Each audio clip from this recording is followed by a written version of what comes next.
Zut nahi duzu eura? Eskerrik asko. Eskerrik asko.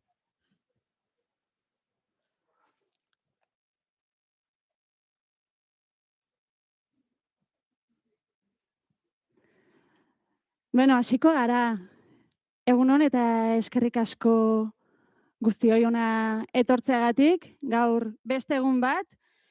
Egunotan euskal kulturaren egoeraren eta erronken aterkipean gabiltza egiten hainbat mai inguru eta elkarrizketa, eta gaur ere antzeko zerbait egingo dugu, baina gaur beste gai baten inguruan. Bai, tarte bat egin nahi diogu, musikari, gure herriak, musikari lotutako lokarri sendoak izan baititu betidanik, baina ari zaizkigu lokarri horien tentsioak, koloreak, lotzeko moduak, formak, koloreak aldatzen. Lokarri hauekin batera datozen zapatiak ere ari zaizkigu pixka bat garestitzen ere. Hortik, gaurko mahai inguraren izenburua, euskal kultura salgai, galdera handiegiagian. Ordu bete etxean erantzuteko bai behintzat, batzuetan modu desordenatuan saiatzen gara mundua konpontzen. Gaur, ez dakit modu ordenatuan egingo dugun, gaia behintzat ez dugu konponduko, mundua ere ez, baina horretarako elkartu gara. Behintzat honen inguruan hitz egiteko, horretarako izango ditugu gaur, bidelagun, hainbat musikari eta antolatzaile. Ametxaz Narez, tromboi jolea da, egunon. Egunon. Hainbat taldetan ibili da eta badabil azken aldian Joseba Tapiarekin, Tapia Taleturiarekin, Broken Brothers Brass Bandekin, eta Fermin Muguruzarekin beste eskerrik asko hona etortzeagatik gaur. Zuei gerturatzearren. Jon Basaguren, azken aldian eta 2012tik esango dugu, Izaki Gardenak taldean dabilela. Besteak beste ere esango dugu. Bai, hori da. 2024an kaleratu zenuten, amaieran kaleratu zenuten zuen azken diska, eta ordutik Euskal Herrian boltaka zabiltzate. Egunon zuri ere? Egunon. Inigo Txezarreta, Entol Sarmiento taldeko abeslaria, 3 bek bete zituen pasaden urtean taldearen 20. urte hurrenarekin batera, ja bek eta pabelloi horiek izango ditugu gaur izpide, baina beste hainbat plaza ere bete dituzue. Hemendik hilabete eta pikura ja, Bartzelonako Palau San Jordin izango da, eta Madrilgo Movistarrarena ere beteko du. Eskerrik asko gurean izateagatik inigo. Eskerrik asko. Eta Aitor Xerbier, bertsolaria da, Xilabako txapelketan hortxe ikusi dugu, baita finalean ere. Baina Euskal Herria zuzenean jaialdiko kidea ere bada, eta besteak beste horren inguruan hitz egitera etorriko zaigu gaur. Egunon, Aitor? Egunon. Tira, hasiko dugu gaurkoa, bai? ETS-ek bek bete du 3 aldiz, aipatu dugu, Chill Mafiak ere beken egin zuen bere azken agurra, Izarok 0 de enero diskoaren 2 amaierako kontzertu ere bertan eman zuen, Fermin Muguruzak kontzertua eskaini zuen Donostiako Anoetako futbol zelaian, Zetak taldeak Nafarroarena bitan bete du, Ilunbe 3 aldiz, eta San Mames behintzat bai, bigarrena hortxe dagoela uste dut. Eta hemendik galdera, eta ja fuerte hasten gara, Aitor, zer ari da gertatzen? Ez dakit pabelloi handi hauek betetzen tematu gara? Lehenik eta behin egunon berritzere guziei, mi esker Montreal Unibertsitateari gaurko gonbiteagatik. Lehenik eta behin olakotan komeni izaten da agian zehaztea bakoitzak nundik hitz egiten duen, ongi azaldu duzun bezala ni EHZ eta jaialditik nator, eta gure mugimendua bada teorizatzeari baino praktikari emanago dagoen mugimendu bat, orduan gaur hitz eginen dut agian ditugun gogoeta kolektibo batzuetatik, zenbait intuiziotatik, baina argi eta garbi utzi nahi nuen aldez aurretik guk ez daukagula ezagit, posizio oso zehatz bat, edo irakurketa oso sakona, gaur egun euskal musikagintzaren panoraman gertatzen ari diren aldaketei buruz, orduan xumetik saiatuko naiz ekarpena egiten. Lehenik eta behin zehaztu gu ezkarera kanpoko begirare bat, eta errandudan bezala guk ez dugu akademiatik aztertzen mundu hau, eta EHZ askotan hartzen da guztiz alternatiboa den tresna bat bezala, eta zenbaitentzat oso eredugarria izanen dena, baina nik azpimarratu nahi nuen guzti honetan guk ere badauzkagura gure kontraesanak, gure gai hauetan erabat bustita gaudela, eta gu eskatu zera hemen ez diskurtsotan ez praktiketan inor baino puruago edo koherenteagoak izatera.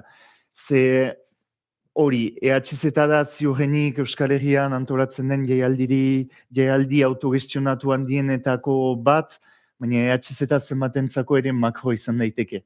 Nahiz eta zuk aipatzen duzune pabilloi hoietako bat ez bete, nahiz eta gure espazioa izan Basen Nafarroko pentze bat, hori, badago aldea ez, 3 egunez 12.000 pertsona biltzen dituen jaialdi baten, eta areto txikitan, gaztetxetan, eta egon daitezken proiektuen artean.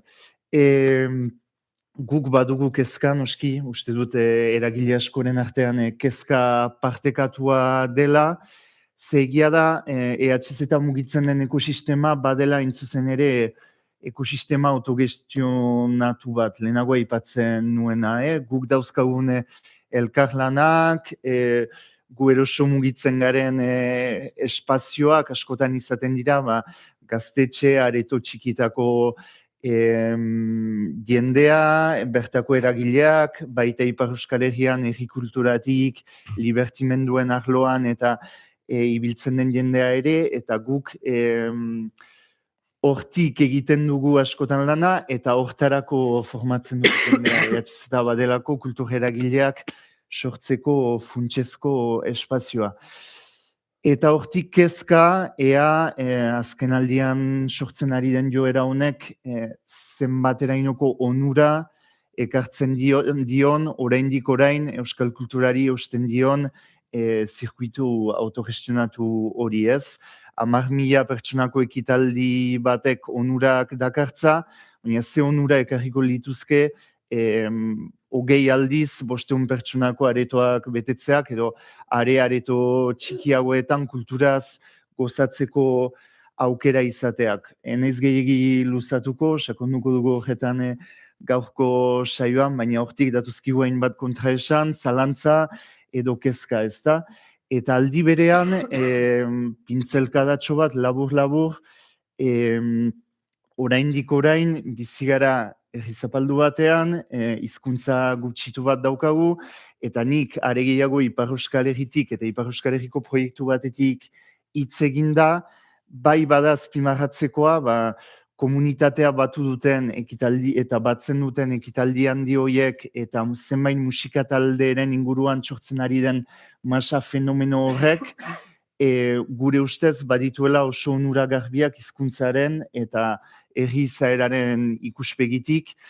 Guk badaramatzagu Ipar Euskal Herrian urte batzuk sail erebidunean, hemen beheredua litzateken horretan euskal kulturgintzaren inguruko tailerrak ematen, eta ez dut hau kontatzen inigo hemen dauelako, baina nik ikusi ditut ugaritzen azken urtetan, frantsesez bizi diren ikasleen artean, eta eseren jertxeak daramatzaten ikasleak, zuen bekeko kontzertuetara joan zirenak, orduan argilun hoien baitan, gure periferiatik edo gure gune ezain euskaldunetatik hortik ikusten dugu onura bat, edo behintzatze pentsatua ematen dugu.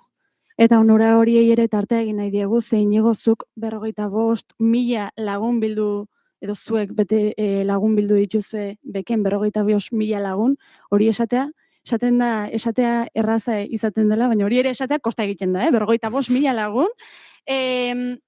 Batzuk berriz diote eta onura horietan ez begirada jarrita, bizitzen ari garen handitasuneranzko aro hau edo ez batzuk badiote pabiloien aroa, badela hizkuntza bat partekatzen duen espiritu kolektiboaren kide izatearen harrotasunaren fruitu. Ez dakit, zukala bizi duzu ino? Bueno, egun. Bueno, sentitzen dut modu batean guri gertatu zitzaiguna, baietz hori izan zela, ez? Kasu hontan, ulertu behar dugu ere, ETS-ren ibilbidea herriko jaiekin oso lotuta egon zala, eta edo oso lotuta egon dela, eta hori justo omendu nahi izan genuen gure 20. urte hurrenean, ez? Eta azkenean, ne ustez herriko jaietan, euskal kultur eta tradizioaren inguruko elementu asko daude, eta horiek argira ekarri genituen emanaldian, ez? Orduan sentitzen dut, bai, gure ikuspuntua gainera emanaldi hori prestatzean, bai izan zela nolabaiteko komunitate hori indartzeko apostu bat, eta azkenean bilatu nahi izan genuen ere, kontzertuak ikusten nahi zen bitartean, nolabait pizkatxo bat gehiago euskalduntzea edo arro sentitzea, ez? Hemengo denean, ez dakit, arrotasun hori sentitzea.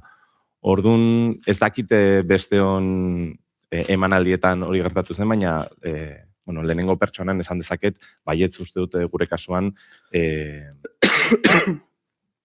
eskartu nahi izan genuela ibilbide hori, eta azkenean guri herriko jaiek ere erakutsi izan digute eski ulertu behar gainera, ETS-eko kide gehienak herriosakoak diela, ez? Eta nik gutxi gora bera, ezagutzen nuen Euskal Herria, baina kasu honetan haiek herriko jaietan 20 urtetan zehar euskaldundu egin dira, eta hori bera omendu nahi izan genuen. Orduan, labur esango nuke baietz. Gainera, herriko jaiak Madrilera eta Bartzelonara badoaz, hau da, hiriburu hauek ere konkistatuko dituzu zuen azken diskari keinu bat egiten. Espazio hauek guk ere euskaldunok, ez dakit, betetzeko zera badukagu? Beharra edo... Bai, beharra edo... Ez dut uste beharra daukagunik inolaz ere, ez?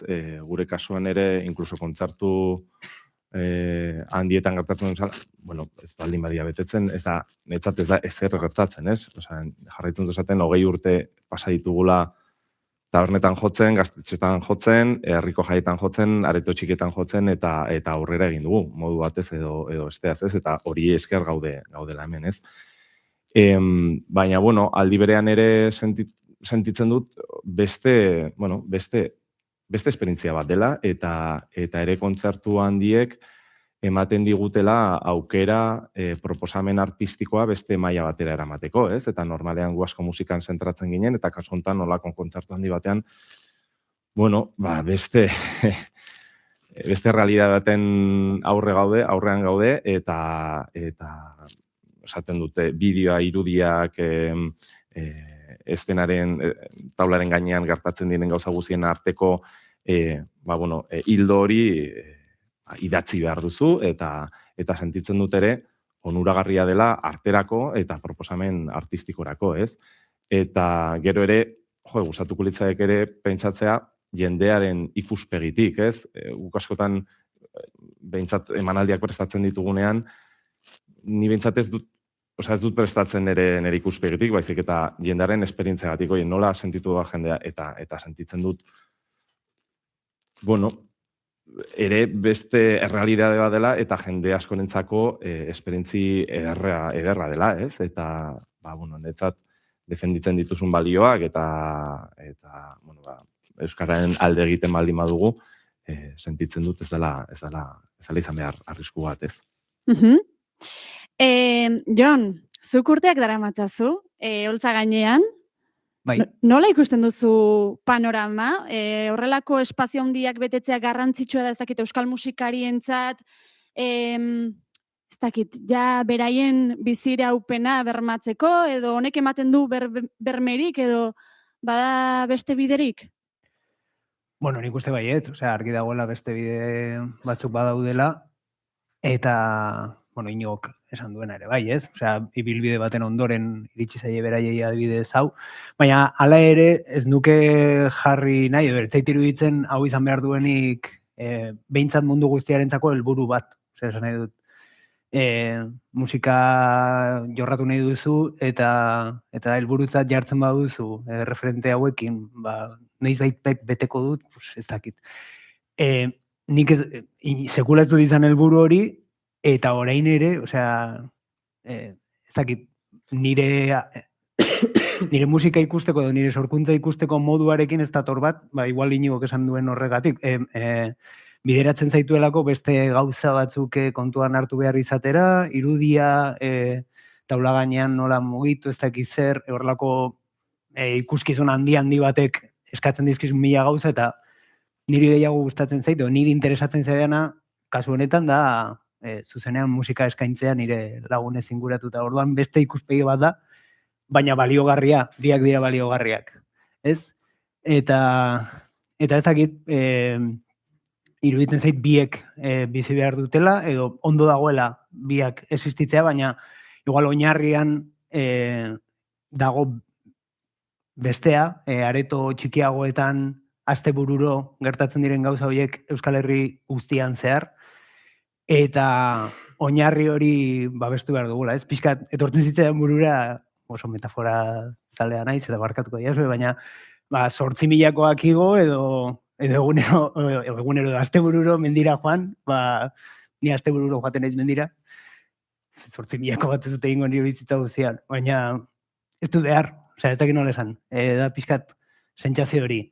Eta bestea, iruditzen zaidana pixkat arriskutsua da, fokoa jartzea 8.000-koetan bakarrik.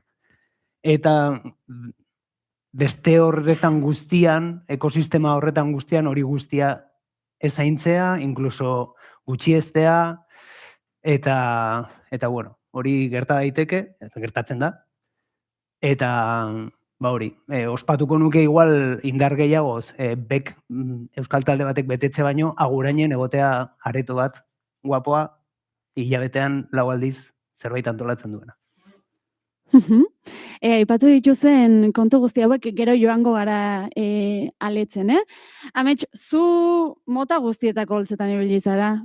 Anoeta estadio erraldoietik hasita Iruñeko katakrakeko holtzaraino edo alrebes. Badakit ez duzula gaitasunik, inork ez duelako gaitasunik bi lekuetan batera egoteko, baina ez dakit ikusi ahal izan duzun horretako kontzertu handiek zer eragin izan dezaketen areto txikiagoetan? Bueno, egunon, guztioi. Ustut, aretoko batzuk ez ditudala inoiz ikusi ordu hauetan, baina ilusia egin dit, baita ere ikustea behatzitan bizial garela. Eta bigarren gauza, barkatu, daukat bronkitisa orduan, egongo naiz ez dula egiten, bale? Sentitzen dut, porque ikusi danen mikroa esan dut, ai ama, orduan barkatu. Eta hori esan da, ez dut ikusi, ez dudalako, eta eskerrak ez dudala hori egiteko aukerarik, ez bilekutan egoteko aukerarik, baina bai hori egunez berdinetan egoteko aukera bai izan dudala, eta pozik horregatik ere bai.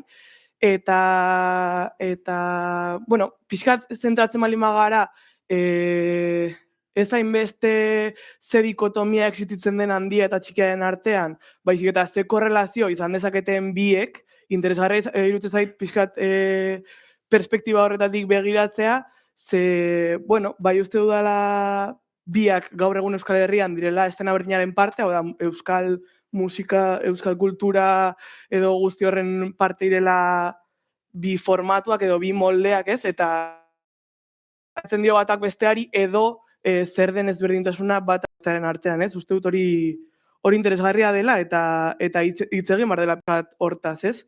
Garrantzitsuak dira biak, egon bar dute biek, nik guzti horri ez diot ezetzik esango inoiz, bai fijatzen naizela, ezakit ze preziotan euskal gizarteak sostengatu ditzazke biak, ez? Esan nahi dut, zuzenean joaten baldin bagara diru publikoarekin zari garen egiten, edo zari diren egiten, edo zer gustatuko litzaiguke diru publikoarekin egitea, nik oso argi dut kulturak izan beharko lukela guztiontzat, aukera, ezakit, kontzertu bat jarri, antzerki bat jarri, performance bat jarri, astean edo gutxienez hilabetean ikusteko, ez? Eta gaur egun, gure herriko ere politikekin auspotzen ari dena, da denbora osoan handiagoa egitea, eta txikia ez, txikiago egitea, baizik eta inkluso zankadilla esaten dena jartzea, ez, denbora osoan. Edo hori da gutxienez nik sentitzen dudana, edo ikusi dudana, edo analizatzeko tartea hartu dudana, ez? Eta hori iruditzen zait oso arriskutsua. Eta horregatik galdetzen nuen, bai, biak bai, baina ze preziotan, ez? Eta hori iruditzen zait oso arriskutsua, ze horrek, adibide konkretuak dakartza, ez? Eta oraintxe bertan ikusi dezakegu nola Bilbon beste enpresa pribatu batek irekitzen duen makrosala bat, eta nola Bilboko birak esaten duen ez dela sostengagarria, berriz ere ez dietelako eman diru laguntza bat, ez? Eta orduan ezin dute jarraitu orain arte egite dituzten jarduera guztiekin, ez? Edo ze prezioetan jarraitu ezakete, ez? Ba, igual ez hain sostengarria, ez hain duinki ordainduta artistei, edo inkluso jendeari eskatu sarrera bat, bestela ezin ditugu bi langile horri izan, ez? Eta guzti hori. Orduan, hau iritu zait premiazkoa, eta uste dut diru laguntzek edo diru publikoa generalean izan barko lukeela, ez dakit parekatzeko denitza, ze nik ez dut uste txikia eta handia parekatu behar direnik, baina bai sostengarri horretatik bai uste dut egin barko luketela, ez? Esan nahi dut handia baldin bada ez ematen beste, eta tainari eman beharrezkoa, eta txikia sostengagarria egin. Eta ni ere, Nando Cruzek idazleak eta kazetariak badu liburu bat oso sonatua dena deitzen dela makrofestivalez, gomendatzen dizuena, baina bereziki gomendatzen dizuet mikrofestivalak ez da. Horren beste behaldea bezala egin du, ez? Biniolaren behaldea, eta oso interesgarria da nola, nik egin dut, berak egiten du kritika bat makrofestivalei, baina beste alternatiba bat existitzen delako, eta hori ere nahi du auspotu, eta jendeari eman, ez? Edo jendeari ikusarazi. Eta hor, sartzen du oso metafora antzekoa, Jonek esan duen oso antzekoa, eta da, kulturak izan barko lukeela gure tren sistemaren, edo nahiko genukeen tren sistemaren oso antzekoa. Hau da, egongo gara urtetan sartzen milioiak eta milioiak eta milioiak abidadura handiko tren batean, non emango dit, errentagarria izango den, baina norentzat da, zergatik nahi dugu errentagarritasun hori, eta zergatik ez dago Euskotren edo media distantzia ditzen zaiona Katalunian, horrelako duina den bat, ez? Esan nahi dut. Eta gainera, pentsatzen bali mauzue horren inguruan edotzen adibide, da oso, niri iruditzen zait oso aberasgarria kulturan ere pentsatua, ez?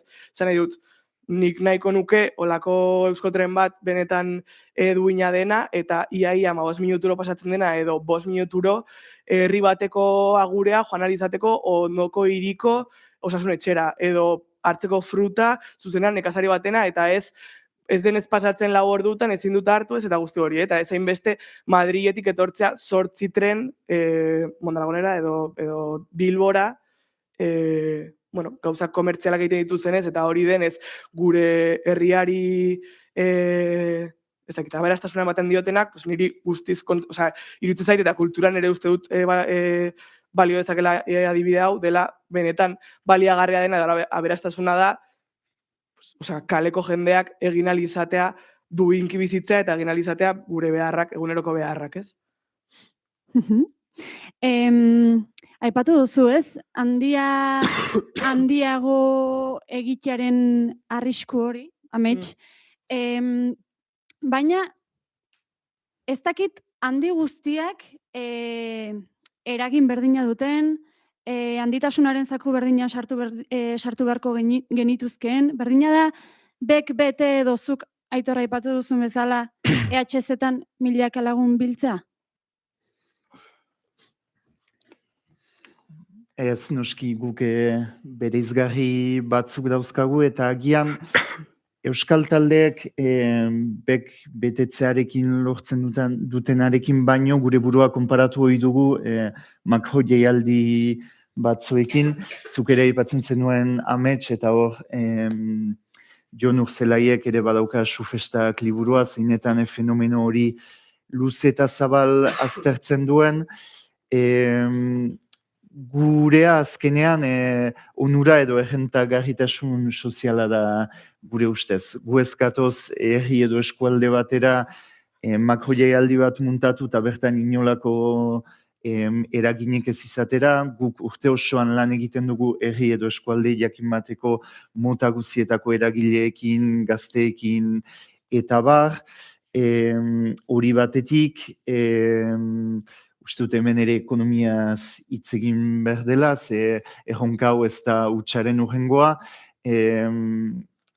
datorren astelenean jarriko ditugu salgai jaialdirako bonoak, nator publizitatea egitera, baina egu berritan 35 eurotan geneuzkan salgai, eta orain 43 jarriko ditugu salgai, 3 egunetan 30 kontzertutik gora ikusteko bonoak, zuek atera kontuan hartutan nola dauden prezioak gaur egun.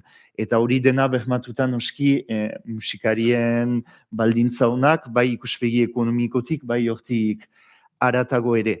Eta zer eusten dio horri gure kasuan voluntariotzak eusten dio horri, 3 egunez 600 lagunetik gora aritzen gara kultur proiektu honen alde lanean, 10 lagun ikasturte osoan zehar, EHZ-ak badauka inguruan komunitate eta sare oso bat, eta horrek egiten du proiektua bideragarri. Gaur-gaurkoz diru laguntza publikoa gure aurrekontuaren 10% baino ez da iristen, beraz gurea da mirari txiki bat nolabait, atxikimendu eta militantzia horri esker bizirik irauten duena. Hori posible ote da Euskal Herrian leku guztitan, hori esporta liteke, ziurrenik lehenago errandudan bezala, Euskal kultura bizi da oraindik orain, voluntariotza, militantzia horri esker, hasi kobratzen ez duen soinu teknikaritik, herritan doan programatzen ibiltzen den horretara gaztetxean, ostegunero, burura etortzen zaite arrasateko kultur ostegunetako kasua adibidez, baina uste dut ametsek dioen bezala zentzuretan badagoela zerpentsatua ez, eta egon daitekela erdibide bat makrokontzertuen eta erabat militantziatik sustengatzen diren espazio horien artean, eta horretan zer esan handia eduki dezaketela instituzioek diru laguntzen afera zaratago kultur programatzaileen bezala, batez ere jaietan, batez ere instituzioek zuzenean kudeatzen dituzten kultur aretoei dagokienez, eta hor badagoela erronka bat, ze erabaki hartzen den, ze talde, ze preziotan, zein publiko, nola bihurtu herriko kulturzaleak eragile eta ez soilik kontsumitzaile soil, ze azken dikotomia hori bada nire ustez eraberean erronka nagusi bat ez, guk beti erraten dugu publikoa parte hartzaile bihurtu nahi dugula, ikusi besterik ez dago. EHZ-etan momentu berean egon daitezke 5.000 pertsona azken urtetan gehienez gunean, eta haien artean 600-800 bat dira edo artista edo jaialdia egiten duten voluntarioak ez. Eta uste dut parte hartzearena ere badela funtsezko gai bat, aipatuko dut bi hitzez, bihar aurkeztuko dugu guk proiektu bat, proposamena luzatu zigun Usurbilgo udaletxeak, 16 eta 20 urte arteko gazten artean kultur eragiletza tailerrak lantzeko ez, ze gure kulturak berditu dudarik gabe sortzaileak, gure kulturak zaleak berditu, baina beharko ditu kultur eragile edo antolatzaileak ere bai.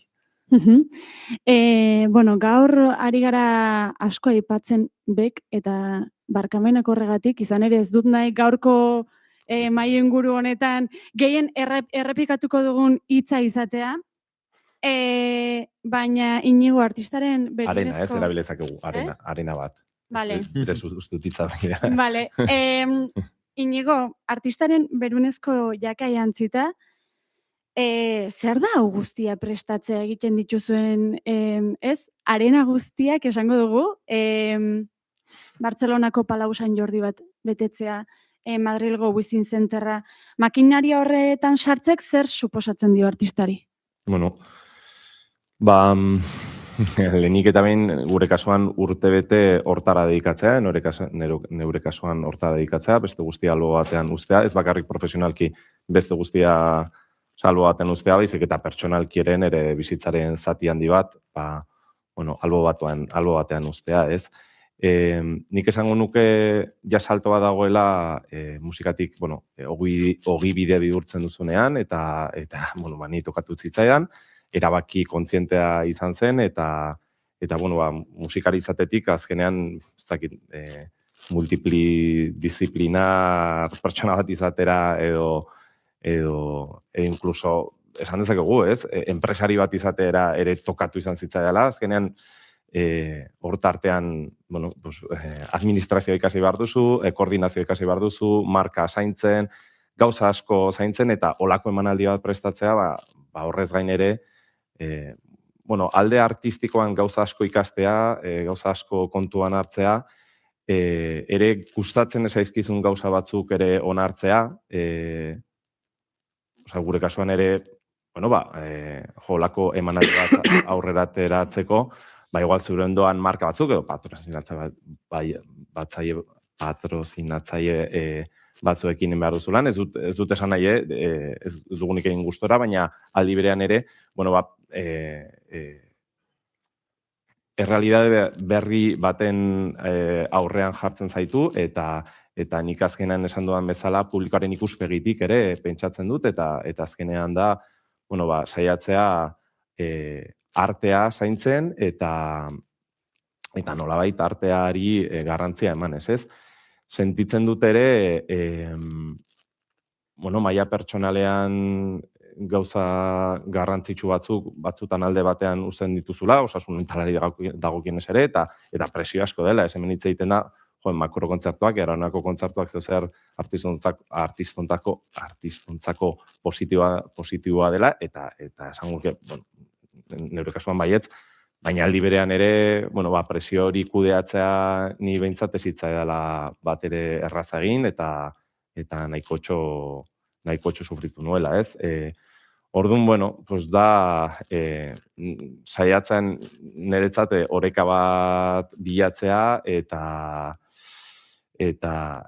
justo Jonek eta komentatu duten arabera ere, nik ere sentitzen dut, makrokontzertuak edo kontzertu handiak ongi daudela, baina gu ere 20 urtetan zehar emandako ibilbideagatik gaudela hemen, eta sentitzen dut hori ere garrantzia eman behar diogula nolabait orekatzeko, ez? Eta fokua ere ez galtzeko.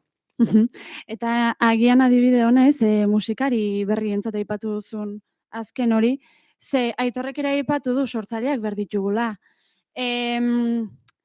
Beraz, atzetik musikari berriak etortzea garrantzitsua da, eta ez dakit honek zer eragin dezaken beraiengan, ze Jonek aipatu du, ez?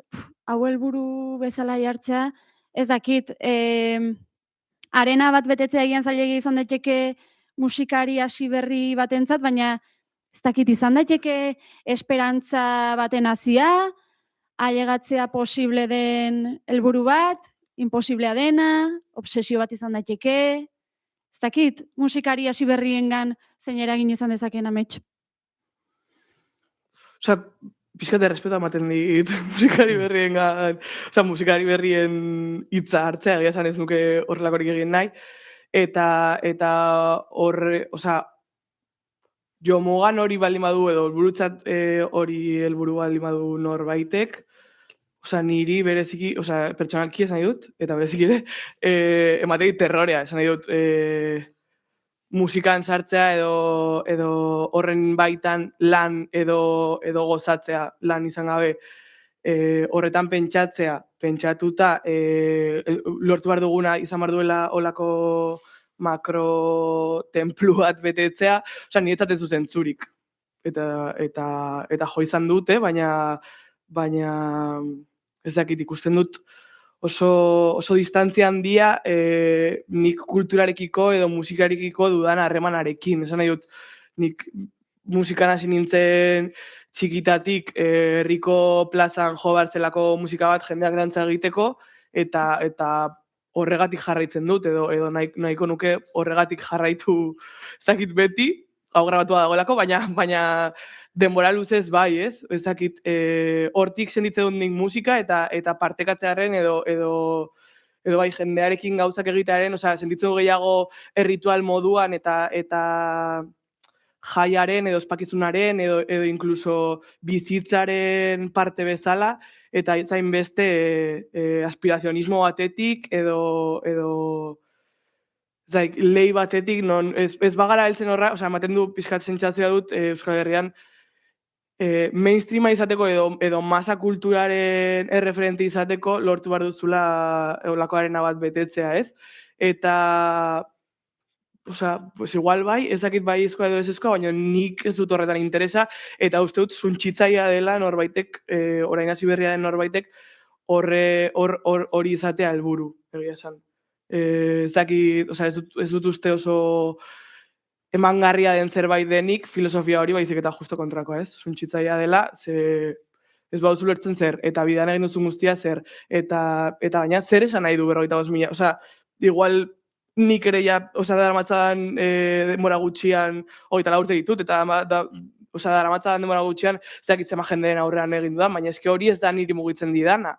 Ea zema jende dagoen txarangarekin jotzen dudanean kalean, mugitzen didana da, bapatean topatzen dudala auzoko ez daki nor, nire amonak ikusi duela irratian gaudela jotze mondarago, ez, hori da benetan mugitzen zaituena gero, egoa baldin badago, ez, eta dago, Baina beste ikusten du gehiago como eskaparate bat edo ezakit formula bat saltzeko zarela ez daki nor eta ezain beste, gero handietan ez zaude publikoarekin. Benetan publikoa zaudenean da txikietan eta gertu haudenean eta hor sentitzu zirrara eta ikusten zu jendea txoratu eta bestean zaude, kriston fokoekin, zan dut, inkluso simbolikoki ere erakusten du, handitasun horrek zehoztasun dagoen horrelakoarenetan, nire ustez, edo nik bizi izan dudana gutxienez, eta zeberotasun duen besteak, edo ezagit. Ze esfortzu den egotea astero leku ezberdin batean, eta eman behar izatea etxe duin bat izateko zure bizitzan, ezakit, 95 bolo urtean, eta ez 2 urtean, ez? Ulertzen dut bakoitzak non dagoen eta zer erantzukizun duen edo zergatik egite duen, baina nik ez dut inoiz helburutzat izango, eta oso argi dut nire kulturaren edo nire musikaren perspektibatik oso urrun dagoela. Barkatu, nik uste dute frustrazio asko sort daitezkela, hori helburua baldin bada, frustrazio asko sort daitezkela, eta benetan ez dela onuragarria, ez? Orduan, ez zaitere egokia iruditzen hori zuzenan, nik uste gauzak lortzeko helburuak izan behar direla pixkatxo bat gehiago, ez? Bestela, bidetik ere gauza emozio mingarri asko sor daitezkela, bai. Aipatu dugu handiago egitearena, txikiago egitearena, horren arriskua, ez dakit, talde txikien eta handien arteko arrakala handitzen ari den uste duzuen, erdibideko talderik badago Jon? Bai, bez, ez dakit erdibideko, tamainak ere, guk ere igandean soldaute egingo dugu oinatiko gaztetxean. Baina niretzako, ez dakit, kuantifikatzea gauza hauek eta bilatu behar da, edo, inkluso ez du zertan izan behar joko bat, urrengo pausoa izan behar da, ez dakit zer, eta urrengoa, eta orain pixka bat gehiago, eta pixka bat gehiago horrek ni jartzen hau posizio batean ez zaigena bat ere gustatzen, eta igual horrelakoa nahi zelako eta oso konformista naiz, eta ni gustora nagoen bezala, eta da pixka bat birgentzita momentu honetan, Izaki Gardenakekin oso gustora nago, eta etortzen bada, ez dakit, ze etorriko da, ez dakit. Bueno, en fin. oso ondo nagoela horrela. Eta igual izan daiteke modu bat ere bizirauteko eta gustora aritzeko, zen nire helburu behinena Izaki Gardenakekin kasu honetan da, beti izan da neure burua adieraztea eta niri gustatzen zaidana egitea. Eta ja iruditzen zait flipantea etortzen bada jende pixka bat hori nirekin partekatzera. Eta hortik ja nolabait eta beste gauza batzuk ere eginez eta bar, baina lortzen badut nire bizimodua antolatzea eta musikaren inguruan nire ogibidea egituratzea, niretzako hori da garaipen ikaragarri bat. Beraz, bueno, ez dakit, nik uste daudela eredu desberdinak jorratzeko zure sormena eta zure bizimodua antolatzeko. Eta gero, uste dut oso erlazionatuta daudela ere, sormena edo musika edo egiten duzun hori ulertzeko moduan ere, eta zeri jartzen diozu fokua, ze garaipena izan daiteke edo helburu behinena niretzako izan beharko luke zuk zerbait artistikoa eskaintzea sormenetik, zure burua adierazteko nahi horretatik, eta hori ja izan beharko luke, horrek ja izan beharko luke balioa. Eta hori izan beharko litzateke gailurra, ez? Eta gainontzekoa da, horrekin zer egin nahi duzun, zer egin dezakezun, nola erantzuten duen momentu horretan zure inguruko jendeak, ze pauso emateko gaizaren eta ze pauso emateko gogoa duzun, eta zeintzuk ez, eta, bueno, hor sartzen dira beste mila gauza, baina denak etorri beharko luke adierazpen artistiko batetik. Gero ere, nahiko nuke tamen hitza hartu lasai, orokorrean egingo duen galdera da. Ez dakit, arena gai bat dugu, arena hitza erabiliko dugu. Arena bat edo arenak betetzera nor ailegatzen den, nork betetzen dituen. Ez dakit badagoen artisten ibilbidearen edo izaeraren ezaugarri komunik?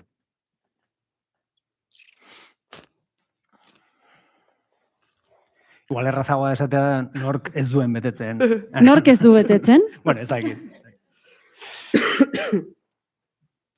Ez dakit hori inigo, erantzun marko luke igual. Nork betetzen duen zen. Ez dakit, ezke bakoitzan nik esango nuke, ibilbide atzeko ibilbide luze bat izatea, baina ez dut ustere horrela denik, ez? Sentitzen dut igual, bai marka eta sarekin lotutako lanketa bat egon behar dela, eta ez dakit nola esan, eta estrategiarekin, komunikazioarekin, hori bai sentitzen dut, bueno, hemen ez dugu hitz egin ere musikari buruz. Osea, sentitzen dut lehenik eta behin jendeari heltzen zaion abestiak eta musika izatea. Horienetzat, osea, da garrantzitsuena. Eta horrez gain, gaur egun, ez dugu hitz egin sarei buruz eta esposizioari buruz, baina bai sentitzen du zeure burua, bueno, saretan bajartzeko almena edo ez dakit nahia edo beharra batzutan izatea eta izan daiteke ere bueno, hori ere amankomunean izatea, ez? Artistak hori edo beste berriren bat izatea, ez dakit Fermin Muguruzak berizitzako azken kontzertua, gatigu azken kontzertua, horrek ere egiten duela igual bereziago kontzertu hori, ez? Baina bueno, argi eta garbi ikusten dudana, irudia marka orain arte, orain dela urte batzuk arte, ez dut uste hainbeste lantzen zenik, eta gaur egun musika ez dela bakarrik lehentasuna, ere igual beste zer hori, eta nire kasuan ezan dezaket igual zoritxarrez, asko ez gustatzen ez aidalako, baina hori ere garrantzitsua dela. Osa, nik uste dut narratiba oso garrantzitsua dela, eta marketinga baita ere, baina baldintza materialak direla bereziki olako talde handiek edo Euskal Herriko taldeek horregatik lortu dute, esan nahi dutzuk ez bali mazu kriston enpresa eta kriston taldea ordaindu alduzuna, eta inkluso publiko bat 45 eurotik gora sarrera bat ordaindu dezakena ezin duzuela horrelakorik egin. Osea, narratiba oso garrantzitsua da. baina baldintza materialak egon behar dira bai edo bai, inkluso norbait prest dagoena espekulatzeko kontzeptu batekin, eta hau hasieratik edo aurretik jartzeko milaka euro, milaka pila bat. Eta hemen, hasiko gara sartzen industria hitza. Hau da, askotan galdetzen da, ote dagoen, eta aipatu dugu, hola, pintzelada batzuk eman ditu, mainstream hor atera da. Adibidez, Gorka Orbizuk dio, euskal mainstream kontzeptua oximoron bat dela, hau da, musika euskaraz bada, komplikatua dela, mainstream izatea. Eta horren inguruan, azkenaldian asko eztabaidatu da. Ez dakit horrez gain euskal musikaren industria kontzeptuaz hitz egin dezakegun. Existitzen da euskal musikaren industriarik, hor, hartu hitza. Ez dakit, hori, segun eta zeri deitzen zaion industria eta baina bago enpresa sare bat dedikatzen dena euskal musika, euskal kultura kudeatzera. Nik ez dut gehiagitzen goni buruz, gure azkeneko erabakiak izan dira implosionatzea eta gaur egun gu gara taldean dena egiten dugunak, esan nahi dut, ez daukagu manajementik, ez daukagu, gu gara manajementa, gu gara online denda, webgunea, orduan, ez dakit, badago eredu hori, bai iruditzen zedena da, ematen duela azken aldian ez baduzu manajementik edo kudeatuko zaituenik, ematen du ezin dela ezer egin, eta hori ere iruditzen zait, pixka bat, doala, honekin lotura izan dezakeela, ez dakit, profesionalizazio faltsu bat kasi, baldin badut ni proiektua eramaten badu beste norbaitek, ematen du hobea dela, horregatik bakarrik, edo ez dakit, edo lortuko ditu dela gauza gehiago, eta ez dakit, ondo dago eredu hori, baina badago beste eredua ere badago, zuk zeuk egin dezakezu, ez dakit beste filosofia bat izan dezakezu, eta hori ere baliagarria da, eta programatzaileei ere batzutan kostatzen zaidu esan, hemendik, igual erraza dela management batera jo, eta dena soluzionatzen dizute, ekartzen dizkizute 3 talde herrira, eta listo. Baina, aukeratzea ze talde nahi dituzun, eta beraien gana jotzea, ere guai dagoela. Eta igual dela pixka bat komplikatuagoa, ze dei gehiago egin behar dituzu, eta ez dizute dena egina ekartzen. Ez duzu erosi behar Mac menu bat, Baina, horre kariñoa jartzea programazioan ere, ondo dagoela. Nik ulertu nuen, esalia irakurri nuenean, sartu zitzaidan kriston aserrea gorputzean. Gerora ulertu nuen pixka gehiago, eta gainera bat egiten dut modu batean, eta gero azaluko dut bestea, bat egiten dut berarekin, ze askotan iruditzen zait, hitz egiten dela euskal industria musikalaz handi nahikeri batekin, izango bagina bezala, espainolez egiten den musika bezala, oso handiak izango bagina bezala, eta posible edo erreala izango balitz bezala Euskal Herriko 50%, musika taldeen 50%ak betetzearena bat, eta ez da egia, 4 daude, edo agur birarekin 7 gehienez.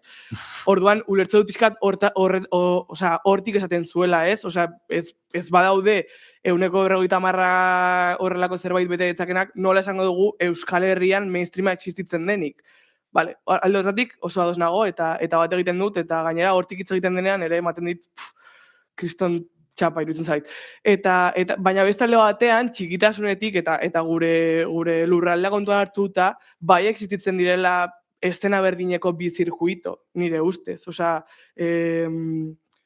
Igual Inigok esan duen bezala mai inguruaren bueltan, iristen zara lehenengo txikitasun batetik eta gero batetan zara handia, esan dut, ez da dena txuria do beltza, gris pila bat daude, baina bai hitz egin daitekela, moldez, adibidez hitz egiten baldin badugu, oraintxe bertan Jonek bota duena, bai iruditzen zaizkit daudela bi egiteko era hola oso nagusiak. Egon daiteke dikotomia bat sortuta, alde batean zuk zeu filosofia egin duten taldeek, esan nahi dut, management enpresarik ez dutenak, haiek kudatzen dute online denda, kudatzen dituzte, sortzen dute seio bat, diskografia batena, eta beste alde batetik dituztenak 8 sail, zuk iruditeria, zuk kartelgintza eta komunikazioa, zuk egingo duzu arregloak, ez? Kontzertu horren arregloak, como director kreatibo edo director musikal edo guzti hori ditzen zaiona, ez?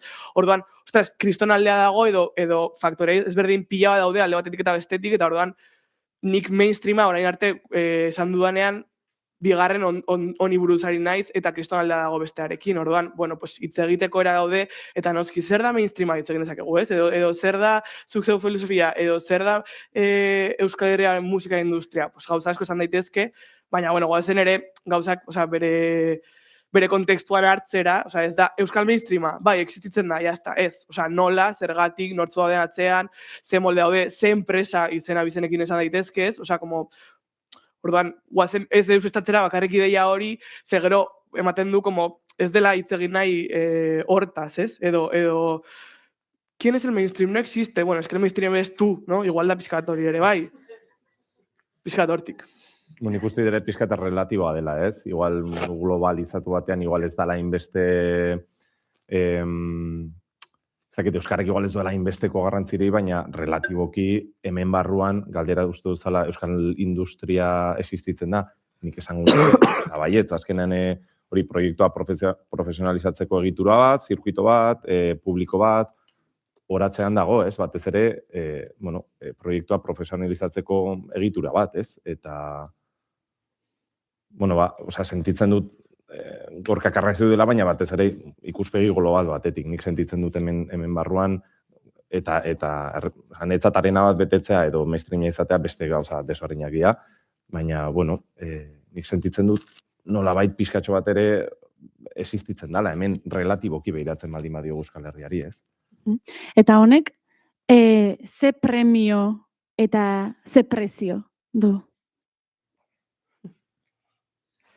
Niri, ez dakit lotura handirik duen, baina lehen okurritu zait, eta orain botako dut. Eta izan daiteke prezioetako bat, beste liburu bat aipatzeko, David Bernek Talking Heads taldekoak idatzi zuen Cómo funciona la música, uste dela. Ez dizute esaten Cómo funciona la música de liburuan, osea que hori aurreratzen dizuet, spoiler. Baina bai aipatzen du, berak ikusten du erlazio bat, zuk nola visualizatzen duzun zure kontzertu bat edo zure musika edo, eta gero zuk zer sortzen duzun. Osea, zure berak bere garaian, New Yorkeko CBGB uste duzela areto hori, hor jo nahi zuten, eta orduan konposatzen zuten nahi gabe hor jotzeko musika. Eta orain, esan nahi dut, zure helburua baldin bada, horrelako arena batean jotzea, segurazki sormenean ere eragingo dizu eta konposatuko duzu nahi gabe ere horri begira.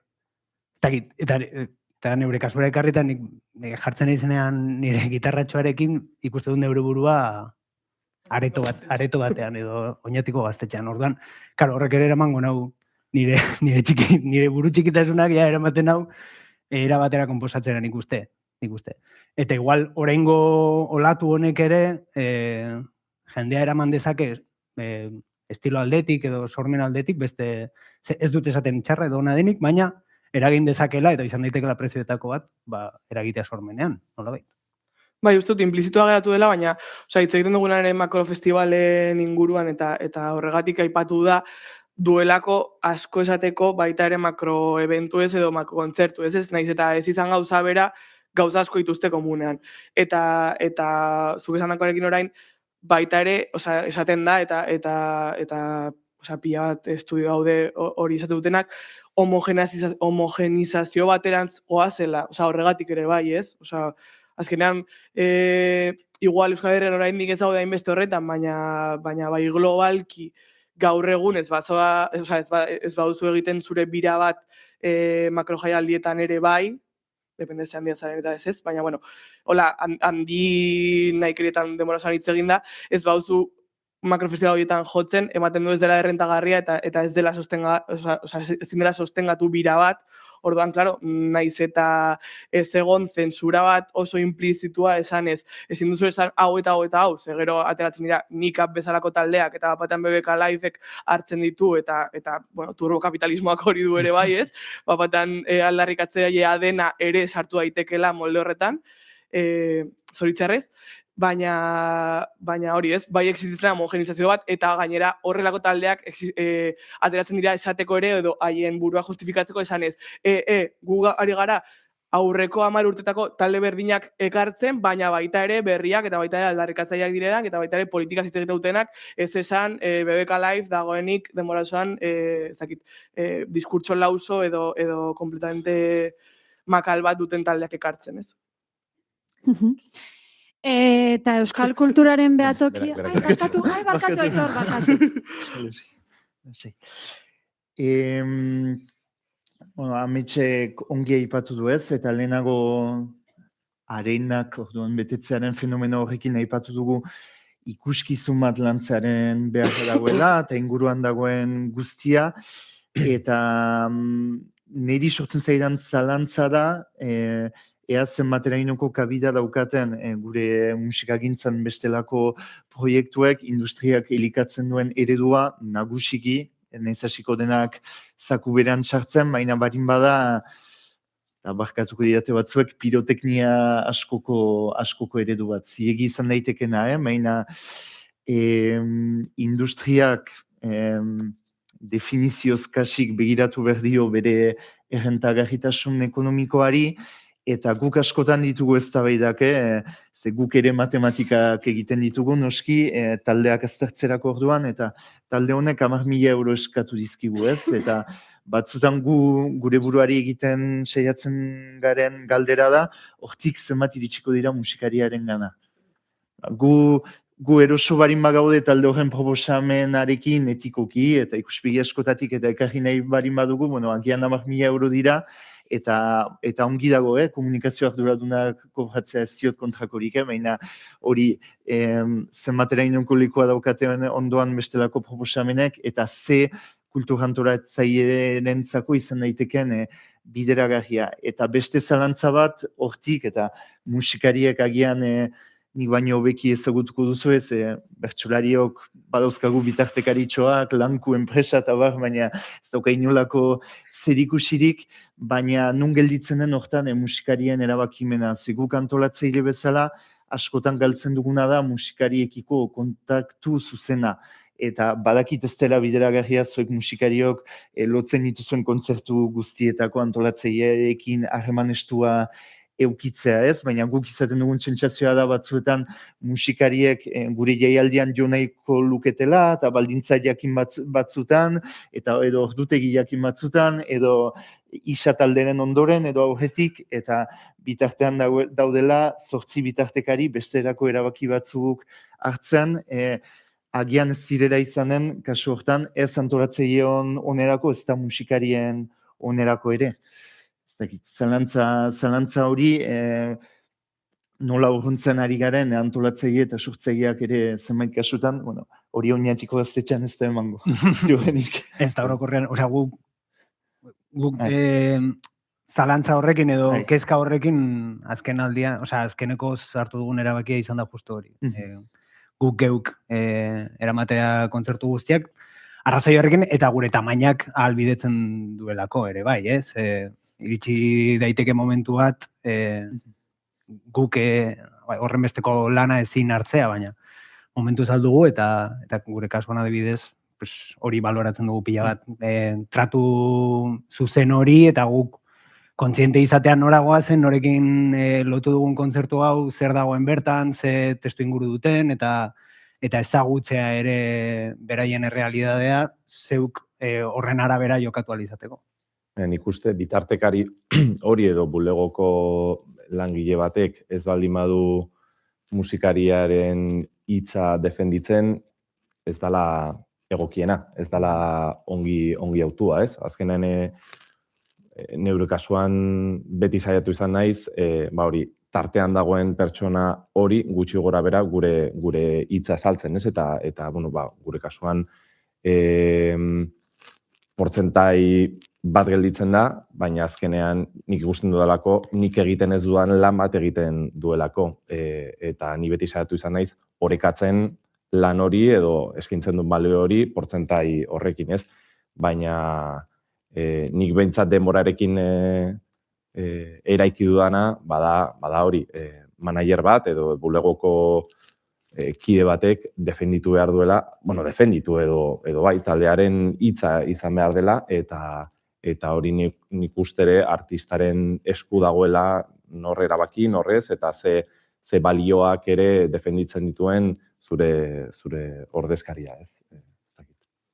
Igual ez da kanpoan gertatzen dena, eta igual ere jamaia batera heltzen zarenean, zuk ere artista bezala ere, igual orekatu ezakezu, igual txikia zarenean, eta nik bai sentitu nuen igual hasieran, beldurraz edo isiltzen ginela, ez? Baina azkenean ikuste hori ere, eta sentitzen dut ere Euskal Herria, txikia dela, eta erdi guztiok ezagutzen garela, edo erdi ezagutzen garela, eta hori ere, manager hitza lehen, zakiten, kuadrilan, ere aurreko lankideko, manager hitza ematen du, baina azkenean, dute lagun bat ere badela, ez, eta gu ezala egunerokotasun normal bat dadura, bakarrik telefonakin dagoela, ez.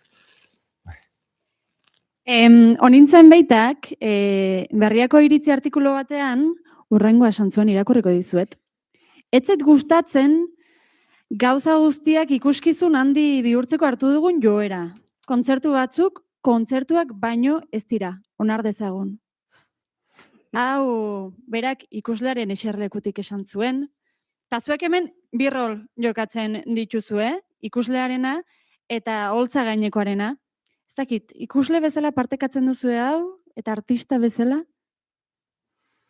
Bai, nik ikusle bezala niri gustatzen ze kontzertuak ikustea, pila bat, baina happening-ak ez zaizkit interesatzen. Horrelako gauza, evento bereziak, eta ez nahi sentitzen bat ere eroso horrelakoetan, edo ez bereziki, esan nahi dut. Eta pixkat uste dut horretara jo dugula, beti izan behar da zerbait berezia bezala, edo agur bira, edo hemendik urte betera orkestuko den disko baten, estreno mundial baten ezaki zer. Osea, beti ari gara bilatzen pixka bat gauza berezitasun bat, zerbait, horrelako justifikatzeko tamaina hori ere, zentzu askotan segurazki, eta guri ere gertatu izan zaigu, osea, batzutan proposatu izan digute, bai, nahi dut zuek etortzea jotzera, baina egin zerbait berezia. Berezia, osea, bai, gonbidatuak, ez daki zer, eta gu, osea, nik beti esan dut, nahikoa berezia izan beharko lukela kanta hauek bizi berritzea zuen aurrean.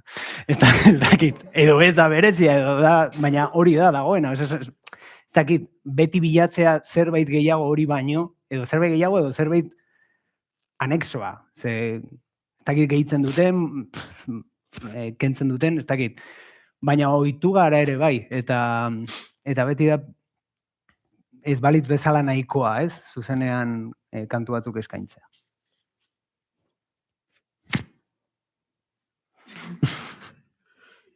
Vale.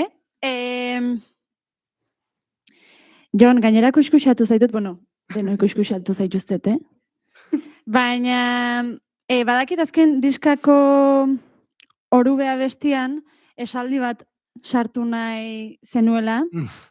Eta pixka bat hau da ere, gero Inigok aipatu duen horretatik, ez? Eske musikaria, ez gara musikaria bakarrik. Eta kendu zenuen esaldia da, noiz bihurtu ginen eduki sortzaile. Bai, kendu nuen arrazoi... Errimagatik ez zuelako. Arrazoi artistiko egatik, baina nahi nuen sartu, baina ez zitzaidan politan geratzen edo. Baina bai da kantu horretako kezketako bat, ez? Niri gertatu zait, ez dut imaginatu nahi beste tamaina batzuetan, ze izan daiteke, baina ikusten nuen neure burua denbora gehiago ematen Instagramen gitarra jotzen baino, eta esaten nuen, baina zeari nahiz egiten, osea, eta hori nik, ez duala bereziki zaintzen, hori guztia, konprobatu ezak ez. Baina hala ere, ematen duzu denbora pila bat, eta ez dut imaginatu nahi, hori.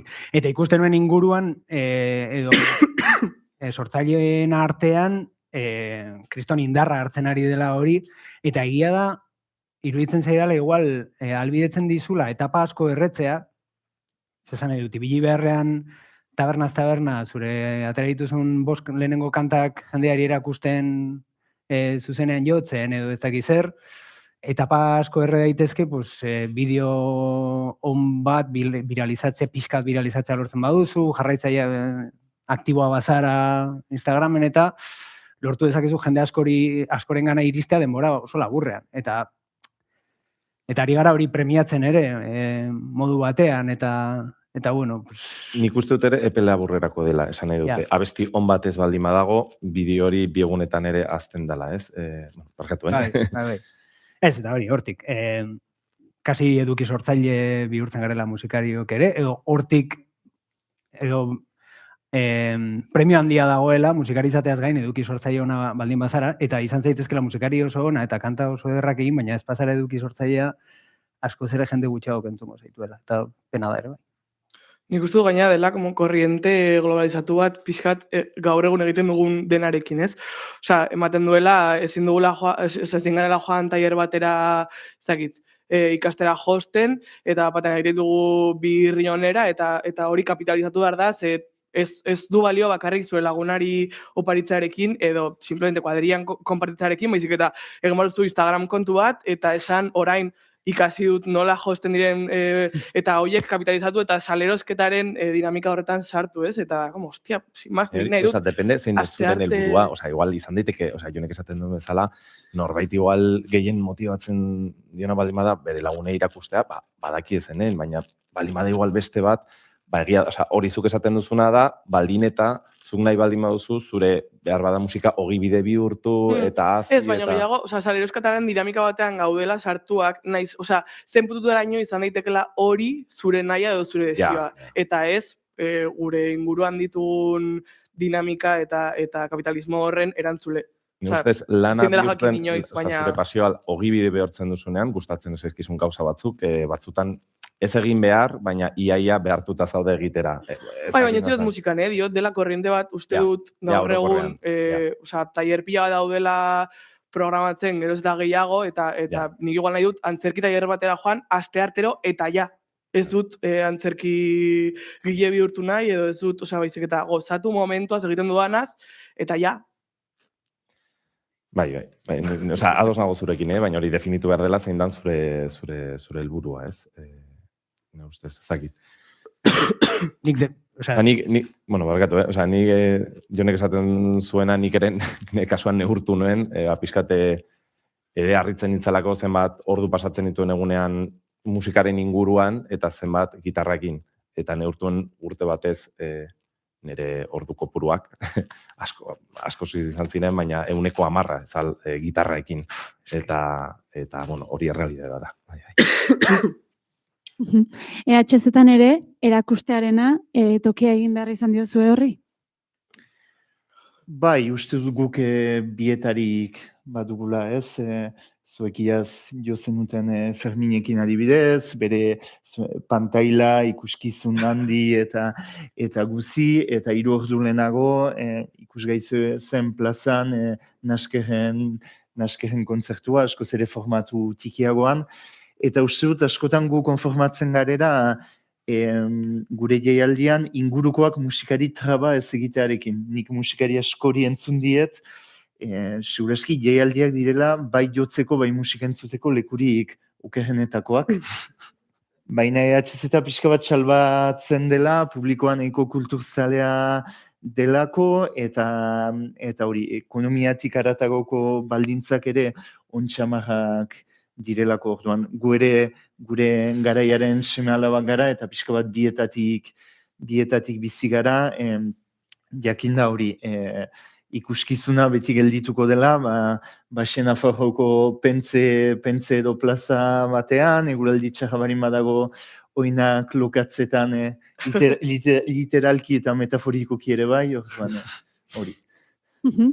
Eta ondorioetan sartuko garaia, eta ez dakit esperantza dosi ez nola gabiltzan, baina ez dakit euskal kultura salgai nola gabiltza honi dagokionez, baduzue desiorik, psikologoek diote, eta daukagun honekin, zer egingo dugu? Zer atera nahi dugu guztionetatik, zerbait atera daiteke, edo zertara ailegatu nahi duzue bideo honi jarraituz edo, norantz aldatu hemen, bi pauso daude, bai? Erantzuteko. Lehenik eta baina aukeratu behar dugu bideo honi jarraitu nahi zaion, hau da, interesgarria den egiten ari garen bideo hau, edo, eta ondoren, zer den lortu nahi duguna. Norantz aldatu, jarraitu, edo, eta horren ondoren zer egin nahi dugun. Lehenengo galdera salgai dagoen edo ez. Osa, nik uste salgai baino gehiago, esango nuke ere euskal kultura mugitzen ari dela, aldatzen ari dela, eta horrek ere ez da sortzen duela, ez? Eta nik ikusten dut alde onak eta alde txarrak, ez? Norabideari dagokionez, nik uste baldin eta euskaraz baldin bada, eta kultura zaintzeko, omentzeko baldin bada, bide hori hartzean bai gustatuko litzadakela, baina aldi berean ere hori kontuz, zeren azkenean ere musikaren instrumentalizatzeko arriskoare badago, eta sentitzen dute jarraitzeko eta bidean gauza berriak sortzeko aukera bat daukagula, baina aldi berean hemengo ikuspegitik ez da behar bada ikuspegi global batetik baizik eta Euskal Herriko ikuspegitik ere, sentitzen dut hemen gaudela,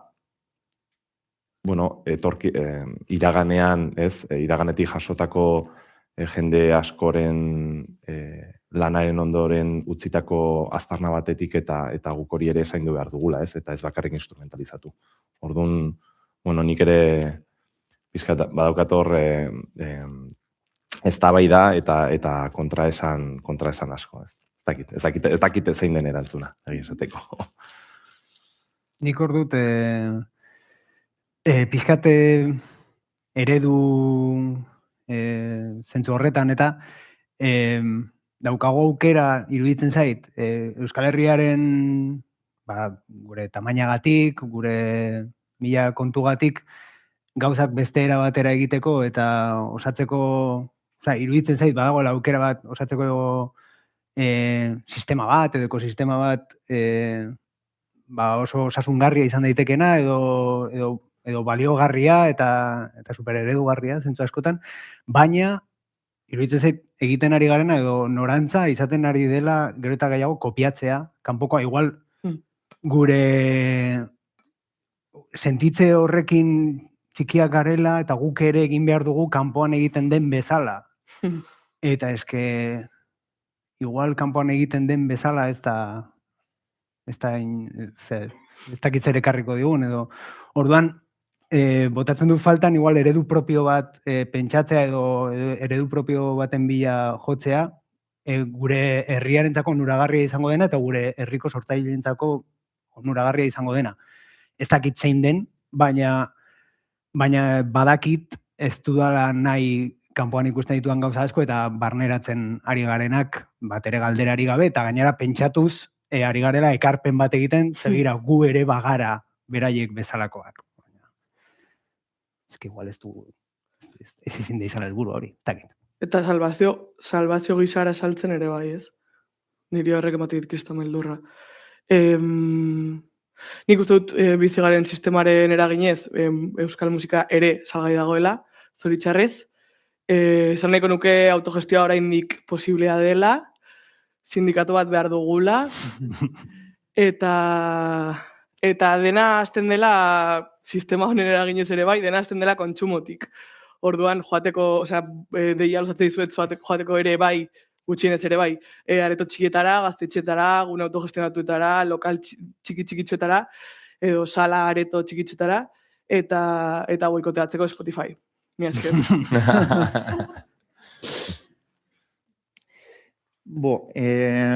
Nik Ipar Euskal Herritik erantzunen diot galderari, Ipar Euskal Herrian euskal kultura salgai dagoen handi batean, edo euskal kulturaren elementu folklorikoak. Eta bestalde ikusten ditut hemen euskal kultura erakundeko lagunak, eta uste dut euskal kultura salduta uzten ari direla, ez euskal kultura erakundekoak noski, baizik eta halako egiturak finantzatu beharko lituzketen erakundeak barkatu, eta ikusita Frantzian dagoen joera birzentralizatzaile, ez dakit baikortasunerako arrazoi askorik egon ote daiteken.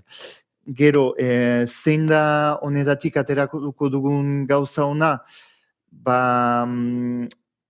behintzat nire inguruan, harreman pertsonaletan, kulturaren arloko harremanetan, ikusten dut geroz eta gogoeta handiagoa gai hauen inguruan, eta mitoaroak eta beste kulturekitaldi batzuek nire ustez edatu dute industriaren, ekosistemaren inguruko gogoeta bat, eta lehenago jendea musikaz eztabaidatzen ari zen, eta hori oso beharrezkoa da, eta hala izaten segitu behar du, eta nire inguruan behintzat segitzen dugu eztabaida estetiko, artistikoak edukitzen, baina beste eztabaida hori ere sortu da, eta nahiko sanoa iruditzen zait neri, hori, Euskal Herrian jende asko gara nolabait kultur antolatzaile urrunagotik edo urbiagotik, eta gai guzi horien inguruko iritzi bat eraikitzea, ikuspegi bat edukitzea nahiko positiboa iruditzen zait. Hala ere, horren infrentzuan, eta kasu honetan ere pixka bat gehiago Ipar Euskal Herritik agian, iruditzen zait eragileen arteko lehia plantatzen dugula gehiegitan, eta kultur antolatzaile bezala, kooperaziotik ulertu beharko gintuzkela gauza gehiago, eta hain zuzen ere irakurketa komun bat egin, euskal musikagintzaren ekosistema horretan, edo puzzle horretan bakoitza ze pieza da, edo ze leku, ze funtzio bete nahi du, eta hortik gogoetak egin, eta denontzako bizigarria den sistema bat eraiki, gaurko saioan aipatu duguna, hasi sortzaileetatik noski, industrian inguruan gravitatzen duten pertsonetaraino, eta antolatzaileon ganaino iritsiz. Honekin amaituko dugu gaurko mai ingurua esango dugu. Amentxaz narez, Jon Basaguren, Inigo Etxezarreta eta Aitor Serbier. Gaurko gure zapatillak, ez dakit ze lokarri, ze kolore, ze forma izango duten, baina bintzat, metaforekin hasi dugulako, lokatzez daude, lokatzez beteta. Eskerrik asko denbora bat hartzagatik gurekin egoteko, eta hurrengora arte mila esker. Zuei.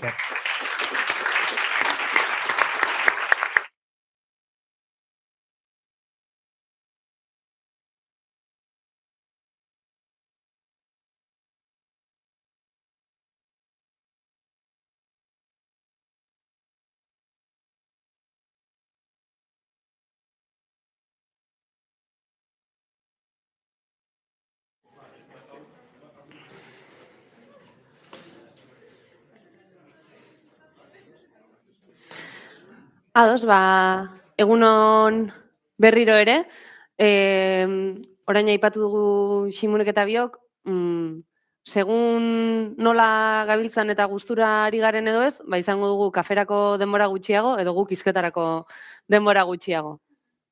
Zuek atera ondorioak. Mai inguruaren ostean elkarrizketa batekin gatoz, Ximun Fubix ikusten duzue holtza txiki honetara igota, aktorea eta antzerki zuzendaria da, Axut kolektiboaren sortzaileetako bat, eta akaso askok izan duzue haien azken lana ikusteko aukera, nor naizen baneki, antzokietan dago orain, bada ezpada bihar Zumaian, Etzi Getxon, martxoaren 7an Altsasun eta hortik aurrera axut.eusen, ikusteko aukera izan dugunok, badakigu, ikustera joan behar den horietakoa dela. Egunon, Ximun? Egunon. Esan dio Ximuni trampa egin dudala, eta horretik natorrela kuadernoarekin. Ximun etorri zen duela hilabete inguru fakultatera, Euskal Kulturaren eragiletzan masterrera hitzaldi bat ematera, eta bueno, elkarrizketa hau prestatu dut, berak emandako hitzaldi horren gainean. Ximun, hasiko gara orain biran zaudeten honetan eta antzoki herri ari zareten honetan, ez? Antzerkiari eta eszenari begira jartzen eta lehen galdera moduan, batetik bestera ari zareten honetan, nik galdetu nahiko nizuke nolako ikusleak edo nolako antzerki hartzaileak, antzerki ikusleak garen Euskal Herritarrak. Orokorrean, eta nahi bada, ez? Batetik bestera edo seinalde nabaritzen duzun alderik bada. Anitza da, berez, Euskal publikoa. Oroak eskerronekoa da, Euskal publikoa. Baditugu, zaila definitzia ez naiz publikoaren bozera mailea eta ez naiz soziologoa ere. Eskerronekoa da, leiala, gure kasuan, eta publikoari esker hori irauten dugu. Dutik gabe.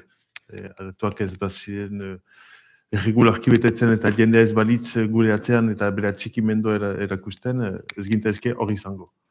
Eta gero baditugu gure ekeriak edo hemen ditzeketeko. Eta Hementxe, bai. Baitugu gure ekeriak edo tasunak. Horrek nahi dut Euskaldunok baditugu gure elbarritasunak eta hori nabaritzen da ere publikoan. Nola egan, eziagira eta hori gero eta gehiago Euskal eredurik gabe, edo Euskaraz mintzoten eredurik gabe.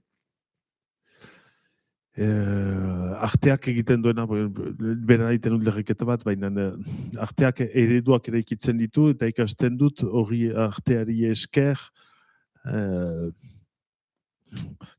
bizitzen. Ikasten da, transmititzen da, maitasuna ikasten da, aserretzen ikasten da, pentsatzen ikasten da, eta artea horitariko tresna edo gailu bat da. Zer gertatzen da, eskaintza eta irisgarritasuna txikitzen denean, orduan nire horren ikasteko gaitasuna txikitzen da, eta beste hizkuntza batzuetan ikasten dut. Simplik egiteko musua ematen, nire lehen musua ematen zineman ikasi baldin badut, hau ere ikasten baita, edo zinemari esker, edo zinemagaitik, galdera da ze hizkuntzetan ikasi dut. Eta orduan batzutan bat dira nola egan, klas txiki batzuk, guk eskaitzen baititugu pentsaerarako eta emoziorako gure erudu propioetatik joandako obrak. Hori batzuk gaiten daukute, ez dut ongi ulertzen proposatutakoa. Piskat Salvadori erantzitzaien bezala, asistukatua izan zenean lehiaketan, eta batzuk erantzun, Euskara ikastak. Bada hortatik, piskat Euskaldunok deitzen dena hori, badu izen bat, alixitimia, eta gure emozioak eta pentsaera lotzeko zailtasunak ditugu.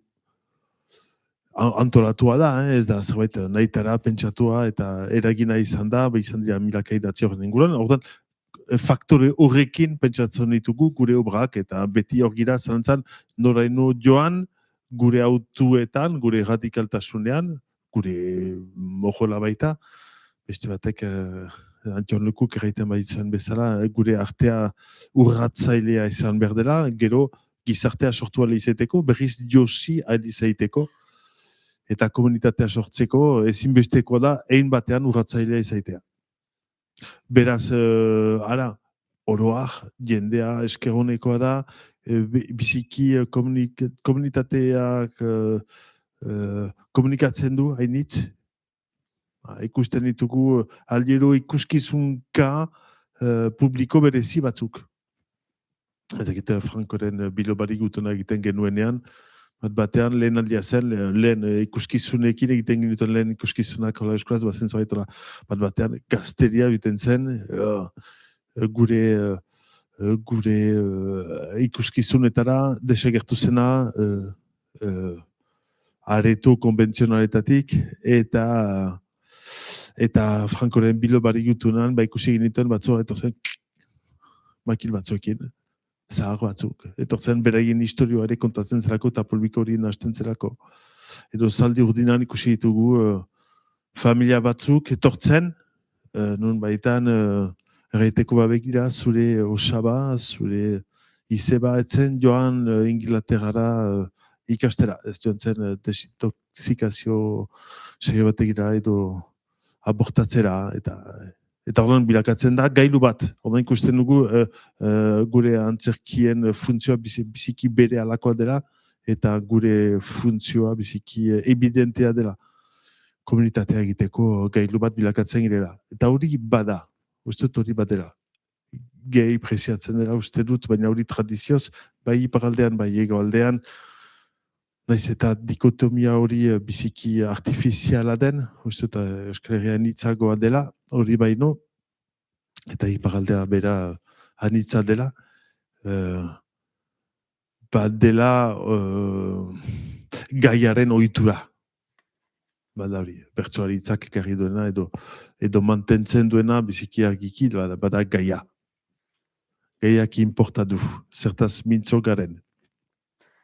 Justu, holtzaraigo aurretik aritu garelako hizketan eta arrasaten izan zenean nor naizen baneki antzez lana, ikustera joan ginen ama, aizparik gaztena eta antzerkirako ohitura handia daukan gureko harrilako lagun bat, eta antzerkirako ohitura handia da, segurenik ni baino gehiagotan joango dela, eta arrasaten dezente programatzen da antzerkia, dezente euskaraz, eta joango dela.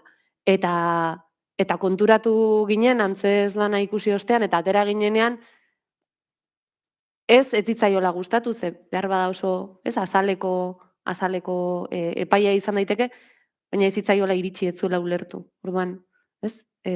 Sortzerako niri izango duzue negoziazio hori, nori ari zareten, eta onaino bai, onaino ez. Bai, eta ez da zaletasun historio bat, ez dut uste. Ez da izan behar ekspertoak guzteko gure obrak. Ez dut bat ere sinisteta kontrakoa da. Bada zer egin, zer eskaini, Pazolinik erraiten zuen, italiar sortzaile bat erraiten zuen, antzerki erresa, antzerki burgesa da. Beten gira, ontsa pasatzen dugu, antzerki zaila, antzerki nahiko burgesa da. Zertan hori, zerbitzatzen du pixkat ikusten dena holtzetan normalean, da egina da bere izteko, eta hortara alegatu da erabat arte konbentzionala, bere izteko, nomaitan sozialki jendea. Eta bada arte errikoi bakarra, antzerki edo arte oso zaila edo oso exigentea da. Eta ez dut urtik badela, baina ezakit bertsolaritzan ere entzuten, joetan gira batzuek reten dute, nik ez dut mate bertsolaritza, doitzait izten. Zer da erraiten denean, hori erraiten denean hizkuntzarekiko ere, nonbaitan errealki antzerki, digresio bat egiten dute, antzerkia, filosofia eta demokrazia momentu berean eta leku berean asmatu baldin bat dira, gutxi gora bera, ez da kasualitatea. Bat komunitatea, bat pentsaera, debatea eta elkartzeko guneak direla pixka bat iroiek. Eta orduan hori uko egiten den einean, edo hori debekatzen den einean, ekonomikoki edo lege mailan, bat soft debekazioa, orain dena pixkat oinarri edo lege, dena pixkat prekaritate antolatu bat heredatzea edo segitzea, gure sortzailean arteko lehia batean, hori gizietaren politika edo kajeroaren politika delako denetan, ez da diferentzia handia hori eta frankismoaren artean batean da debeku irmoa eta bestean da debeku pasiboa. Eldu leku beretara, eldu gira non baitan, ezintasuna badelako, non baitan debekatzen delako, Euskal berriz hortzeko, Euskal publikoari, Euskal jendarteari, hori edo beraien obretaz, beraien historioaz mintzo direnak, beraien komunitateaz mintzo direnak, ez bakarrik noski, munduaz mintzo dira, alabaina, denak bezala, hori egin batean oraindik ere debekatu ala, molde soft batean eta demokratiko batean. Baina hortan gira, eta beraz hori debekatzen denean, debekatzen da pixka bat pentsaera, beraz filosofia, eta debekatzen da demokrazia. Elkarren artean antolatzeko gaitasuna. Eta elkartzeko guneak, antzoki asko ikusi dituzue, azken hilabete hauetan, antzoki asko erakutsi dituzue, iluzik, nolako antzokiak, nolako aretoak ditugu Euskal Herrian? Badugu denetatik. Aretak ezakit nola egan, bada denetatik, badiak antzerki burgues bomboiak, ezakit. Arriaga, Bayona, horako erakuskeria erakusten duten antzokiak, arkitektura mailan. Mezu bat baitute beti arkitektura pentsaera bat da. Bat dira gauza pixkat modernoak, garaikideak, eta gero bat dira gauza batzu zahartzen ari direnak, ez direnak entretenituak, bat dira aretorik gabeko espazioak. Batzutan ezakit frontoietan ere eman izan dugu, beraz bada pixka bat denetatik maila horretan. Estruktura mailan, kasik pentsaera bat izan bako zen, ze areto, ze arkitektura gure artearentzat. Behar dira zero asko hori erantzun alizaiteko. Zuen lanak ikusten ez dituenean, eta nahi bada programazioaz hitz egin da, zuen lanak ikusten ez dituenean, ze ikuste dezake Euskal Herritarrak edo ze programatzen da, ze dugu Euskal Herritar bezala antzerkian ikusteko? Uste dut egiten dela gauza da zer eta nola eta zeren bilagoa zen. Egin batean uste dut behartuak girela Euskal publikoa berriz etortzeko lehen galderari ere, ala ere eroi bat da. Zen behar ditu hainbat muga, hainbat a priori, hainbat zailtasun ekonomiko, hainbat komunikazio eskasiari aurre egiten dio eta badoa euriarekin, lurrarekin, berdina leku batzuetan, mendian galduak ere etortzen da, badu horren gaitasuna. Baina bada hori, ni bizi naiz hiri batean, erabat erdaldundua, erabat saldua izan dena, erabat. Eta Doni Banero itzunen bizi naiz. Eta ikutsi gara da, panorama egiteko, erdia baino gehiago bigarren etxe bizitzak dira, eta hor bizi den jendearen parte handi bat, hor erroldatu da, baina ez da hor bizi, eta dira zaharrak oso dirudunak, nire etxe, aurreko etxe bat, edo ondoko etxe bat, salgai dago, erosten alduzuen bezu, balio ditu 15 milioi euro. Ordan panorama horretan, baina badira euskaldunak, eta kafe bat hartzen duen, han egiten ditugu antolatzen gira gure artean, euskaldun artean, joiteko kafe hartzera, edo ogia erostera, edo erostera gauzak, euskaldunak diren lekotan espazio erosoak sekatzen ditugu, ez da bakik militantzia, gira beti espazio erosoen bila, hartzen berritze konzeptu feminista bat, baina ustut balio duela euskal gintzarako. Espazio erosoak, beraz, erasokorrak oso importanteak dira. Eta hori ez da, ustut ez dela aski ez dela aski babestua edo kontuan hartua. Orduan egon nintzen kafean, eta entzuten nituen jendeak reten zeren ikuste jontzea, eta egin zuten iparaldearen itzulia ikusteko gauzak, euskaraz film bat, kontzertu bat, eta antzerki bat, eta iparaldearen itzulia egin zuten. Piskat hori da ere. Ez da bakrik militantea da ere, arnazgunea ipatzen baita. Badugu gaur egun, badugu kronometro bat, atzera kontaketa bat, Iñaki Urribasok egindako inkestarekin, gelitzen dira 10-11 urte, arnazguneak desagertu aintzin. Eta badakigu ezinbesteko baldintza bat dela, hizkuntza baten biziraupenerako.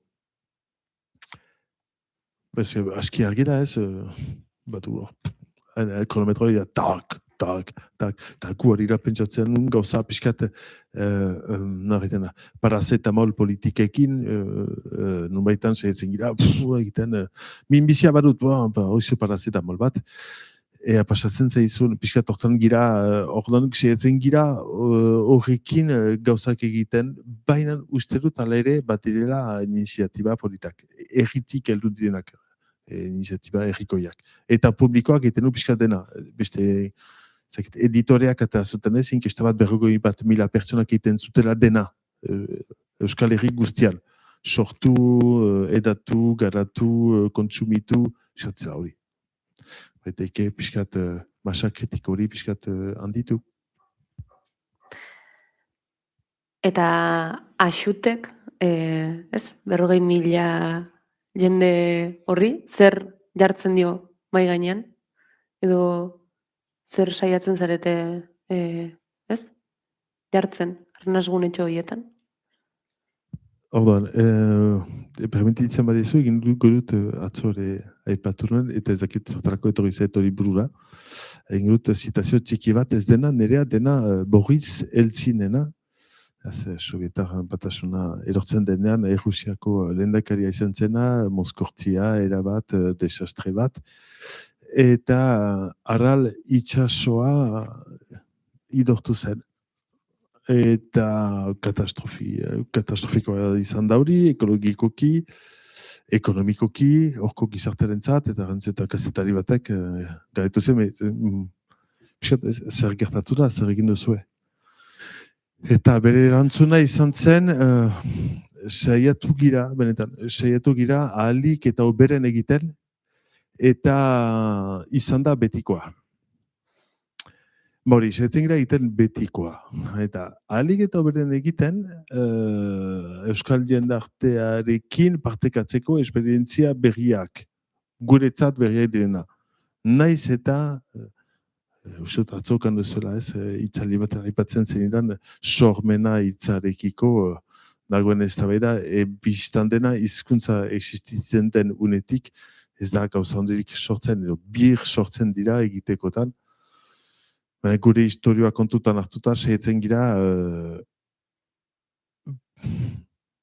ahalik eta hurbilen izaitea gaur egungo kezketatik. Idazten dudanean edo hola, saiatzen ez kontatzen airearen zaporea, berezia da ez airearen zaporea abstraktua da, baina jakitea zertan dagoen jendea, zer diren pixkat kezkak, eta ez da bortxaz beti asmatzen. Eta hori izan zen, hor naizen baneki joan zen, hori hiriburuekiko eskutik. Hiriburuekiko eskua aurkitzen da, itxoiten da, bizki komplikatu izan da, momentu hori egon gira arkeologoekin mintzatzen, horre badute egiazko erronka bat, arkeologoek, erronka politiko sendo eta serioa, horre beste debuku bat bada, existitzen dena eta tapatua edo ez dena arraskontatua. Eta Euskal jendartean bat-batean bada hori mozkoraldi handi hori, bat-batean denek irabazi zuten 3-4 zentimetro goratasunean, ibiltzen ziren bagira, ez? Bagira. Bagenekien, existitzen gira, ez naiz amesten ari, existitzen ari naiz. Hortik joan gira eta zaitu gira ulertzen, zer ziren mekanismoak martxan izan direnak gure herrialdean, erromatardotik onaino, gure herria txikitzeko. Eta pixkat nola egiten dugun horrekin, eta mintzatu gabe hori, eta gero hartzen dira beste gaur egun munduan ere baita existitzen diren debateak, lotzen dituenak, kolonialismoa, hitz potolo dira, berjatu. Kolonialismoa, feminismoa, edo feminismo materialista, eta marxismoa, erna baita, zein diran mekanismo guztioen arteko loturak, eta zergatik lurraldean konkista hasten den beti gorputzetatik eta kulturatik. Zergatik horiek dira suntsitzen lehenik, eta kasualitatea edo ez, baina gure herrian, biziki, nahiz eta ni bizi hartu nahi izan, biziki feminizatua da euskal hizkuntza, biziki are feminizatuagoa da euskal kultura, eta horiek izan dira, gehien emakumeak izan dira, gehien matxekatuak izan diren gorputzak. Etorri zinenean, eta fakultatera etorri zinen azken aldian, etengabe lotzen zenuen, ez? Gatazka eta kultura, eta zein beharrezko duen kulturak, edo zein zentrala duen kultura gatazka bera ere, eta eraman dituzue gatazka ezberdinak, antzezlan batera, eta erakutsi dituzue. Nabaritu duzue ez ezagutzarik, nabaritu duzue ulerkortasunean, jaso duzue, ulertu da? Bai. Bai, lehenik gure egan, eta ez dugu ezagutzen gure historioa. Edo ezagutzen dugu partez, ez da egia ez dugu ezagutzen, partez, biziki partziala da. Eta hauzko transmisioa gero eta zailagoa da. Ez da nik ezagutzen dudala gehiago, beste batzu gehiago, ez bat ere uste hori, baina baitugu zailtasunak, eta badire referentzia batzuk gure antzeslanean, joeten direnak, mugaren bi aldeetara. Eta ego aldean nola gutxiago estudiatzen da iparaldeko historioa, eta iparaldean gutxiago egoaldeko historioa. Eta guk pentsatzen dugu historio bakar aldera. Horrek bakarrik gatazka bat sortzen du, eta arazo bat sortzen du. Gatazkarena uste dut hori artearen printzipioa dela, eta kultur konbentzionalak orain egiten duena, badu momentu bat, hori, baina ongoita hamar bat urte hortagara legatua dela, edo berrogoi bat urte, estudiatua da, soziologian, baina gatazka soziala ukatzeko tresna bilakatu da. Eta legatu da, ikusten da, oholtzan, ninismoaren garaira legatu gira. Gaia da ni. Ni eta nire niak, eta horrekin zeitaldu da. Eta badenean gatazka soziala aipatzen da, moldu orokorrean, sekulan ez zuzenean. Ez da gehiago debaterako edo urradurarako espazio bat. Eta guk uste dugu, antzeslan guztiek, hori kontatzen, hortaz mitzo direla. Badirela, gatazka sozialak, gatazka kulturalak, gatazka sozial bezala ulertuta, feminismoa, gatazka sozial bezala ulertua, naziogintza, gatazka sozial bezala ere ulertua. Zentzu horretan, gauza guzti horiek lotuak direla, eta horren espazioa direla. Gero, ados gira, ez gira ados, bertzen da. Gatazka, bataila horrek debatea sortzen du, beraz, berriz etortzen zazera, beraz, filosofatzen dugu, pentsatzen dugu, eta ondorioz, bagira nor erabakitzeko gure etorkizunaz. Atzo egon zinetenok entzun zenuten, maininguruetako batean, Axuteko beste kide bat, Arantxa Irigoyen izan zen hemen, besteak beste mainguru horretan, ez, aritu ziren hezkuntzan, eta batez ere gaztetxoenekin edo hezkuntzan sormena lantzeak izan dezaken bideaz, eta izan dezaken garrantziaz, antzerkitik eta ari gara, helduok sormenerako nahi bada kamustuta egon gaitezken horretan, ze bide egin dezake sormenak edo nola egin diezaguke hor sormenak aipatzen genuen, ez? Bide horretan, edo aipatzen genituen gatazka horietan eta gutxitze horietan aurrera egiteko, edo behintzat 40.000 beharren 40.000 eta 2 izan gaitezen.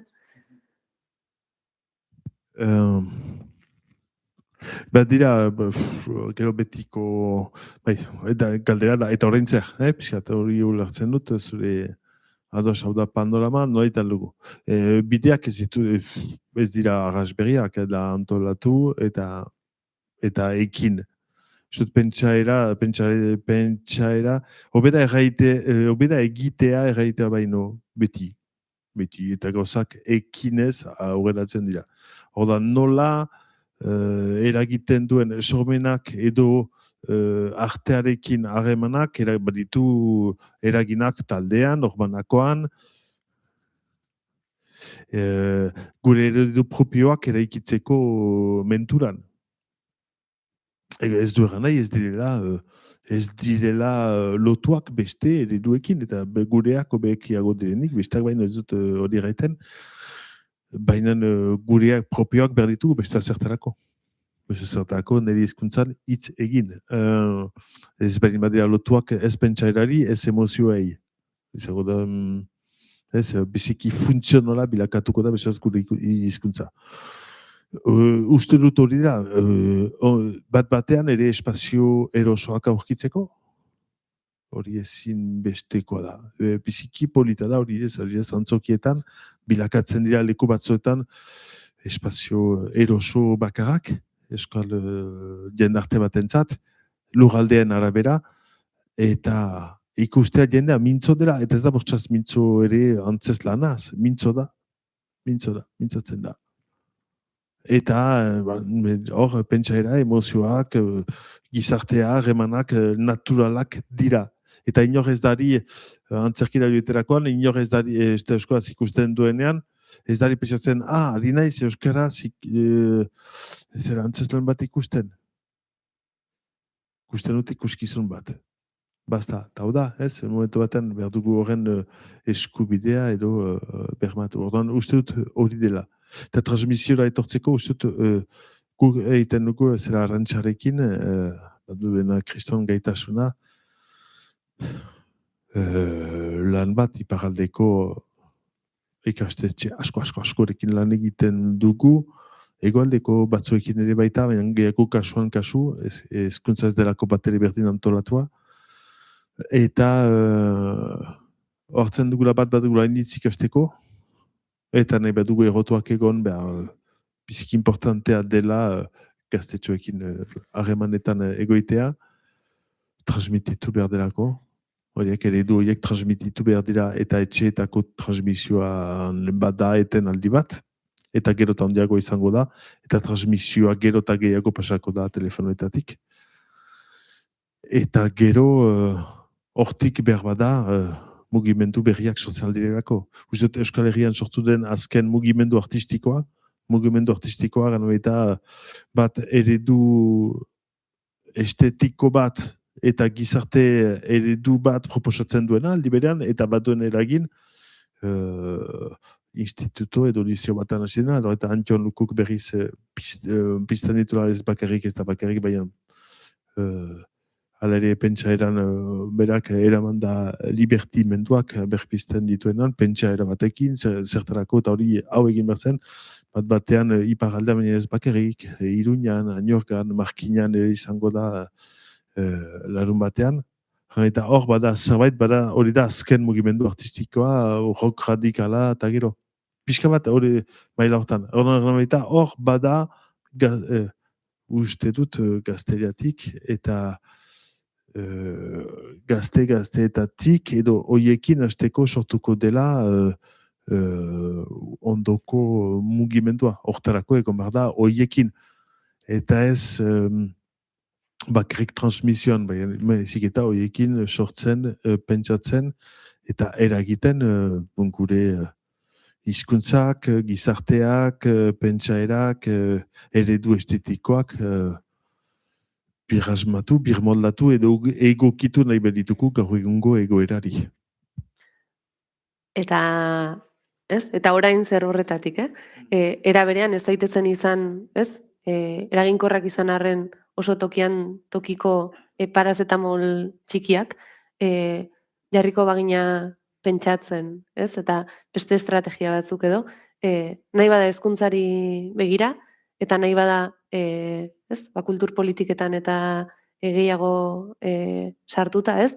Zein neurri beharko genituzke, zer hasi beharko ginateke pentsatzen, ez? Modu sistematikoan gertatzen ez den transmisio horretara joan nahi baldin badugu. Jakinda familiakoa transmisio horrek badituela gero eta zulo handiagoak sare horretan. Ez da bakarrik guri lotua, transmisio hori, bada gizarte aldaketa bat, non pasatzen giren soziologian egiten dena, aiten gure egen ermarko zen amen transmisiotik nebareben transmisiora. Eta ez da gehiago nuntik natoren, baina zer kontsumitzen dudanen arabera definitzen naiz sozialki, kulturalki eta ez dakit. Galdera zabala eta hainbatetan guk ez dakit zer beharko zen. Uste dut joan behar dela herritarren beharretatik. Hori egan ezaken. Ez dela inbeste sektoreetatik joan behar bezik eta herritarren beharretatik. Zer da nahi duguna herritarren zat? Eta araberan, martxan jartzen ditugu badien baliabideak. Orain kontrakoa da, egiten dena oroak kontrakoa da, egiten da zer badugu, eta horren arabera, imaginatuko ditut, dispositibo ezberdinak, gauzak egiteko, baina horrek ez du eraldaketa posibilerik. Horrek ingo duena, da gozatzen aldu, berenean, gainbera bat, edo akompainatzen aldu, laguntzen aldu, edo akzeleratzen aldu, askotan, hori da gertatzen dena, akzeleratzen ditu gainberak ongi egin nahian, baina infernua intentzionez betea da. Gainbera horiek. Herritaren partetik, jamako zen egin behar genuken, zer da, nire ustez, beharko zen ezakit. Zerak, erranak, eginak eta erakutsiak izan ditugu hainbat gauza, martxan zirenak, baina berdin da, irristatzen da. Ez da faltaria pentsalariak, pixat. Ez da egiazko pentsaera bat falta da, maila horretan. Artea kultura hizkuntzatik joan da, jakinda bat dugula atzera kontaketa bat. 10 urte, 11 urte. Hor, zeita luka 11 urtez, egoerari beste biogune bat emaiteko. Badira, existitzen dira, eginak izan dira, esperientziak ez direnak, bortxaz ez frantzian, ez Espainian, zoitu pertsatzen Finlandiari bere egin hizkuntzak galdu zuten, eta liburu batekin berreskuratzen dute. Hori baina komplikatu da, baina hori gertatzen da. Eta horiek kontatua dute, beraien historia, nola egiten dugu hori berriz pentsatzeko. Zut hortik dela, eta zen dira gure beharrak, eta orduan definitu beharko ziren. Erritar guztiak berdukan eskuragarri, ezakit. Garen zer nahi, hola fite kafeko edo ostatuko politika, baina ez da asko zugunago joeten edo zen gisa zoroak, ostatuko politika ginez, 10 antzeslan, 10 film urtean zehar, hola piskat 10 bat solasaldi liburuen inguruan, gehi herriko ekimen propioak, herrian herrikoak, holako zabait, Norman irentzat, 20 kilometroko zirkulu batean, edo garraio publikoan, edo autoz, baina urbil irisgarri. Eta gero ikasleek urtero, ukan baituzte harremanak, artistekin, eta hori zenbatzen da, eta gero araberan egiten aurre kontu bat. Hora egiten kontrakoa. Baina uste hori autu politiko bat dela. Zirenak autu politiko eskorafoboak nire iduriako, naiz eta beste jantzi bat ezari, baina pentsatzen politiketan hori berriz irakurtzen nuen James Goldwyn. Bai? Batzutan ongi du eta beste leku batzutara ez direnak gure zuzeneko harremanak ez frantsesak, ez Espainiak eta Espainiolak James Goldwyn, beraz aktivista beltza Ipar Amerikara.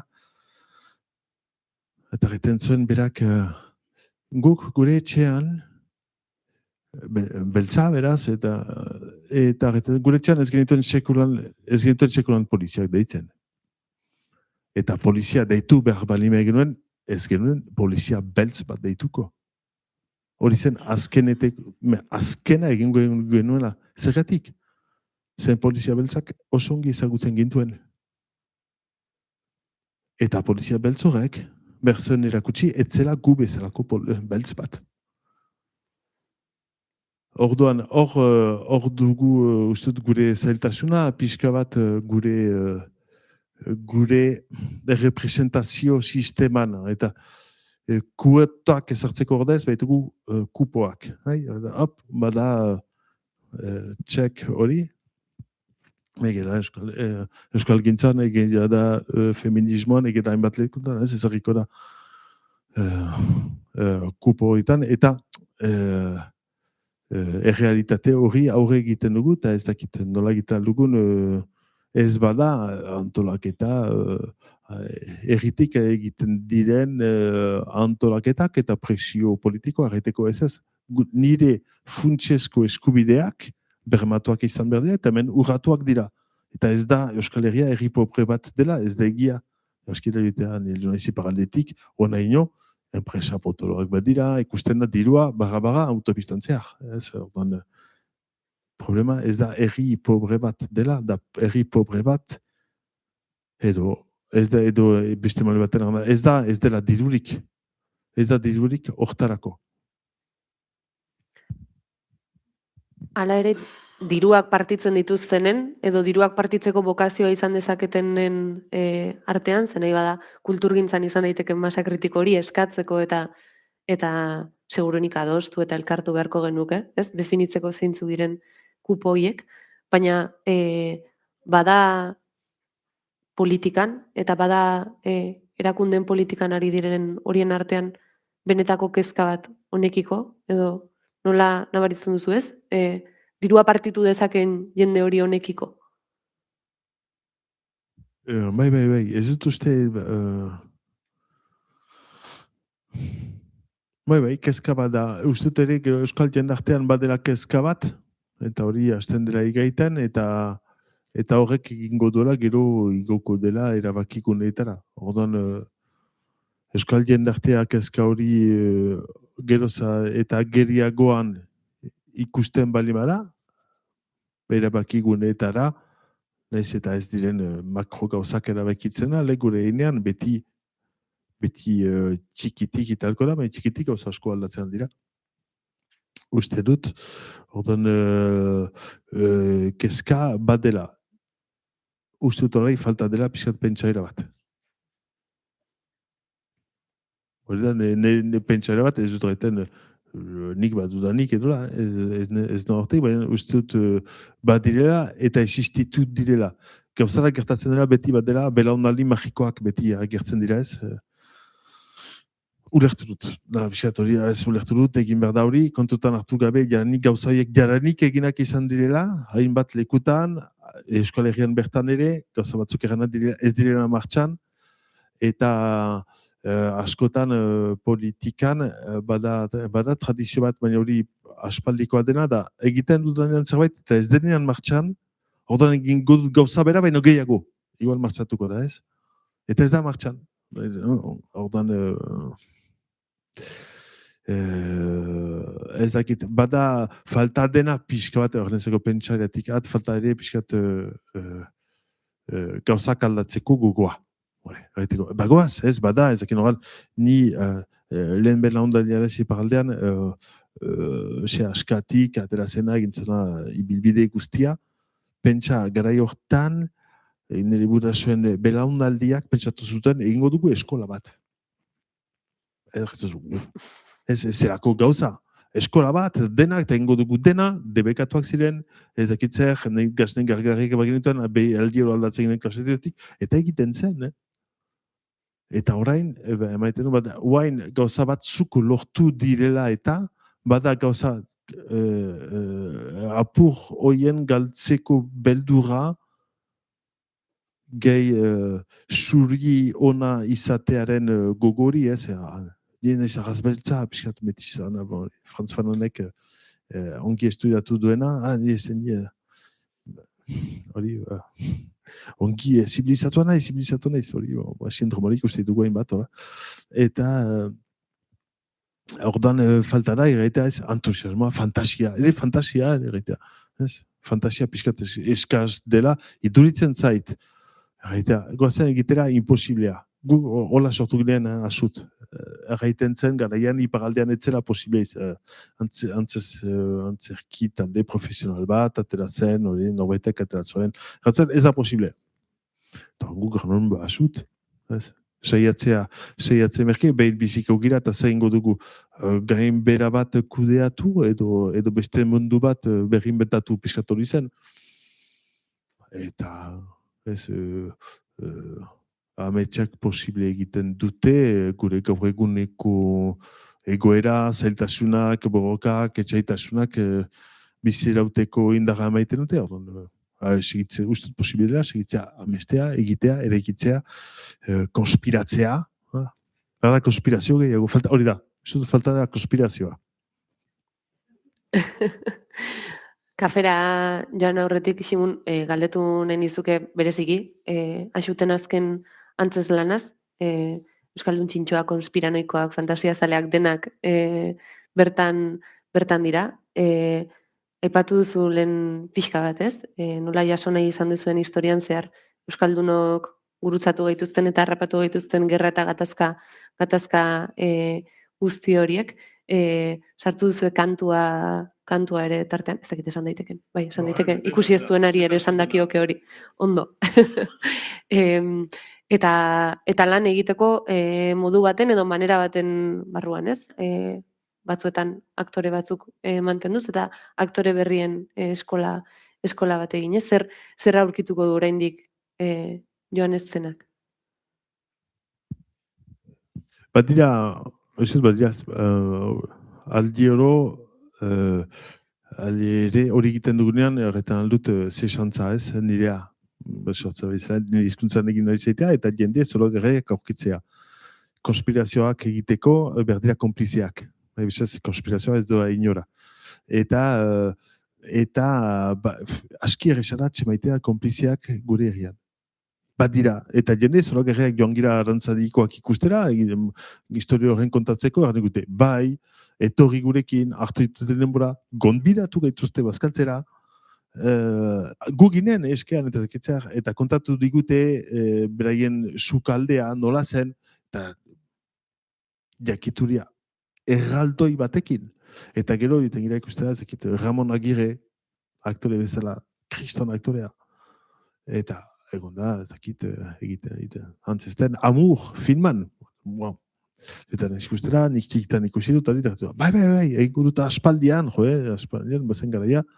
Eta gero, eta gero bat dira beste gaztatzu, garoak, bat ditu 22 urte. Hordan bien arte, bat dira, 3 belaunaldi hor. Manes, nera naia, garoa, 22 urte, eta Ramon. Eta 3 belaunaldi, batzen aldira, helburu bakar batekin, eta etortzen dira, eta begira, desmontaketan kantuz egiten dute. Kriston kantaria dira, pixkat jerosko ganaiz.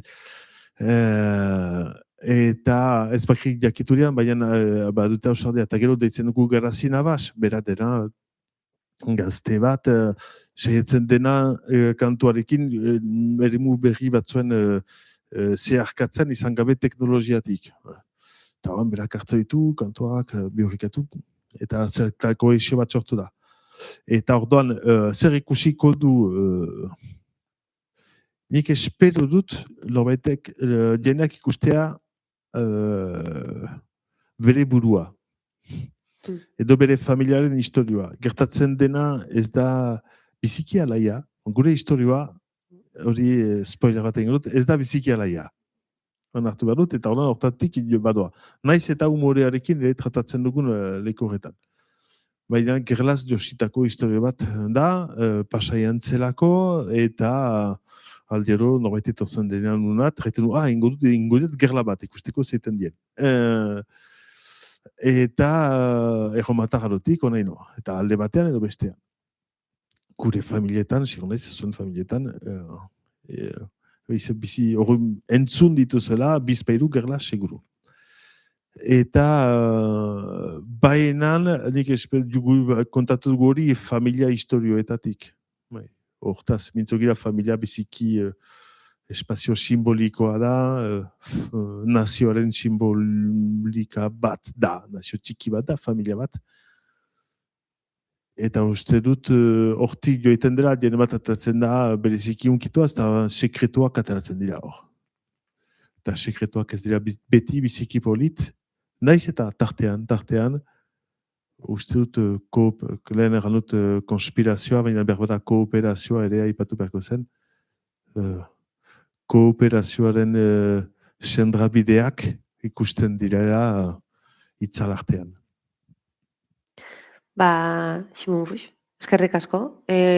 Oroitaraziko ditugu hasierako datak, zergatik ez. Nor naizen baneki bihar Zumaian, Etzigetxon, martxoaren 7an Altsasun, 8an Maulen, aurrerago Iruñean, joan zaitezte ikustera, eta orain joan zaitezte kafea hartzera eskertuko duzu eta. Eskerrik asko.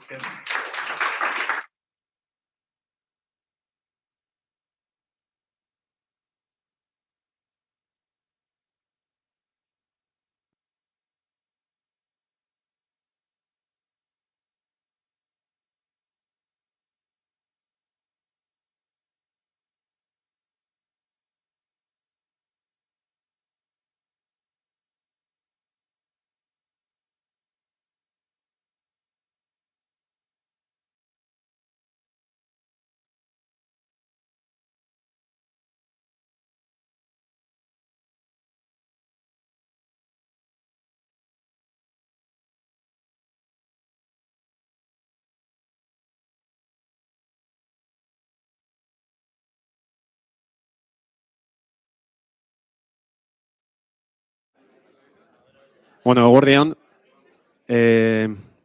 goizeko azken atalai emongotza hasiera.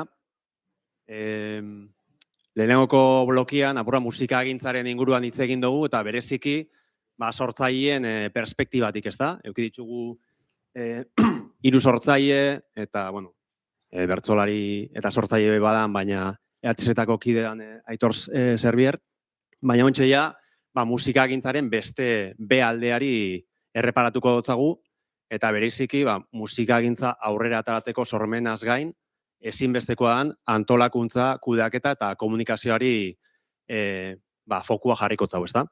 Eta horretarako, hemen dauzkogu laukide, lehenengoko gauzia eskerrak emutia eurei onatortziagatik, Ruth Manzano, musika bulegoa izeneko eragiletik, zuetako askok ezakite ezautuko duzuen, baina Euskal Herrian eta beraziki gure Euskal Autonomia Erkidegoko 3 lurraldetan garrantzia importantea daukon eragilea da, eta bera euren ikuspegia kontatzera etorriko da.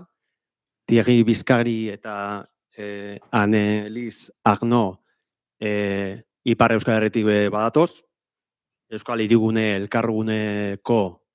elkargoko kulturaren bueltan aritzen dira eurak, eskerrik asko zuei bai etortziagatik, eta bukatzeko Koldo Tamendi, Andoa Indarra bera, eta musika zuzenan egitasmoko eta Maika Telebistako kide badana.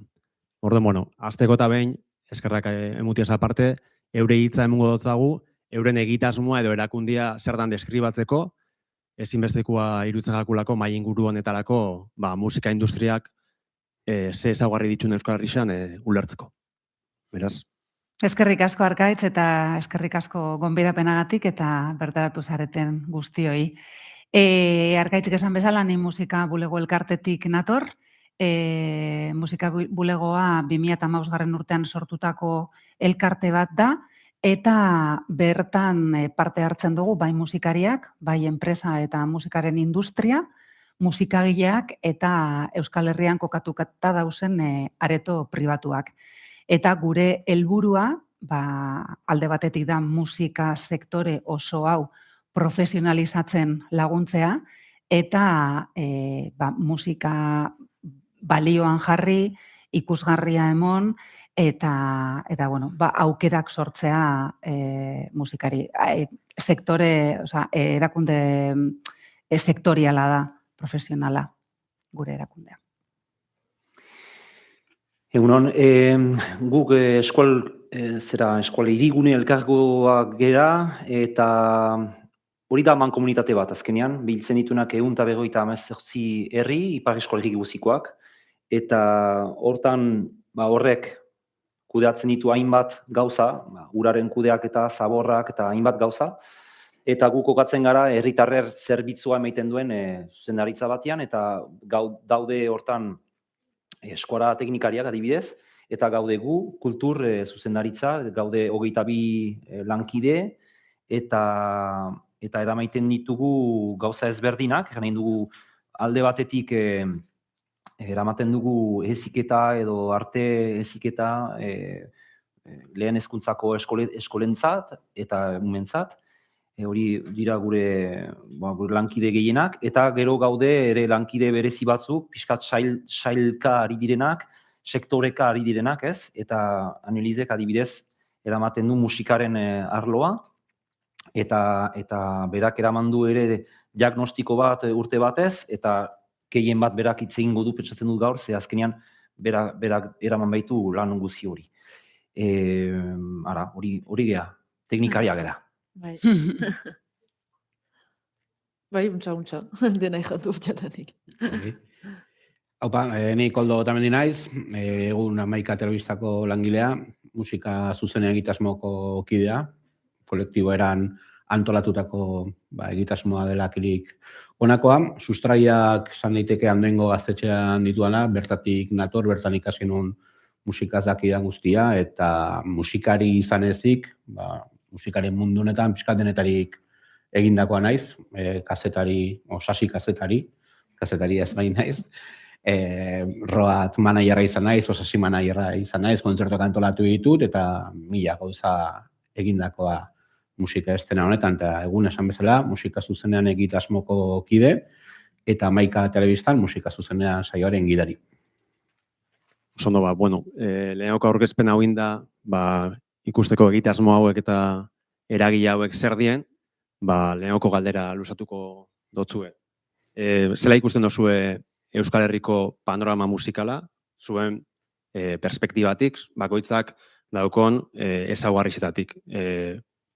Esan espadou be, antzematen da, badaukogula Euskal Herri bezala geografikoki eta bereziki administratiboki banaketa bat, eta hemen badago horren islaren zati bat, Nafarroatik, ezin izan dugu lortu azkenean ordezkaritza bat, osotasunean hori ikusi alizeteko, geografikoki da zen ezberdintasun administratiboak aipatziaz aparte, badaukogu bai, administrazioaren eta komunitatearen zein esparru pribatu edo enpresen ordezkaritza bat bai, musikagintzak hori danabe batzen dagoelako, ezta?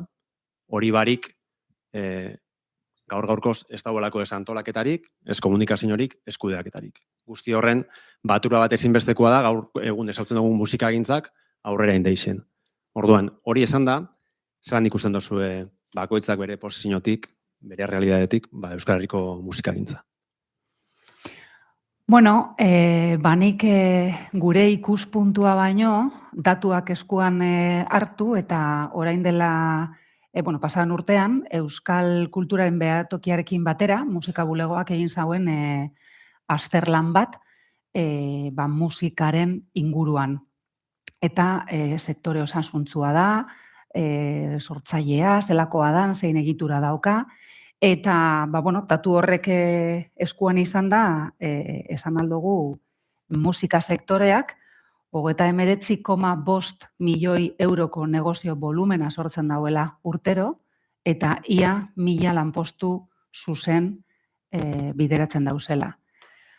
Horrek datua kontutan hartuta eta gitxe gora bera jakinda horren erdia musikariak eta artistak diesela eta beste erdia enpresak eta beste baliokate honetan dauzen eragile asko dauzela, bueno, gure sentsazioa da hasten doan sektore bat dela, osasuna daukala, bere argi eta ilunak ere badekozala, baino bueno, gero eta gehiago erlazionatu egiten da industria hitzarekin, eta hori profesionalizazio bide honetan, uste dugu garrantzitsua dela. Beraz, guk egin dugu diagnostika bat, iparraldeko musikagintzari buruz, aipatu zuen bezala Thierryk. Eta klixe aurre iritzi batetik abiatu gira, eta bada pixkat egia da aurre iritzi hori. Musika bada denetan, ez da hainbeste entzutea izan, ez da hainbeste diotzea izan, erresa da musika egitea, grabatzea, zure ordenagailuarekin, eta bada musika hainitz, karriketan, kontzertuetan, herriko bestetan, eta bai, iduritzen zaigu hola dena ongi doala. Baina sartzen zirenean sektorearen errealitatean, bai, gauzak komplikatuak dira, profesionalizazioa aski zaila da, naiz eta estatus bat ukan Frantzian, aipatuko dugu intermitentzia behar gero. Eta edabide guti badira, musika partekatzeko, tokiko musika deskubritzeko, eta bai, ez da, bai, bada hori pixkat bi realitate horiek egiak dira. Alde batetik bada musika hainitz, eta bestetik nola bizi musika gintzaren profesional baten bezala, nola antolatu ekosistema hori, eta ze estiloak entzuten dira iparraldeko estenan, zaila da dena aipatzea, barkatu behar gauza batzuk anzten ditut ezakit. Ez ala da, nondik ikusten dezun horren arabera da pixka bat. Ikusle bezala, entzule bezala, osasuntsu ematen du, profesional bezala, prekaritatea bada ere, naiz eta arrazoin duzu, zenbakiek erraiten dute, egia da, antolatzen dela. Titularra izan da, Thierry. Gero badauz azpititulo, gero sartuko gara hor, beste realitate horretan. Hori berdin bizi dugu, naiz eta konparaketan ere azkar joanen da, nahi behita preskolegia txikia da. Eta ezin dugu konparatu hegoaldeko sistemarekin eganen dugu. Baina bai, parte senditzen geha, eta hor ere diagnostikoak erakusten du argiki gehiengoak sortzen duela euskeraz. Eta hori ala ere behar bada, hemendik ez geha konturatzen doktaz, baina argi da, egiazki sortzaileak eskoraz sortzen dute. Ni esango nuke, orokorrean gaur egungo euskal musikagintza, batez ere euskaraz egiten den musikaz ari bagera, osasun honean ikusten dut.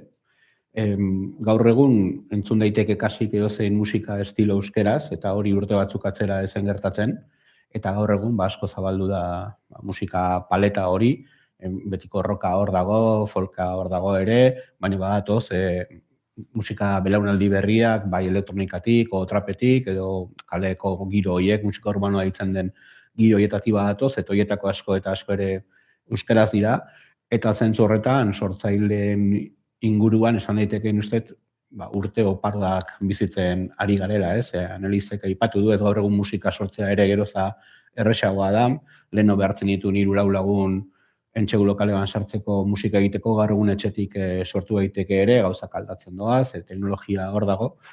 Eta zentzu horretatik musika ekoizpenak, musika sorkuntza oparoak dira gurean, ez? Urtean ez da izen disko kaleratuko diren, igual 200 disko inguru, 150 disko inguru euskeraz behintzat badirela, gero inglesez, frantsesez eta beste hizkuntzetan argitaratzen direnak ere badira hemen, orduan esango nuke zenbaki aldetik oparoa dela bizi garen aro hau, ez?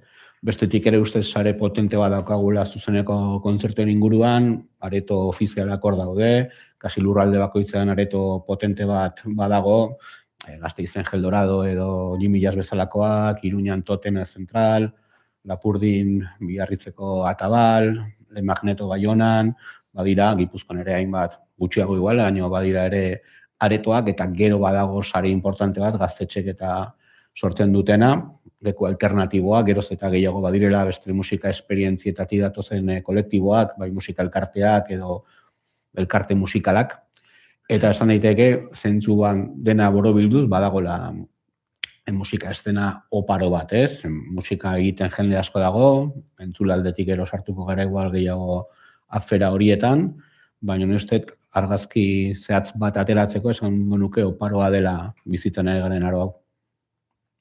Ados, eta, sortzaileen alde hori, islatu oso koldo, antolakuntza kudeak eta komunikazioa dagokizunez da zen bestelako, eragile, pertsona, profesionaletan, zelan ikusten duzue realitatea, zuek ondo zautzen zuen gainera Euskal Herriak azkenengo hamarkadetan indauen ibilbidea musika egintzan, zela ikusten duzue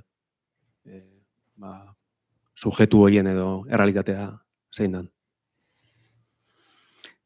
Bueno, orain da momentua bi errealitate horiek aipatzeko, ez da? Artistekin gertatzen dan bezala eta aretoekin gertatzen dan bezala, beste azpisektoreetan berdin gertatzen da. Badauz, oso profesionalak diesena, komunikatiboki, oso narratiba ona daukela eta edabideetan daukiela presentzia bat eta danok hitz egiten dugu eta talde berdinez, eta artista berdinen eta enpresa berdinek, eta gero dago beste errealitate bat. Eta errealitate hori da gehien bat sektoreak bultzatu egiten dauena eta mantendu egiten dauena. Sektorea ez dira lau talde eta lau enpresa potenteak. Sare bat dago, isiltasunan mugitzen dan sare bat dago, enpresa asko eta horrek dire aurrera ataten da bienak. Orduen, bi errealitate horiek elkarbizi egiten da bie, eta batzuk aprobetxatu egiten da bie beraien aukerak, eta beste batzuk gutxiago.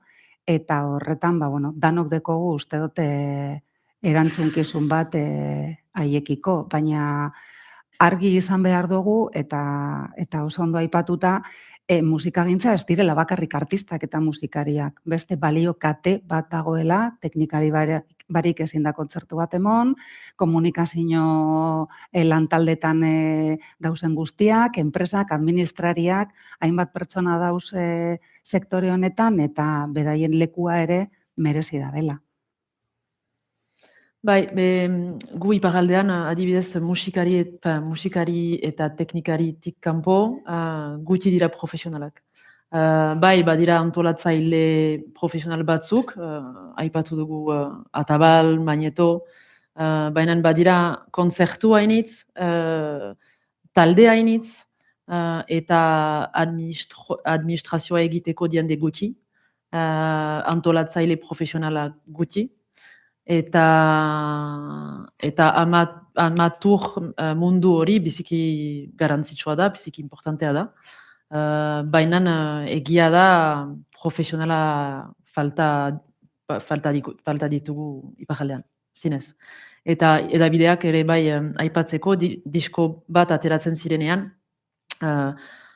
bereziki euskaraz ari den musikarentzat, aski erresa da sare batean txartzea. Eta diskoa ateratzean baduzu oihartzun bat, aski erreski, iparraldean. Eta gero desagertzen zira, zinez. Musika bereziak edo ez baldin baduzu egiten besta egiteko musika edo ez bazira talde potolo bat, mementu batean ez duzu tokirik ez edabideetan, eta gutxi dira diadanik, ejan behar da, ez kontzertuetan. Eta hori, bai, badira toki guti musika deskubritzeko, toki guti eta bai, edabide komunikazio tresna guti. Eta koldo, abor bat profesionalen ikuspegi eta aipatua, baina badau, aipatzen dugun kudeak eta antolakuntza eta komunikazioan beste, komunitatetik lan asko itzen dauen sektore oso bat, ez? Zeran ikusten duzu? Bai, bi arloak oso argi ikusten ditut. Ez alde batetik ohiko komunikabideak, bai izan daitekela Euskal Telebista bat, edo Euskal Irratia, edo olako medioetan apenas daude saio musikalak, eta daudenak igual oso espezifikoak eta oso ordu galduetan izaten dira. Jon Basaguren izan dugu hemen aurreko hitzorduan, berak idatzen du kriston saio bat, adibidez, eta badira beste oasi txikiak, baina orokorrean musika izaten da rellenoko gauza bat olako edabideetan, ez? Euskal Telebista dukan potentzialtasunarekin, zein gutxi erabiltzen duten beraien plataforma musika sustatzeko, izugarri iruditzen zait, ez? Eta bidez Euskal Irratia bera, Euskal Gaztea Irratia zehazkin barko lukeen papera, benetan ikusten ez dutela egiten, ez? Ente publikoa deinean, kriston aukera dituzte sostengatzeko estena txikiari bultzada emateko, eta azkenean radioformulak bajaten ditu ere, ez? Badira ere, Gazte Irratian saio batzuk interesgarrian eretzako, ez asko, baina batzuk bai. Baina orokorrean daukaten radioformularen aldekoa postu hori egiten du, goraipatu lau talde, egunean zehar, eta beste guztiak itzaldu, ez? Horren parean zer dago? Musika giro alternatiboak edo ertzetatik datozen saioak, irrati libreetako programak, gaur egun nahi behazu tiktokerrak edo instagramerrak edo saretan barna dabiltzan jende asko gauz interesgarriak egiten, beti ere foko handirik gabe, baina txikitasunean gauza handiak egiten, ez? Eta hor badago interesa duenarentzako, badago bide bat gauzak topatzeko, eta alternatiba bat egunero jaten ematen diguten horren aurrean, beste alternatibak badirela ere azaltzeko, ez? Eta ez da gauza berria urteak atzera, aldizkariekin gauza bera gertatzen den, papera desagertu denean, sarea irabazi duen einean boderea, aldatu ira egiteko erak, baino lehen ere talde batzuk gora aipatzen ziren, eta gaur egun ere horrela gertatzen da, ez? Komunikabideak bizi dira zifra eta datu erraldoien menpe, hori da beraientzako importantea. Importantea da, adibidez Durangoko azokan zein dira hilararek handienak, eta ez zenbat disko argitaratu diren urtean, ez? Eta hortan itxutzen dira komunikabideak, ez? Eta zentzu horretan, bileratzen dute ikuslegoa ere, pentsatzea dena dela handia eta dena dela izugarria, ez? Eta ertzetan, edo erdian, hobeto esan da, gauz pila baude superinteresgarriak, eta foko gehiago izango balute, aukera gehiago izango lituzkete aurrera egiteko, eta ezagunak egiteko, ez? Eta eskaintzen diguten menu itxi horren aurrean oparean, edo ertzean, badira beste alternatiba pila bat, esan bezala, arakatzen duenak topatzen dituena, ez? Ni asko entzuten dute Arrosa sarean bidez, irrati libretako saioak entzuten ditut, eta tokian tokiko egoerak islatzen dituzte, Xiberuko boza bezalako irratien bidez ezagutzen du Xiberuko estena, Zarata zarautzen ezagutzen dut Zarataren inguruko mundua, eta irrati libreek aukera asko ematen dute, realitate ezberdinak azaltzeko, non badirudin beste irratikateak entzunez gero, ez direla entzuten, ez? Eta zentzu horretan alde batetik esaten dute, ez? ETBek inditu saiakerak bere bidean zehar, o galderrek gidatzen duen bide gurutzen bezalako saio interesgarri bat, ez ere zean geratu zen, eta niretzako saio oso potentea eta ederra zen, eta badirudi ez dagoela interes askorik, estena txikiari edo izarrak ez diren taldei bide emateko, ez? Ikusten dituzu antolatzen dituzten kontzertu guztiak, ematen dituztenak dira makroak, edo dira zerbait bereziak kontzertu bat azote batean, ez? Superinteresgarria, ez? Eta betiko taldeekin bueltaka, ez? Eta azkenean dira eguneko oso gutxi bat, musika eszenaren ez da marreko bat ez dute representatzen, egunero ikusten ditugun talde horiek, ez? Horren parean, alboan bidea egiten daude ehundaka talde, hemen, Aretxabaletan, hemen gauden tokitik 100 metrora kuartela dago, entsegu lokalak badira, kultur ekitaldiak antolatze dituzte, dantza taldeak badira, hemen 100 metrotara, Aretxabaletako bezalako herri txiki batean kriston musika estena dago, eta segurazki inor ez da konturatzen, ez, hemen daudela, ez dago Nil bezalako talde bat soula euskeraz egiten, Trigger bezalako bat txeloa jotzen, Tafola bezalako talde bat punkoian talde oso esanguratsua dena, hemenen saiatzen dute gure ondoan eta agian ez ditugu ikusten, ez? Ados. Eta apur bat datuen, aipamen egin dozula eta, datuetatik tiraka, musika gintzaren behalde horren profesionalizazioa, aipatu zu diru volumena zein da, baina lanpostoi dagokizunez, zela ari da profesionalizatzen Euskal Herria. Bueno, ez da erreza, eta sektoreak azterran horretan argi esaten dau profesional kualifikatuak bilatzea ez dela erreza jaialdi bat antolatzerako orduen edo bueno, izaten da hau ogibidea izan da gustukoa izan dan zerbait eta bakoitza egin dau bere burua eta asmatu dau bere burua. Musika gustatzen jat eta hemendik hartzen dut furgoneta bat eta hasten naz argi batzuk jartzen eta horrela hasten da nire ogibidea. Orduen hori momentu honetan ez du balio. Horrek sortu aldauena izan alda prekarietate kroniko bat. Orduen profesionalizazioa eta formakuntza oso garrantzitsua da eta badirudi hor aurrera pausuak emoten ari direzela. Lehen aipatu dugu musika industria hitzarekin ja erlazionatzen ari dela eta horrek naiz eta batzutan ekarten dagoelako ez dakit, distantzia bat hartzeko gogoaz, baino egia da instituzioak eta erakundeak horretan lagundu egiten dabiela eta garrantzitsua da sektorea hazteko eta hori, prekarietate kroniko hori ez gertatzeko. Aipatu dituzu instituzioak eta, analizita atiagik, teknikaritzatik badabe, instituzioetatik lan itzen dabe, Ipar Euskal Herrian, zuen rolai dagokizunez, edo zuen bezalakuen rolai dagokizunez, zela ikusten dozue dagoela zuen posizioa, zuen funtzioak eta euskal musikagintza honi bultzada emuteko edo behar dauen hori lortzeko. Bai, gu elkargoak erabaki du sail ekonomikoa aipatzea. Eta egan nahi du, bai profesional horiek ikustea. Zonbat diren, zer diren haien egoera, eta beraz bai, elkargoak eman du lehentasun bat profesionalei,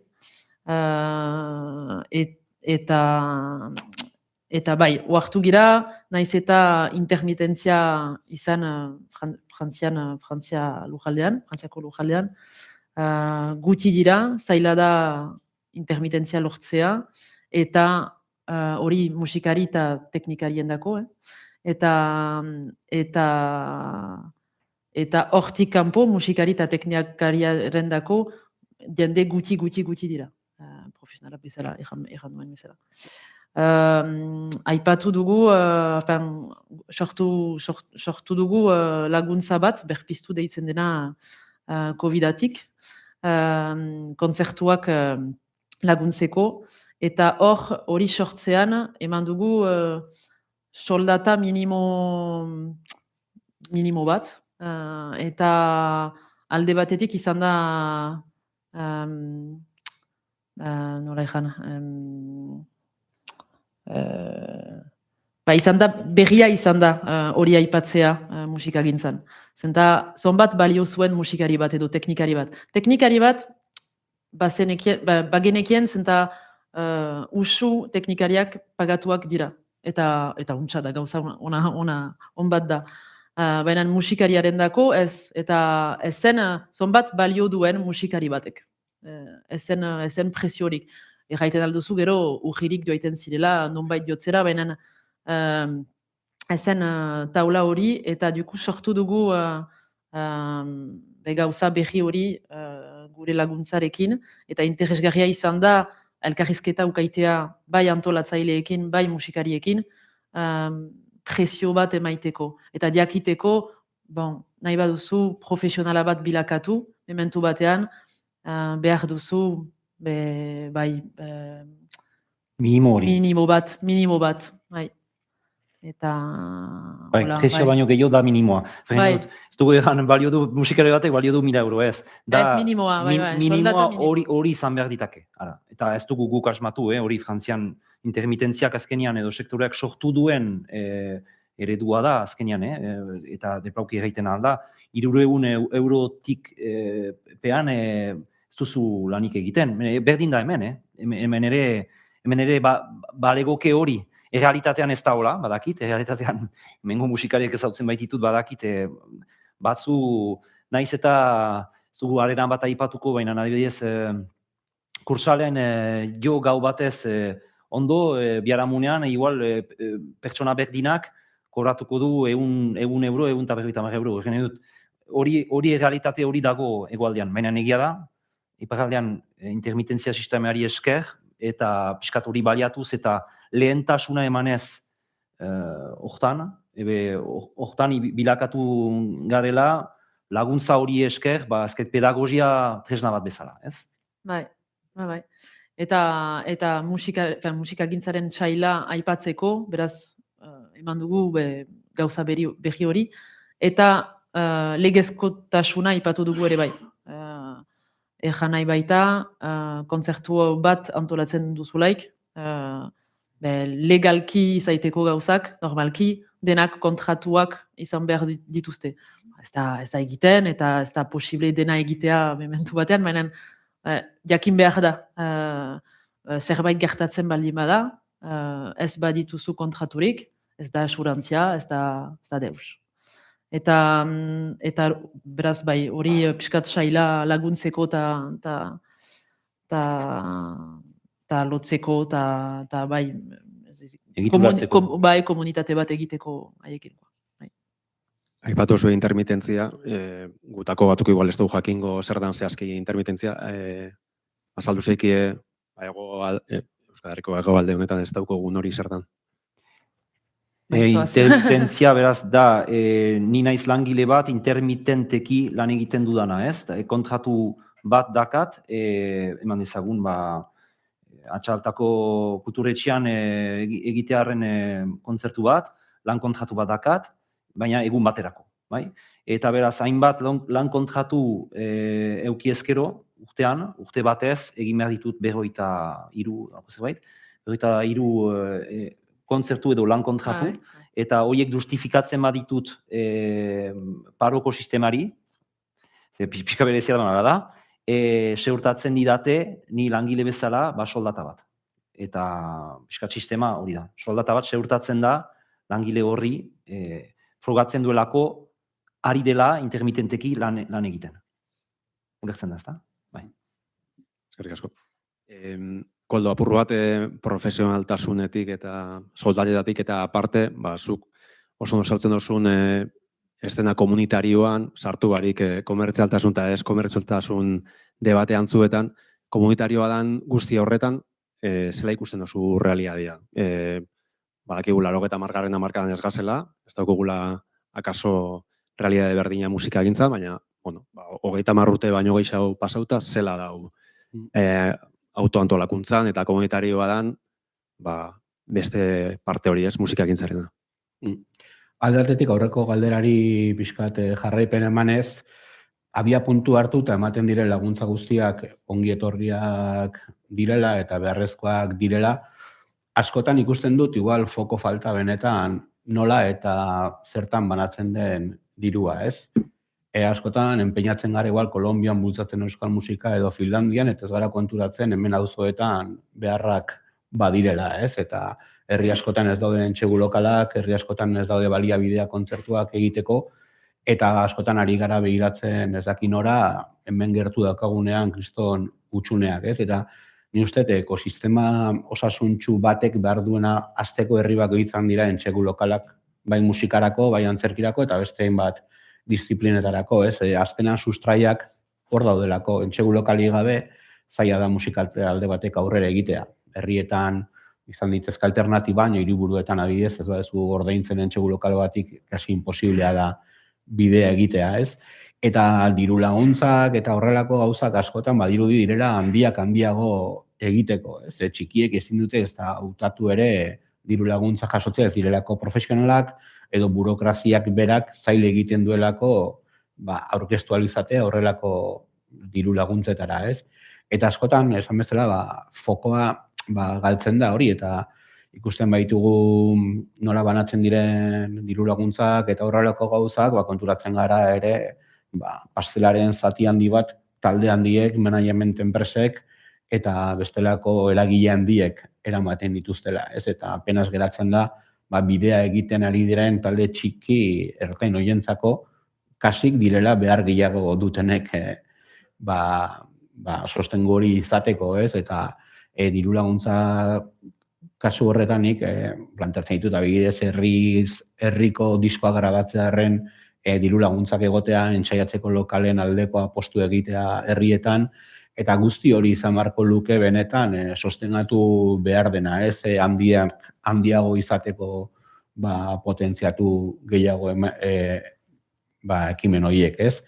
Ze nire argi ikustu nire musika bidean, bai Amaika telebistarekin entxegu lokaletara goazenean elkarrizketa egitera, kontzertuetan nijoanean furgonetarekin, entxegu lokalak dauden tokietan eszenak sortzen dira, lekuak sortzen dira eta mugimendua sortzen da.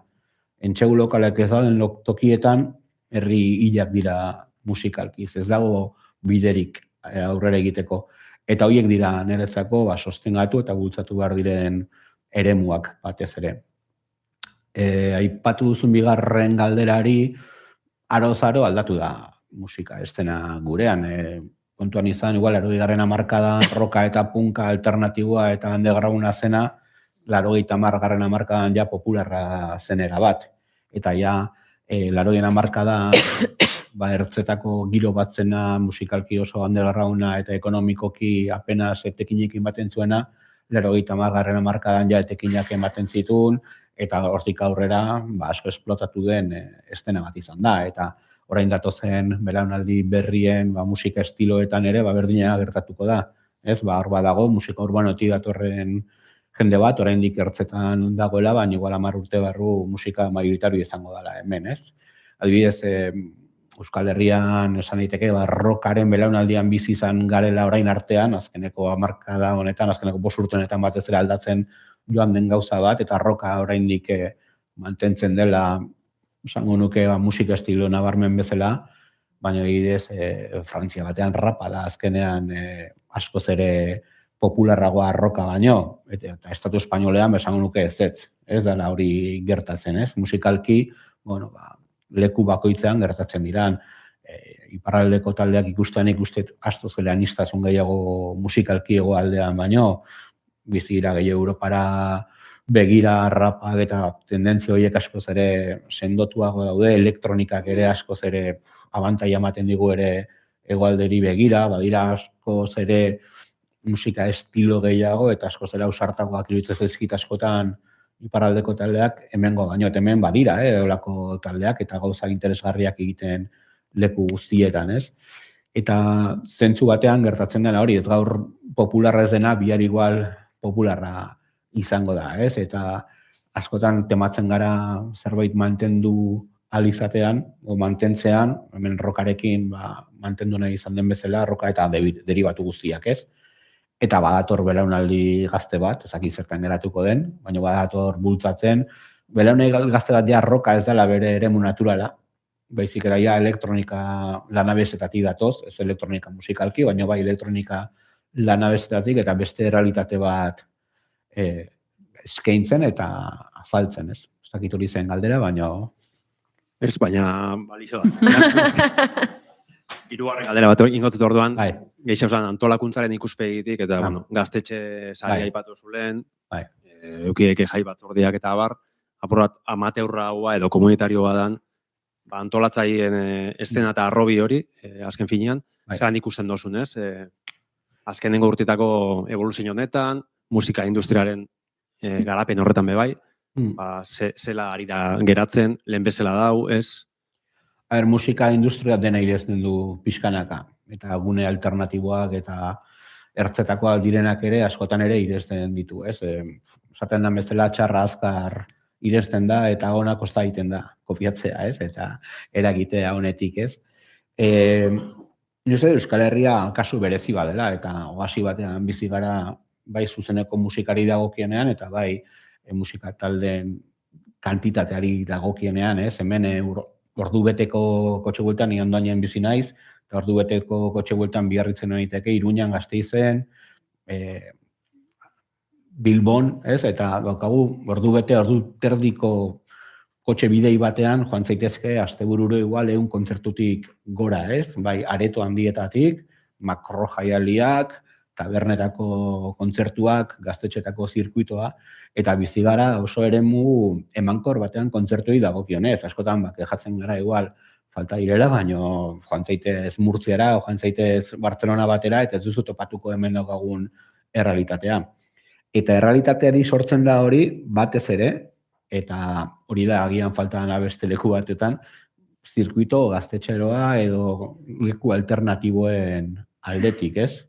Edo zen hiriburutan egon daiteke Jimilez bezalako areto bat Espainian zehar edo Frantzian zehar, ez? Baina ez da egongo da estena alternatibo bat, bai gaztetxen aldetik, bai musika kolektiboan aldetik, guk hemen bizi dugun errealitatea bezalakoa, ez? Orduan, alde batetik hemen oso baikorrak izan bar gara, ze estena hori badago, eraldatzen joan da, gauzak aldatzen joan dira ere, gaztetxeen zirkuitoa batzu diote galdu dela potentzia eta izan daiteke, baina eragile berriak sartu direlako ere. Hemen inguruan, gau arrasateko gaztetxeak listo musika eskaintzarekin, kultur bezalako zirkuito bat, ostegunero talde proposamen berriak ekartzen dituena, urtean 30 talde, izango dira pasako direnak bertatik, eta Euskal Herrian zer badira musika ziklo ezberdinak, eta hortaz badago jendea eragiten horrez, eta gaztetxeak mantentzen dute, musikalki den aldatu da, musika ere bera aldatu denean, kontzertuen hildoa ere aldatu da. Leheno kontzertuak igual ziren musikazale jendearentzako gehiago, eta orain kontzertu bat asko bizitzen da festa baten inguruan ginda bezala. Zerbait antolatzen duzu eta musika talde batek girotzen du, ez? Eta horre asko nik aldaketa asko ikusten dut, astean zehar dauden kontzertuak, edo asteburutan dauden kontzertuak. Astean zehar kontzertu batera joaten dena, da erabat musikazalea delako. Hor da, ez dago galbiderik asmatuko ez du 100%. Asteburutan jendea juten da kontzertuetara, ja beste esperientzi batzun bila. O lagune juten direlako, edo beste planik ez dagolako, edo gaualdi bat dagolako ez dakinun, eta bukatzen da festa batekin, ez? Eta orduan musika askotan ez da lehen planoan jartzen olako espazioetan, ez?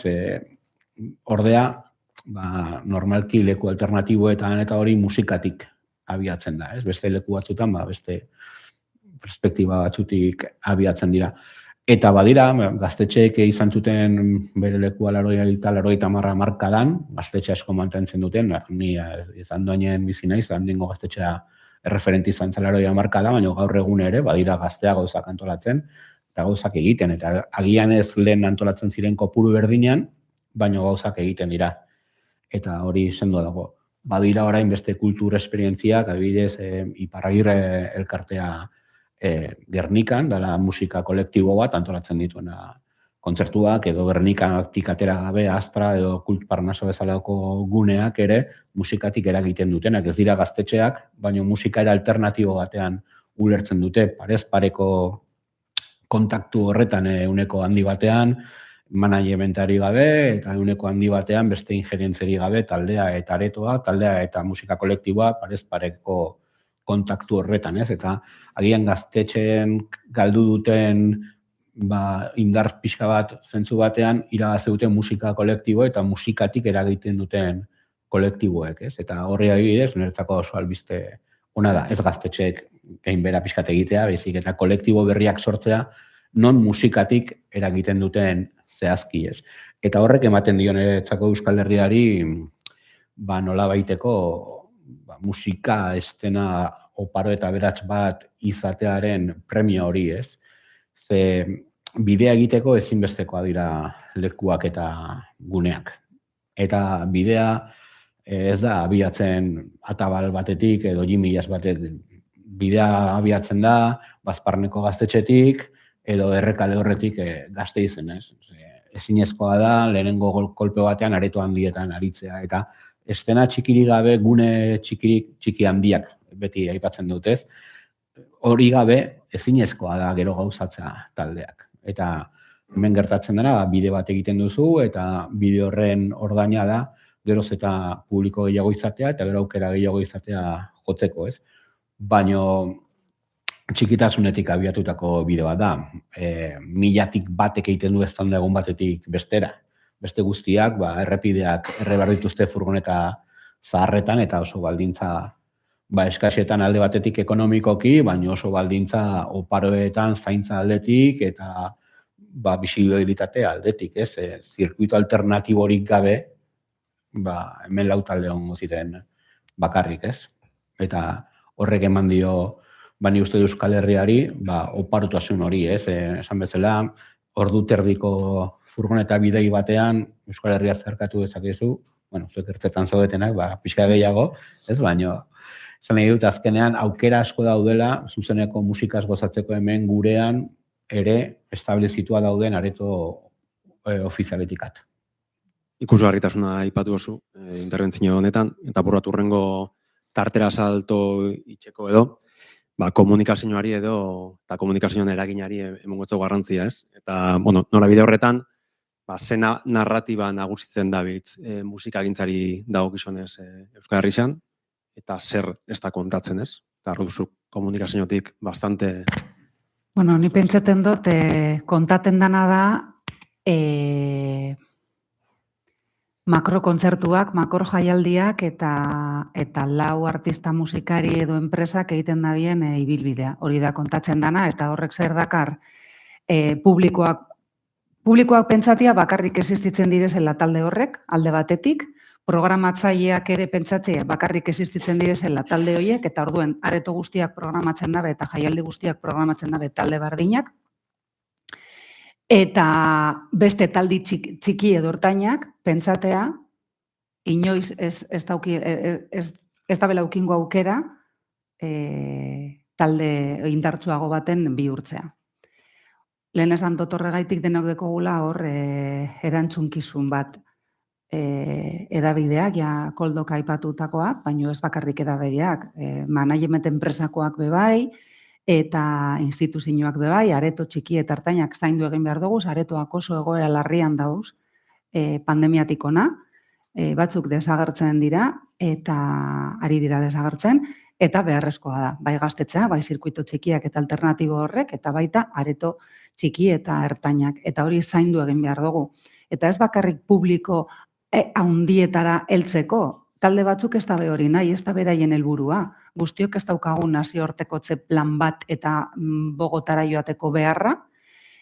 Guztiok ez dugu jo nahi 1000 pertsonen aurrean, 200 aurrean eroso sentitzen gara, orduen, errealitate ezberdine dauz, eta hori da kontatu behar dana. Ez dana kontatzen, beste realitate hori.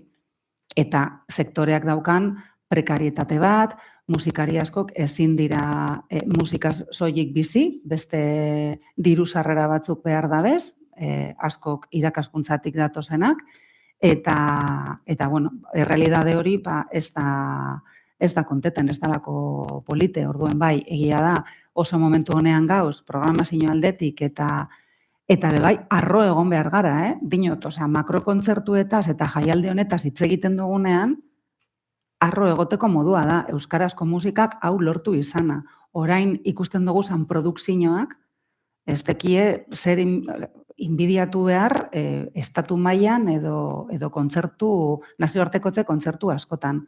Orduen, arro sentitu behar gara, baina bai jakin eta publiko jakin dezala, badauzela hor beste talde askok bidea bebai egin behar da bien, eta hori bebai kontatu egin behar da eta ikustarazi egin behar da. Analista Tiegi, Ipar Euskal Herrian edo, zer da kontatzen dana, zer narratiba da, eta zer ez da kontatzen, ez? Musikagintzan inguruan. Beraz, kojoa aipatzen zuten, zenuen badirela toki tiki hainitz, eta, bon, iparaldean ez hainbeste atxematen dut.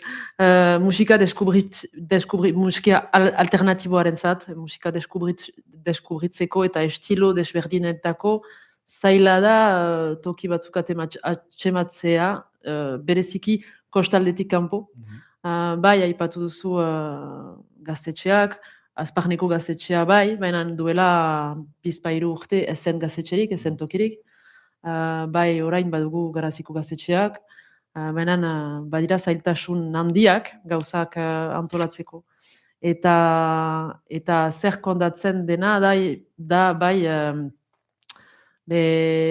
udantzeak badirela konzertu hainitz astebururo, baina beti ber taldeekin, eta untsa da, zenta euskaraz ari dira, sorkuntzak dira, bereziki Siberutz edo Umaskak adibidez, talde aski berriak dira batzutan. Baina beti ber taldeak dira, musika, besta egiteko musika da, bereziki, eta diendea eramateko, gazteak eramateko. Gero, interesgarria dena da, naiz eta euskaraz ari diren taldeak izan, usu antolatzaileak eta publikoa ez da euskalduna. Egan nahi du, jende ez euskalduna hainitz entzuten du euskaraz ari den musika. Eta soft power tipi bat da udako bestetan. Eta interesgarria da hori ikustea. Baina egia da, eszena hortatik kanpo, zaila da desberdintasuna atxematea, alternatiboak atxematea, eta ala, bai. Ez dakit zerbait gehitu nahi duzu. Kasik erreiten alda ere, ez dela narratibarik. Egen nahi dut musika taldeek, Ipar-Eskoleko musika taldeek atxemaiten dute tokia irrati libreetan, janen dugu. Bai. Benen irrati libreak ez dira edabide nagusienak, Sud-Ouest, adibidez, edo France Bleu, edo lako irratiak edo kastek, ez dute aipatzen tokiko esena, ez? Ola eganen dugu. Edo ez bada folkloretik hartuta. No, behar da lagia da, hola egitea, baina narratibarik ez dago, adibidez. Ez nuke ganen Ipar Eskolaren asko aipatzen direla mako kontzertuak. Edo bapatean, entzuten dugu, nera aitak egiten dat, entzun dut Ramon Martikorrena hariko dela eta Nafarroan. Eta ez da Ramon Martikorrena ari dena da zetak eta bera hariko da, baina aitak hola ulertu du. Eta ez, zergatik ez, da narratiba bat, zentzu batean, ulertu du, bere adineko batek kantatuko duela ez dakiz eman 1000 pertsonen aurrean. Hori pasatu da, nire etxean. Baina, Koldo, narratiben inguruan. Nik musika ulertzen dudana eta musika industria oso urrun daude, elkarrekin, ez? Eta niretzako musika da gertutik bizi daitekena edo zein tabernar edo gaztetxe edo herriko plazetan, eta beste guztia esango nuke igual gehiago ala pirotecnia eta espektakuloa bizigaren aro honetan, ez? Ja gaur egun inorrez interesatzen lagun agertoki gainean musika egiten ikustea, ez bada sekulako pasarelarekin, ez bada sekulako argi jokoekin, etxefogoak, edo eszenatoki erdian kasaba jartzea urez beteta, ez? Leheno, aipatu Jon Basagurenek, ez? Agian, esaten dugu, harro egon gaitezkela, orain Euskal Herrian egiten diren gauzak mundu mailan edo Espainian edo Frantzian egiten diren pari izan ditezkela, ez? Eta aipatu nik ere, askotan ikasten dugula txarretik honetik baino, ez? Zenbaterakaino du horrelako espektakulo batek musika benetan ardatz? Zenbaterako musika zaleak doaz olako eventuetara? Esango nuke askoz gutxiago areto batea doan jendea baino, ez? makroa da, eta denetarik juten da, eta zentzu horretan, jende asko juten den tokietara, beti ez da publiko on bat, eta askotan, ni junaiz kontzertu handi askoetara, eta dagoen murmulloa jendearen aldetik izugarri izaten da, eta hori leku guztietan pasatzen da, baina geroz eta estena txikiogan, geroz eta gutxiago pasatzen da hori, ez? Ze kaso egiten zaio emanaldi handiak zabaltzen duten taldei, 15.000 laguneko areto batean lehen taldea jotzen duenean 2.000 lagun balin badaude bakarrik. Zenbateraino jende horrek apostu egiten du etorkizuneko taldeen alde, ez?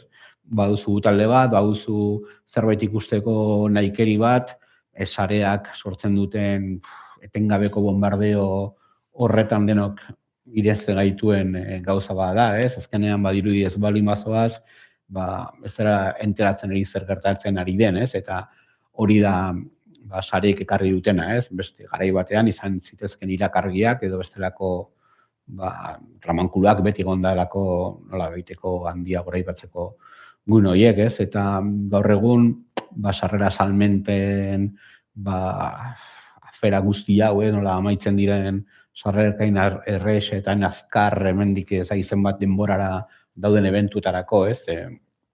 Nigo gandut, sarrerak beti amaitu izan direla musikan hasi nintzen egunetik. Sarri atunez ni kontzertuetara jun eta kanpoan ja betea zelako ni iritsi naizenean, ez? Baina ez zitzaion ematen gaur egun ematen zaio balore hori, ez? Kasi importantea da kontzertu aurretik promozio egitea eta kontzertu ondoren promozioa egitea, benetan gertatu dena bizitzea baino, ez? Eta bizi gara sareen diktadura horretan, ez? Zenbat lan egin behar duen musikari batek, musikatik aparte bere emanaldia aurrera ateratzeko, ez? Ni usten dut, musika talde asko sareak elikatzen ematutela denbora gehiago ensaiatzen baino. Mundua sarean dagoelako eta guzti hori hor dagoelako, ez? Eta horrek entzen dizu denbora pila bat sorkuntzarako ere, ez? Eta esan bezala, sarrerak beti amaitu izan dira lekuetan. Askotan ere, soldauten kultura hau, ridikula askotan, ez? Badiez Bilbo batean kafeantzokia bezalako areto bat betetzean non sartzen diren 600 lagun, 1.000.000 bat lagun bizi diren hiri batean, iruditzen zaigu izugarria eta igual ez da horrein izugarria, ez? Eta ematen diogu epika bat gauzei, zoazela Arrasateko Irati tabernara, 100 lagun sartzen diren, 80 lagun sartzen diren leku batean, eta jartzen duzu afitxean sold out bat handiagoa aforoa baino, ez? Eta bizi gara, hori, badirudi ez badezu sold out egiten, ja ez zara inor. Eta leno talde ibilien, o talde handien ez gustatzen hitza hori erabiltza, baina talde horien gauza zen, eta ja edozein gazte kuadrilla batek ere berdin egiten du, ez? Esan bezala txar guztia azkar kontagiatzen da, ez? Eta askotan bizi gara, diktadura horrenpean, ez? Zenbakiak dira importanteak eta ez jardunak, ez? Eta horri, kezka asko sortzen dizkit, ez? Eta makro jaialdietara jo nahi duena, jun bedi, nien ez jungo, niretzako ez da eremu natural bat eta ez komodo bat, niretzako horrelako emanaldiak ez dira musika sentitzeko guneak, niretzako nik musiko ulertzen dudan bezala, baina norbait horrekin gozatzen badu, nien naiz kontra jarriko, ez? Norberak erabaki ezela bere bidea, baina egia da azkenean komunikabideek, prentsa, irratiek dena bideratzen gaituzte handira joan beharrean gure herriko plazan gertatzen arian jakin gabez.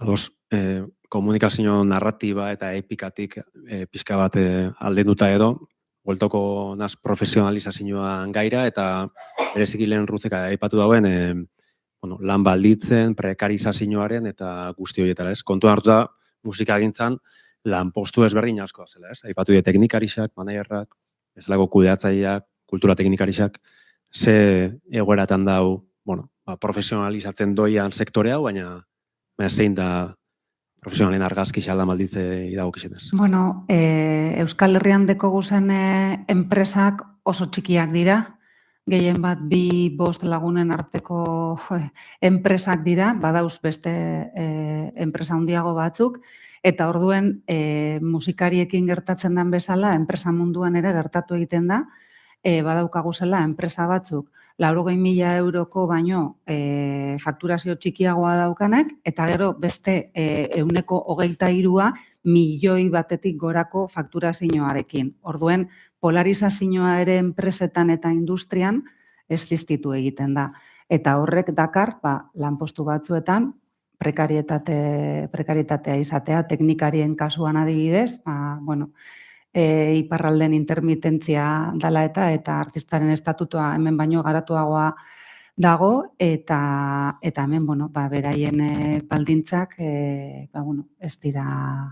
ez dira honenak, eta musikarien kasuan ere, eta askotan, diru sarrerak bilatu behar dabe beste leku askotatik.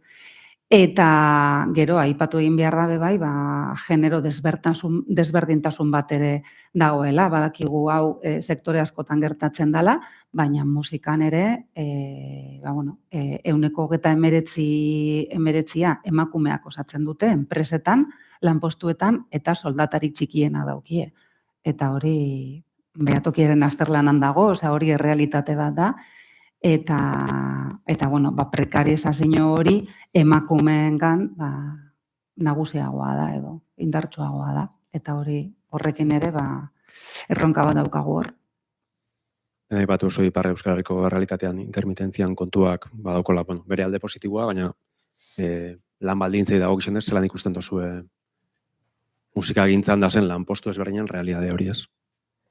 Bai, beraz, nik eganen nuke lehen profesionalak dira zenbakiak aipatzeko, zenbaki lodiak aipatzeko teknikariak.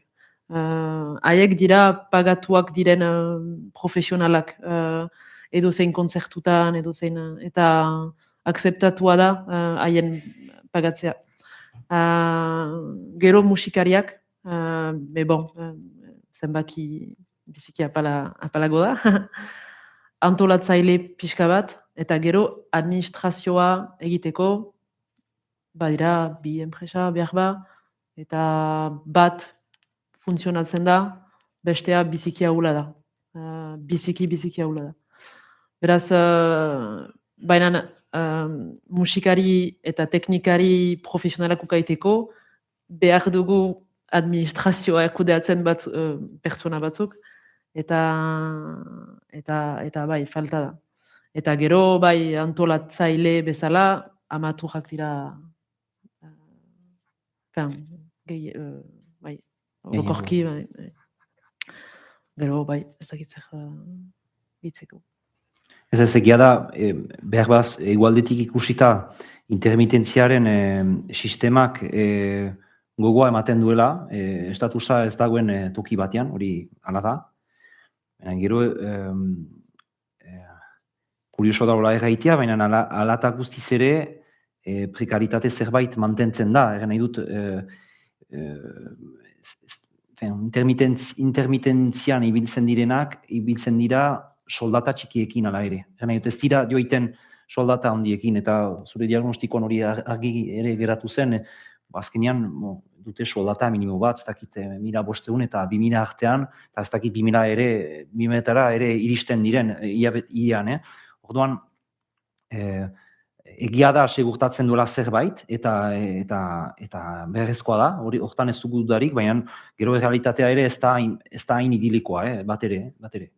Eta teknikarien enpresek badituzte administrazaileak, ala ere, beraiek eramaten dute, baina beraiek ere erraten digutena, edo erran digutena, da eskualegitik kanpo ere lan egiten dutela desente lortzeko mantentzen langileen kopurua, eta hori da errealitatea ere, bai, Gero, barkatu justu, transmisioa ez dugu aipatu, baina iparraldean baditugu musika eskola initz, kontserbatorio bat, adibidez, baina irakasleen egoera biziki zaila da ere bai. Kontserbatorioan badute, ene ustez badutela denbora osoko lan bat, baina beste eskoletan ez, eta haien egoera biziki zaila da, eta egiten dute hainbat kilometro bi eskolen artean, baituzte beste beste lan batzuk, edo erdi intermitentzian dira, erdi irakasleak, eta ez da berrestatua administratiboki. Eta bai, hori ere zaila da, eta naiz eta eskola hainitzukan, ikasle hainitzekin, eta ala sare, musika eskolako sare polit bat ukanuko. Hor musika munduan asko erabiltzen den esaldi bat da, musikatik jende asko bizi dela, musikariak ezik, ez? Soinu teknikariak hor daude, managementak hor daude, aretoak hor daude, kultur dinamizatzeak hor daude, jende asko, esan daiteke profesionala sektorekoa, eta musikariak dira igual guzti horien katebegi ahulena, ez? Asko ezin dutelako benetan musikari dedikatu egun osoaz, aipatu bezala beste gauza asko egin behar dituzte musikan iraun alizateko, ez? Eta zentzu horretan prekaritatea noski dagoela orokorrean leku guztietan, baina musika mundu esaterako oso mundu zorrotza da zentzu horretan, ze ordu askotako lanak dira, ez? Guk gabeko 10 kontzertu batez gozatzeko atxaldeko ordu bitan jari dira gertokia montatzen, eta atxaldeko 4 soinu probak egiten, gero goizaldeko 5 dena desmontatzeko, ez. Eta hor, ordu asko badira, gaizki ordainduak gehienak, eta asko ordu txikitan edo asteburuetan, eta zenean koinzilatzeko bizitza bat, zaila izaten da, musikari asko pausa ematen dute aurrera egiteko, eta segituan botatzen dira atzera, ez? Lan seguru baten bila askotan, ez?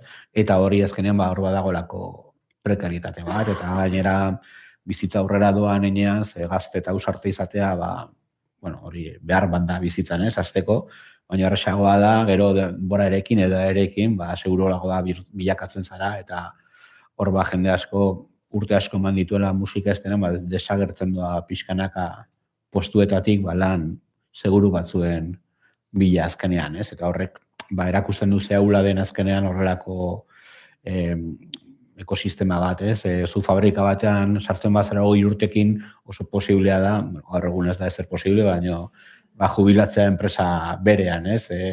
Gazte hasten dena musika sektorean lanean, igual zail izango du jubilazio bat izatea, hor ibiliarako zehazki ez. Eta gero aipatu duzun guzti hori ez.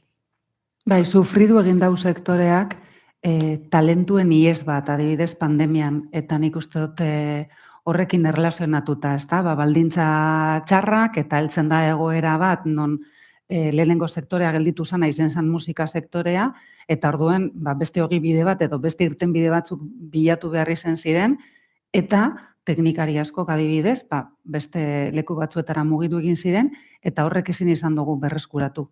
Ja, beste egoera lasaiago, edo, gaur egun bebai dana da prekarioa, ez bakarrik musika sektorea, baina, igual beste, hori asteburuetan lan, eta inbeste ordu, eta orduen bilatu da beste bizimodu bat, eta talentu asko joan egin jaku. Gauzatxo bat gehitzeko ala ere, baiko gehizateko, ala ere konstatazioa eta ikusi dugu mai inguruan, Guastian Jon eta horiek mintzatu direnean, egia da musikari askok gaitasun asko biltzen dituztela. Eta onerako eta txagarako, baina hori ere konstatazio bat da. Edega da ikustea zema gauza dakien egiten musikari batek. Eta flipantea da, ikusten duzunean zema gauza ikasi dituen. Eta autoformakuntza hori eta autoikoizpena ere nabaritzen dela gaur egun. Behar bada ez da hain eder gero ikusten duzunean, ez dula, ala eta guztizela ez dula lortzen soldata duin bat mantentzen, ala ere zemat ikasi duen bitartean. Iduitzen zait, ez dela arlo guztietan horrela. Apunte interesante eta politxa hori.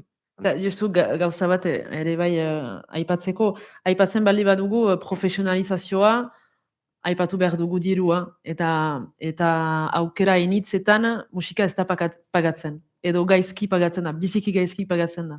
Eta batzutan hartzen dut, antolatzaile batzuekin, hartzen dut adibide bat, zure ezkontza antolatzen bali baduzu, hartzen duzu sukaldari bat, etorriko da goizetik gaueraino, bere kamionetarekin, bere tresnekin, bere diakintasunarekin, eta normala atxematen duzu pagatzea hori dena. Eta musikari batzuendako, usu, galdetzen duzu, berreun euroen dako ados, zon bat ziste amak berreun untxa. Ez. En fait, etorriko gira furgoneta batekin, etorriko gira gure tresnekin, eta eman dugu dirua initz proiektu untan, zenta hori ez dugu aipatu, bada butxeta bat ere bai, en fait, musika proiektu bat sortzeko.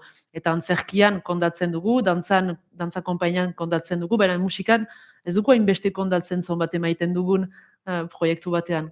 Beraz, bai, zure tresnak, zure instrumentu guziak erosten duzuzuk, zure furgoneta ere bai, ezantza pagatuko duzu, zure formakuntza batzutan egin duzu ez dakitzon bat urte kontserbatorioan edo ez dakitzer, eta pagatua izan da ere bai, eta mementu batean ez da sekulan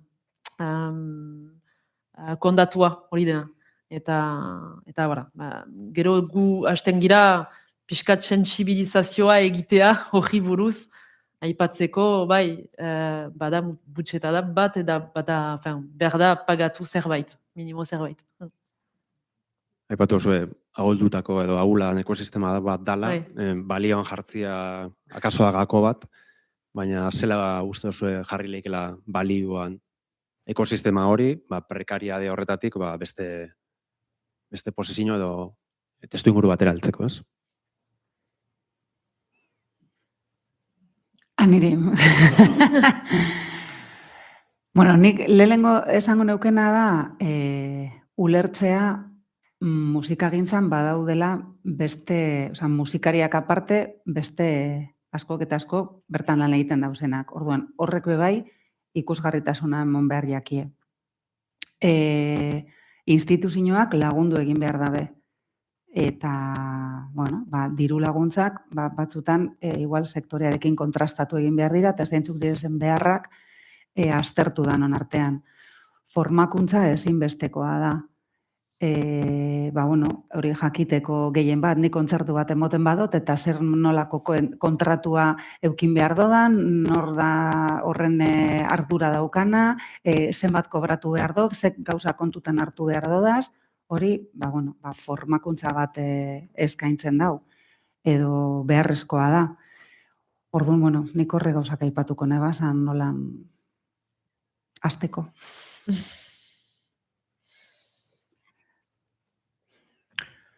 Niretzako sektore oso urrunekoa da hori, ez? Ezakize baldintzak eta beharko ziren, ni uste, azken finean hor, aipatu duguna lehen egual, ez? Baseak, sendoak izatea, ez? Gero benetan ere, ari gara hitz egiten musika munduaz, eta esango nuke gutxi igual izango dira dituen laguntza, baina beste sektore batzuk askoz ere okerragoa bizi dira, ez? Azkenean musikari asko lanbidea dute, benetan maite duten zerbaitetan lan egin, zenbada jende dago lanean maite zituen lanbideetan, ez?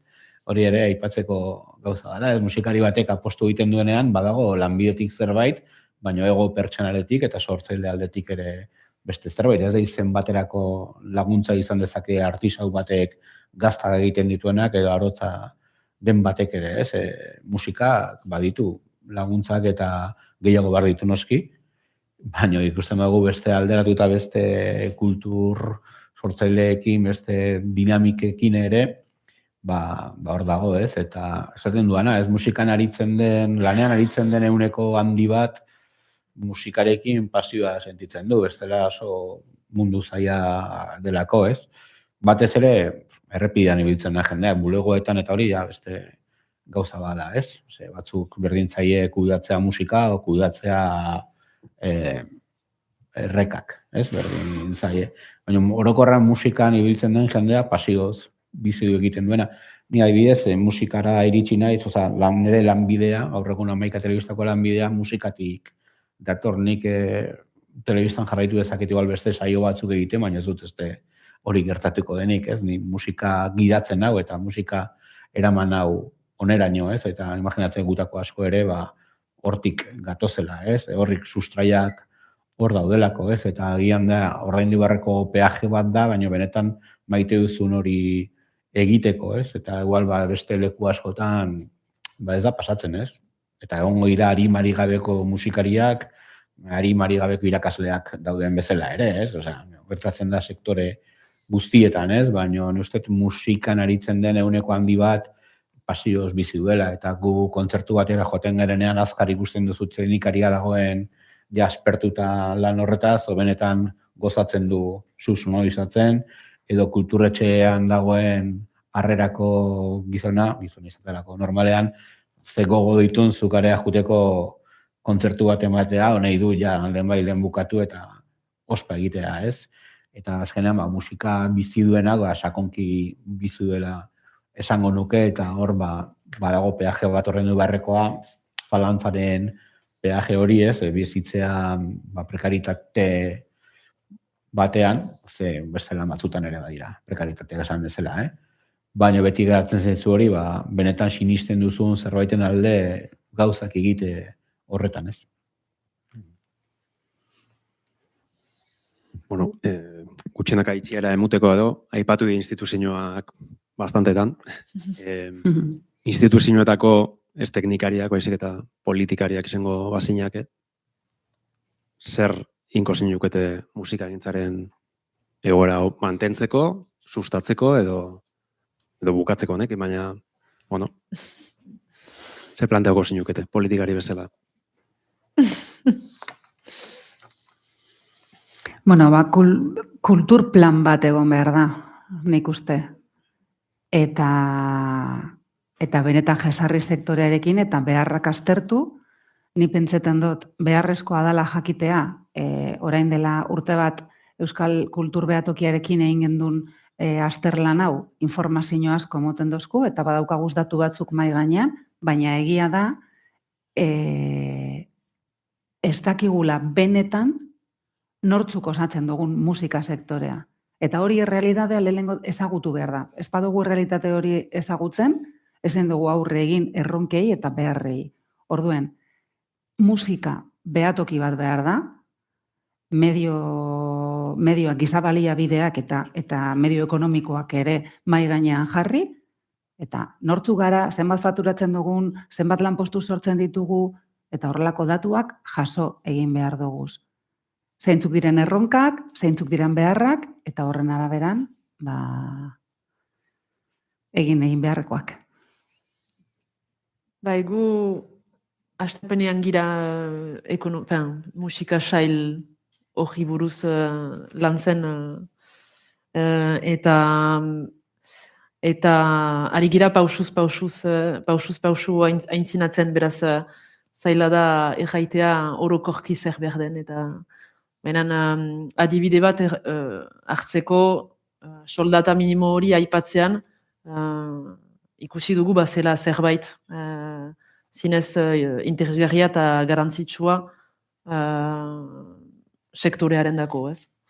Eta gero kooperazioa, beti mugaz gaindiko tresna batzuk sortzea, edatzea, eta hori lotura atxiki eta indahak eman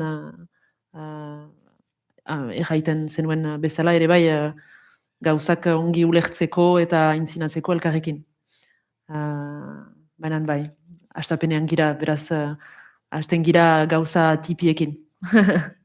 Baina, adibidez, eraman duzun lana, egin balitz eskolegi mailako behatoki bat, musika behatoki bat, zuke eraman duzun lana, ere ekar dezakezu elikatzeko hori, ze azkenean guk senditzen duguna da pedagogia behar da eraman, gure hautetxikiko, eta pedagogia hori eramaiteko behar ditugu zenbakiak.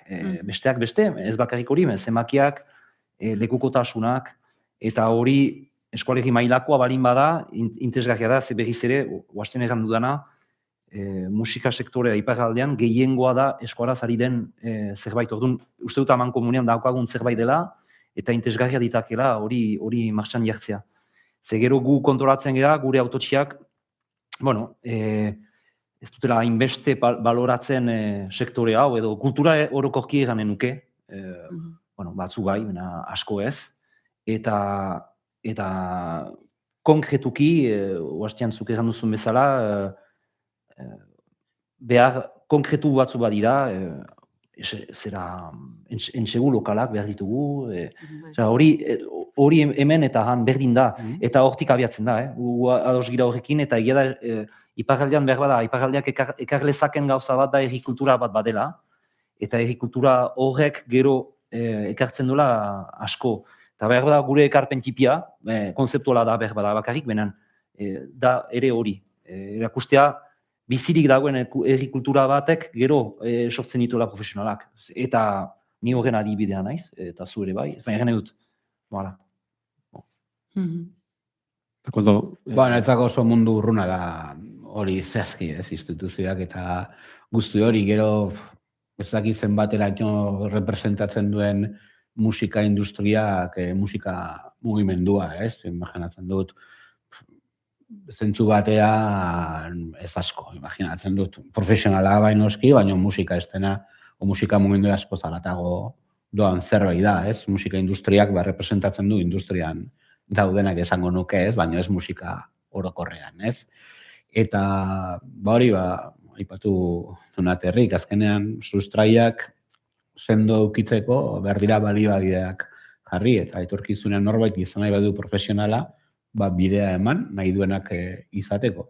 Eta ez duenak izan nahi, beste 1000 errepide ditu erretzeko hortik, eta horra aipatzen dugu asko profesionaltasuna, baina hemen Euskal Herrian aipatu dugun gaztetxen sarean, areto txikien sarean, badira jende asko bolondrez lan bat egiten oso modu profesionalean, askotan profesionala, baina askoz profesionalagoak, deus ez kobratu gabe, borondatez hori horrela delako, eta ez dena osasuntxu bat egiteko zentzu batean ere ezinbestekoa dela hori, leku batzuetan industriatik egotea era bat, egunean ez bada eguneko handi batean, eta hor gauzatzen dira niretzako gauzak. Gero, esan bezala, norberak egin dezake nahi duen bidean, norberak markatu ditzazke bere objektiboak eta helburuak, eta hor hor badien bestelako laguntzak behar dira.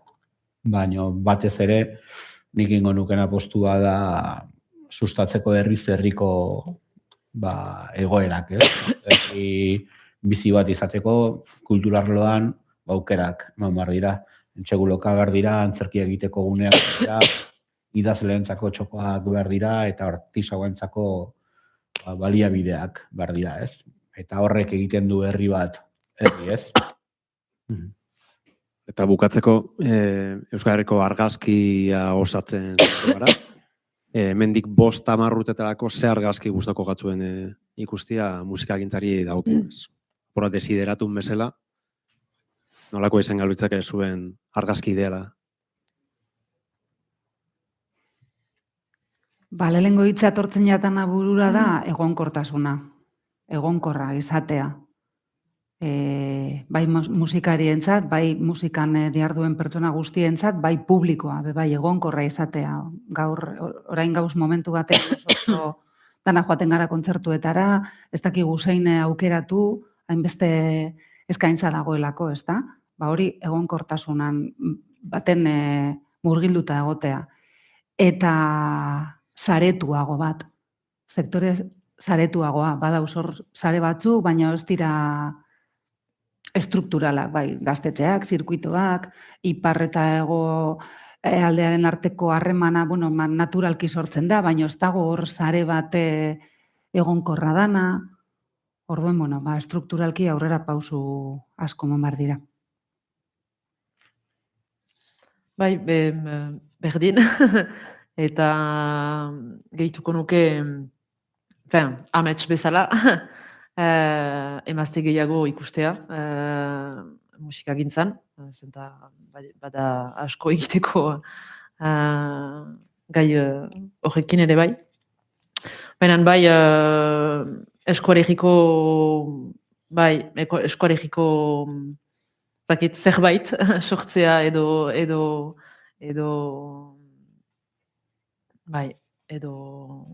edatzea. Eta bai, behar ba profesional baten estatus bat, eskuaregi osoan, untsari litzateke bai. Niri dutzen zait ere badugula erronka handi bat, berriz ere pedagogia zariko niz, esplikatzeko musika ez dela doainik. Oroak, denok dauzkagu telefonoak sakeletan, baina hemen egiten badut zenbatek ordaintzen du gaur egun musika, gutxi gera, eta baditugu plataformak, badok bada, eta ni oartzen naiz, gazteek ez dakitela zer den badok, ez dakite. Eta liberean, ez dakite ere diska bat fisikoa edo izan edo ez, zenbat balio duen, egitea master bat, zenbat balio duen, ez dakite. Eta nik uste dut hor badugula erronka bat. Importantea, gremiokoak eganen nuke, baita ere instituzioek ere egiteko artista izatea ofizio bat da, musikari izatea ofizio bat da, eta esplikatzea zehazki diska bat, nun grabatzen den, nola egiten den, zenbat ordaintzen den, eta hori guztia. Eta gero heldu denean hori plataforma batetara, plataforma horrek zenbat ematen dion musikariari. Hori guztia uste dut behar dugula esplikatu. Bestela zertaz ari geha. Bestela usteko dugu denok, hemen dagoela, eta jazta, ez da ala. Nahi gustatuko loitzaidak alde batetik itultzea argazki kamara zaharrak eta bakoitza izatea bakarrik 24 argazki ateatzeko aukera karrete batean. Ze bizi gara irudiaren diktadura honetan, eta aipatu dan bezala askotan juten zaigu fokoa telefonoan ikusten gauzak, eta ez gara juten zuzenekotara ikustea, eta askotan zuzenekoetan ari gara grabatzen gehiago bizitzen baino, ez? Gustatuko litzaidak musika izatea erdia berriz ere, ez? Kontzertu batera juteko aitzaki izatea musikaz gozatzea. Ez espektakulu bat ikustea edo bestelako gauzak, ez? Eta gaude, musikaz alde ugari gurean, ez? Eta musika izatea sustrai nagusia berriz ere musikak ematen diguna asko dela. Neri behintzat asko ematen dit. Hor izatea zentrala berriz, ez? Musika bizitza eta musika sentitzea, ez? Eta ni horrekin gatuko nintzake. Vale, eskerrik asko Ruth, Tiegi, Anelis eta Koldo elkarrizketa aberatz eta jatorronengatik, eta eskerrik asko zuei bai. Eskerrik asko.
Ez du aurretik elkarrekin hitz egin,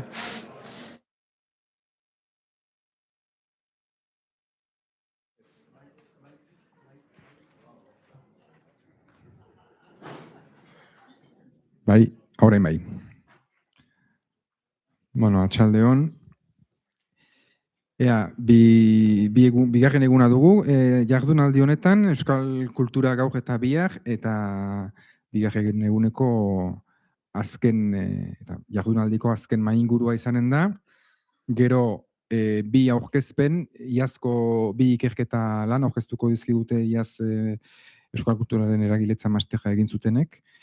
Eta haiei leku utzi baino lehen, kultura politikak eta herri ekimenak gaiari buruz arituko gara.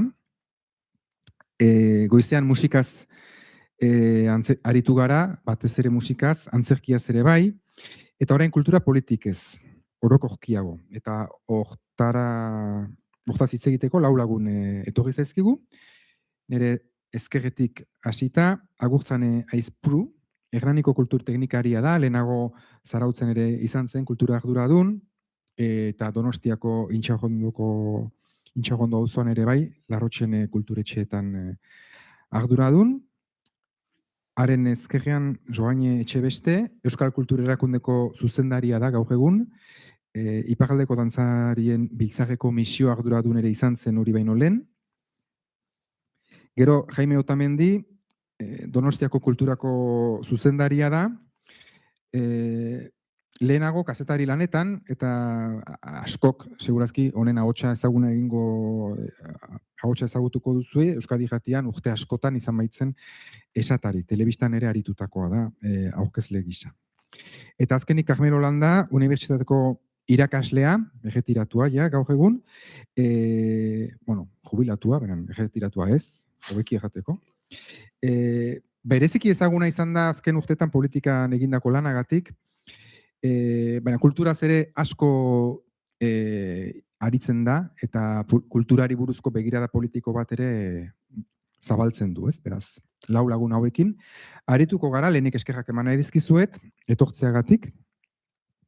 Eta, pixka jardunaldi honen helburua denez, Euskal Kulturak gaur egun dituen galderei erantzunak bilatzea, eta nahiz eta jakin galdera zabalegiak direla, ordu erdi edo ordu eta laurdeneko saio batean erantzuteko, minutu hauek hartuko ditugu hortarako, ez? Minutu batzuk, beraz, zer diren kultur politikak edo kultur programazioak, nolakoak diren, nola osatzen diren, zein irizpideren arabera, egora ez da beti bera herri batetik bestera, lehentasunak ere ez dira berak, Agurtzane, zurekin hasiko gara. Hernaniko kultur teknikari gisa, kontazazu nola antolatzen duzuen urteko kultur programazioa, Hernanin, zein diren zuen helburuak, zein diren zuen mugak? Arratsaldeon, lehenik, mila esker, neko. Hernaniren kasuan, gure urteko kultur programazioak bi ardatz nagusi ditu. Alde batetikan herriko eragilek proposatzen dituzten eta egiten dituzten jarduerak egongo lirateke, eta hor udalak haiekin duen harremana baliabide erraztea izango litzateke, bai espazio publikoaren okupazioa, edo holtzak, edo olako baliabideak, eta gero jarduera horiek diru laguntza bidez diruz lagundu, jarduera bera. Orduan, horiek alde batetik egongo lirateke, eta gero bestalde udalak berak zuzenean antolatzen edo programatzen duen kultur programazioa dago. Gure kasuan, aipatu beharra dago ere, eta nahiko orokorra da kultur jarduerak edo kultur programazioa ez dela kultura sailaren lana bakarrik, gero eta sail gehiago ari dira kultur programazioa egiten, berdintasuna, ingurumena eta bar, eta bar. Eta orduan askotan nahiko lan dugu, etxe barruko egutegia kantolatzen, eta bigarren lana herri mailako egutegi adostu eta elkar proposamenak zapaltzeko alegin bat egiten da, baina ez da beti erresa. Orduan, bueno, kultura sailak Hernanin egiten duen programazioan zentratuz, alde batetik egongo lirateke aretoan barruan, urtean zehar egiten dian kultur programazioak, eta bestetik kalea. Orduan, gure kasuan urtarriletik maiatzera eta urritik abendura, hilean 3 ekitaldi programatzen dira. Bat haur edo familientzako, helduen antzerki bat, eta gero txandakatuz dantza edo musika emanaldi bat. Ekainean herriko festa dira, orduan hor ja kalera, uztailean ere kalean beste programazio bat egiten dugu, irailean ere festak, eta urritikan abendura berriro ez urdura horrekin edo estruktura horrekin aritzen gera lanean. Orduan, eragileek eta udalak antolatzen dituen bi hoiekin nolabaite osatzen da herriko kultur programazioa. Programatzeko prozedura normalki izaten da, teknikariak ikusten ditugu, normalki, aldala ekartzen ditugun proposamenak aurretik, edo hortan saiatzen gara, eta proposamen horren baitan zinegotziari aurkeztu eta zinegotziak onartu edo bere ekarpenak egin. Zinegotziaren espezialitate edo interesen arabera, batzuk interes gehiago dute arlo batian edo bestian, eta horren arabera gu ere mugitzen gera. Helburuei dagokionez, pixkat zein helbururekin, saiatzen gea kalitatezko kultur programazio bat eskaintzen, eta gero bai esango nuke herrietan, eta hor bai Donostia kulturatik adibidez bereizten dela ez, programazio orokorrak edo generalistak dian gauza bat, esan nahi dut gure inguruko herrietan ikusten ditugun gauzak ikusten ditugu. Aldiz, Donostia kulturan intxaurrondoko zuzendarien itzenean, gure espezializazioa musika zen eta kontzertuak antolatzea zen gure kulturretxearen helburua, herrietako teknikariok pixkat denetarik programatu behar dugu, saiatu ahalik eta publiko zabalenari erantzuten, eta gero, kalitatea, hausnarketa, beste hainbat gauza ere bermatu. Helburu horiek betetzeko ere irizpide batzuk ere baditugu. Lehenengo adibidez, hizkuntza irizpideak, baina oso jakinak dira gure herrian eta aspaldi hola egonkortuta daude. Haur eta familientzako dian ikuskizunak hitzigabekoa dira edo euskerazkoak, hori hola erabakita dago eta hala izaten da. Hilabetean egiten duen beste helduen antzerkian, proportzioa da adibidez urtarriletik maiatzera denak euskeraz salbu bat, normalki gazteleraz izaten dana, eta urritik abendura ere helduen antzerki guztiak euskeraz dira, bat espainolez egiten da. Eta gero dantza eta musika egongo liatzeke, musikaren kasuan euskal musika programatzen dugu, euskal musika, euskeraz abestua, dena da, eta kalerako ere irizpide horiek mantentzen dira. Hau da, San Juanak antolatzen ditugunean eta plazako kontzertuak antolatu behar ditugunean, irizpide horien baitan aritzen gea lanean. Hortaz gain, herriko sortzailei arreta, saiatzen gera Hernanin sortzen dena ekoizten dana edo sortzaile horiek egiten dutena ekartzen, lekua egiten, modu ezberdinetan, eta aldala behintzat.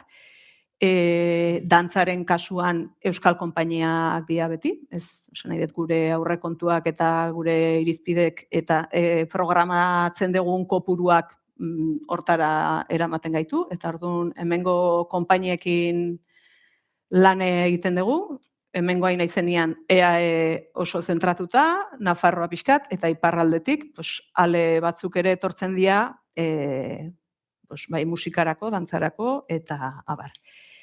Eta gero pues beste oreka batzuk ere bilatzen saiatzen gea, pues disiplina artekoak, lengoaia berriak antzerki klasikoagoa, aurren kasuan adintarte pixka bat zabalak hartzen, konpainien arteko oreka, pues, profesionalekin nahi gea, amaterra adibidez, oraingoz ez dugu asko programatzen, baina bai konpainia konsagratuak edo hasi berriak, eta gero, bueno, pixkat Hernanire kasuan ere gaude beste zirkuito batzutan, hau da, geuretik sortua, bezalako zirkuitotan, eta hor, bueno, beste proposamen batzuk ere iristen zaizkigu.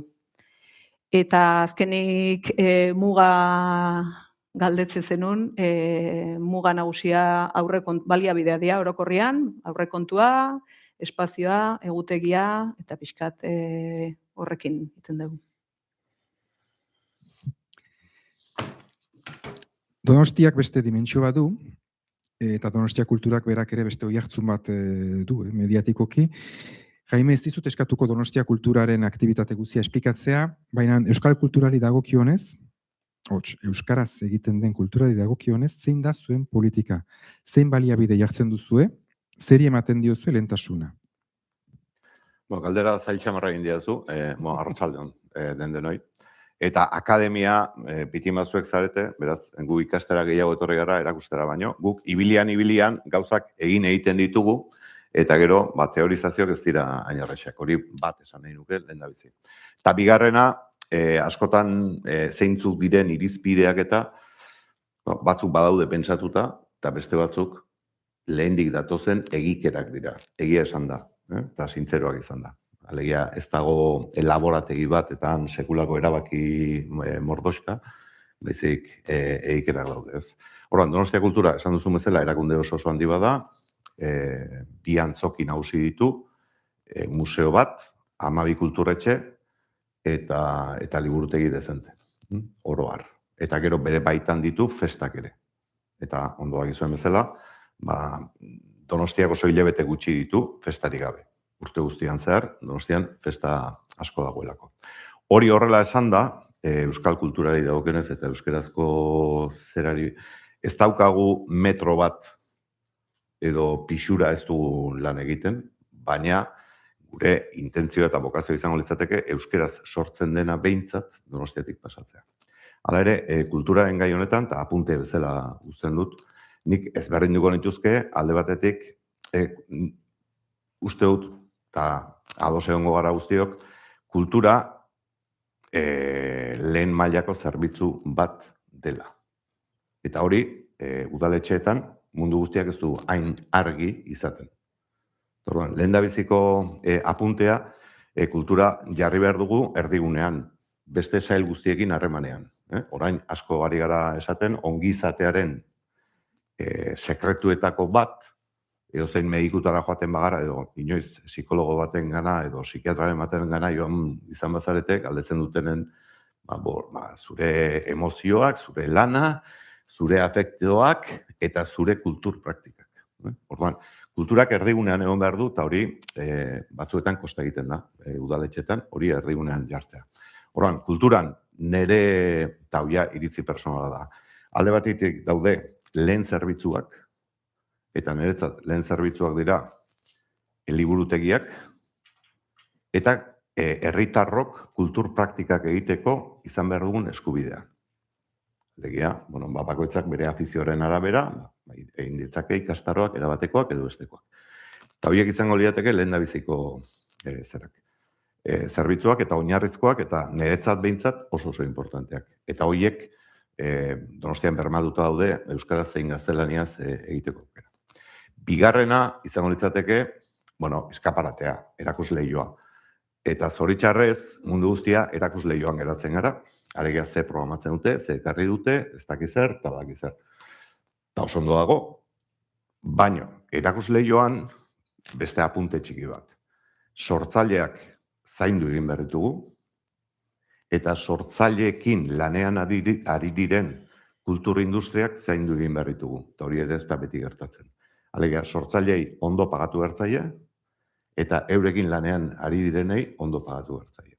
Niretzat, bigarren zera bat, ze gaur egun ikusten ari gara, sortzaile eta estima handian ditugun sortzaile asko erretirora iristen ari dira, eta gaur egun segurtasun sozialik ez daukate, edo pentsio plan bat ez daukate.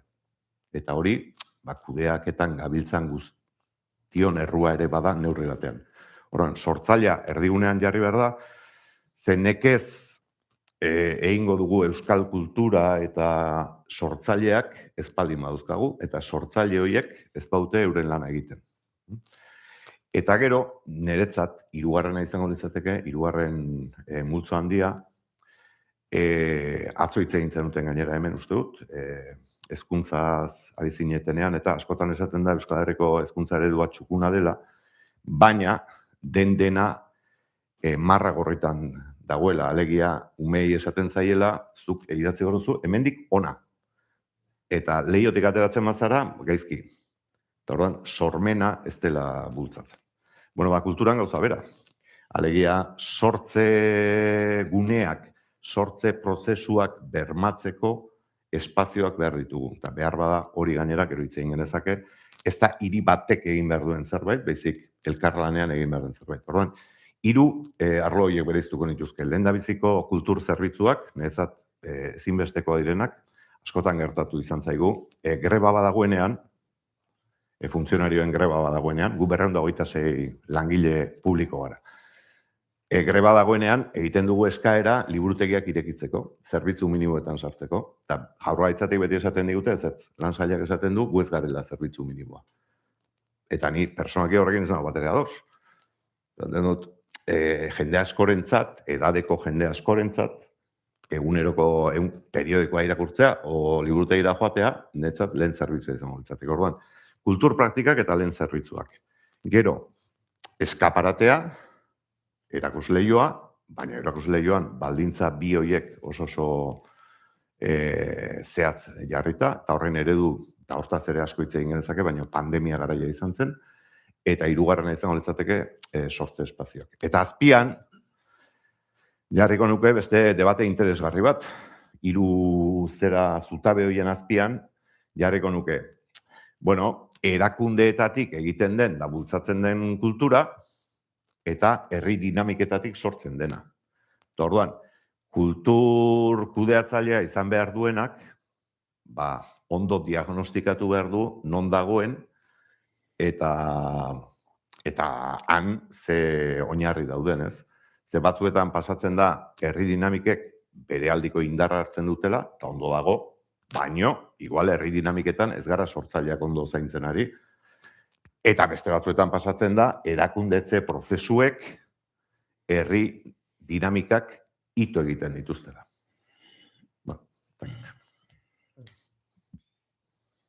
Ongi mila esker. Soaine, Ipar Euskal Herrian udalek baliabide berak jartzen ote dituzte kulturarentzat, udal bakutsak. Eta zer da euskal kulturari eskaintzen diotena? Mila esker neko gomitarentzat, uste dut galdera aitzinekoa bezain zaila dela, bereziki galdera zailak egiteko gaur. Bereziki ene lekutik zaila da, eta ni azpainiz kultura politika hoien eramaile bat. Euskal kulture erakundeak bere izenak ez dion bezala, elkarte bat da, 250 kultur elkarte biltzen dituenak. Euskal kulturan eragiten duten 250 elkarte, iparalde osokoak. Beraz, nire ikuspundua aski berezia da kultur politikei buruz. Alde batetik, hoien menpe bainiz finanziamenduaren aldetik, eta partez logika haien kanpo bainiz azalduko dut hori. Hala, beraz, pixkat iparaldean bizitzen dugu, kultur politikaren definizio bat eman nahi nuke lehenik, eta bereziki iparaldeko ikuspundutik. Kultur politikan ikusten dut erakunde desberdinek eramaiten duten politika bat dela. Haiek kultura bezala identifikatzen eta definitzen dutenaren sustatzeko eta garatzeko. lotura egiten dut atzoko eztabaidekin, Jon Sarasuak kulturaren bi definizio eman zituen, alde batetik kontsumitzen den kultura bat, eta bestaldetik herri kultura deitu duguna. Iparraldeko kasuan gehitu nahi nuke hirugarren kultura mota bat, eta hori frantses estatuak bigarren gerla mundialetik pausatu duen definizio bat. Hau da, deituko dutana, kultur artistikoa. Frantses politikariek definitu duten kalitate bati erantzuten duen kultura bat, artistiko bat, eta bereziki artista profesionalek eramaiten dutena. Eta erraiten ala ere, haiek labelizatutako egiturek, museo handiek, esena nazionalak eta holakoak. Beraz, frantses estatuak kultura artistiko hori bat sustatzen du, bereziki sorkuntza sustatzen du,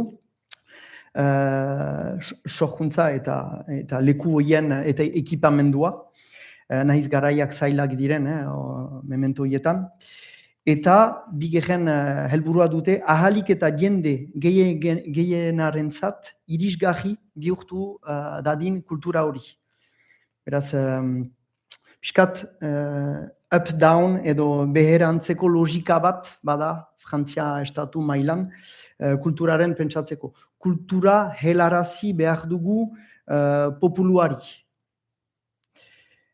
Beraz, logika hori, frantses estatuak pausatu duena, André Malrauxen garaietik, hirurogoi hamarkadan pausatua izan zen eskema hori irauten du, bat, eta maila instituzional desberdinetan errepikatzen da. Egen nahi du guk badugu Akitania berria eskualdea, beraz, hortan logika berdina da, Pirene Atlantikoetako departamentoan hori ere logika berdintxoa atxemaiten da, eta urbilago dugun iparraldeko hiriguneak ere eskema hori hartu du artista profesionalen laguntzea lehentasun bezala. Nahiz, niabardura zomaitzuk badiren, piskat kultur politika nola ikusia den eta nola definitzen den iparraldean. Ene definizioa. Ez da baira gehiagia izaten alena biztan. Iparraldeko herrietan nola pasatzen da hori, dakidanez, nik eketik laguntzen baititugu herri zonbaitzuk eta segitzen baititugu herri zonbaitzuk.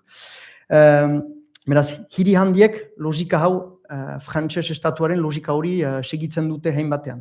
Miarritzeko herri batek badu Malanden koreografia zentro nazional bat. Baditu ere film festival erraldoiak, FIPADOK bat bezala.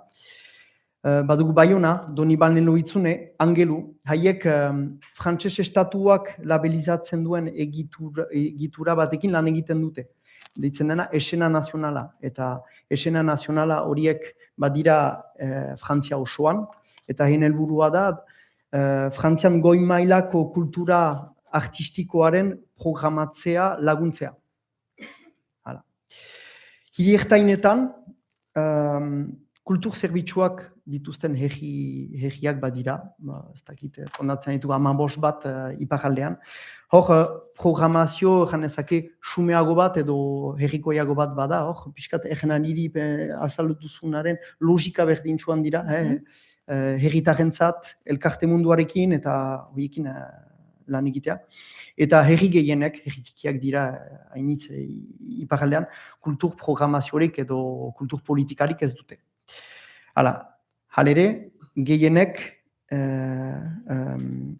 sustatzen dute haien herrietan diren elkarteak. Eta hortara berriz dineniz gero, eta eskual kultur elkarte hainiz dira, eta horiek asko ekartzen dute kultur programazioan edo kultur hedapenean. Eskual kulturari eskaini zaion lekua, hortan nola da, beraz,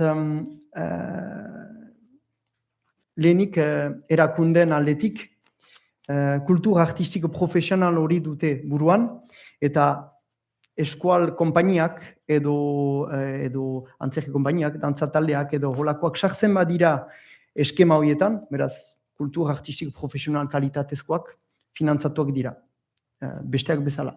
Ez dira asko, iparraldean, hori da gauza. Baina horiek sartzen badira alien laukietan finantzatuak dira. Salbuespen gutira. Egan ezake bakarrik eskual hiriguneak beste logika bat plantan ezartzen duela.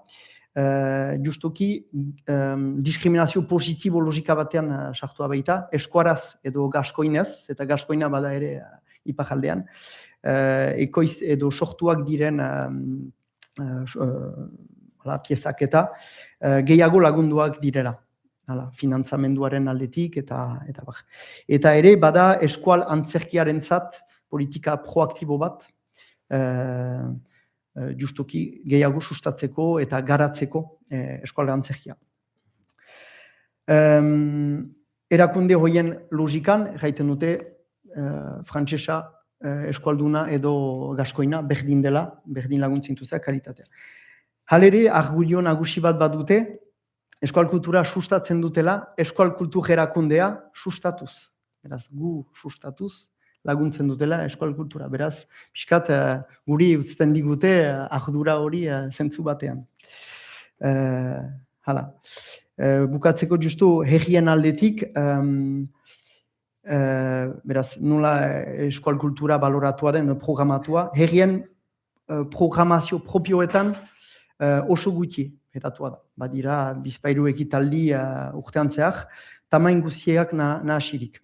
Eta usu hiri handietan, bada hor eskuaraz hizkuntza politika zerbitzu bat, eta hortik heldu da dirua, ez kulturatik, mena bai, hizkuntza politikoetatik.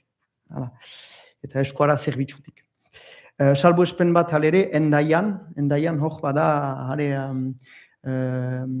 nahikunde bat eskuarazko eskaintza baten proposatzeko.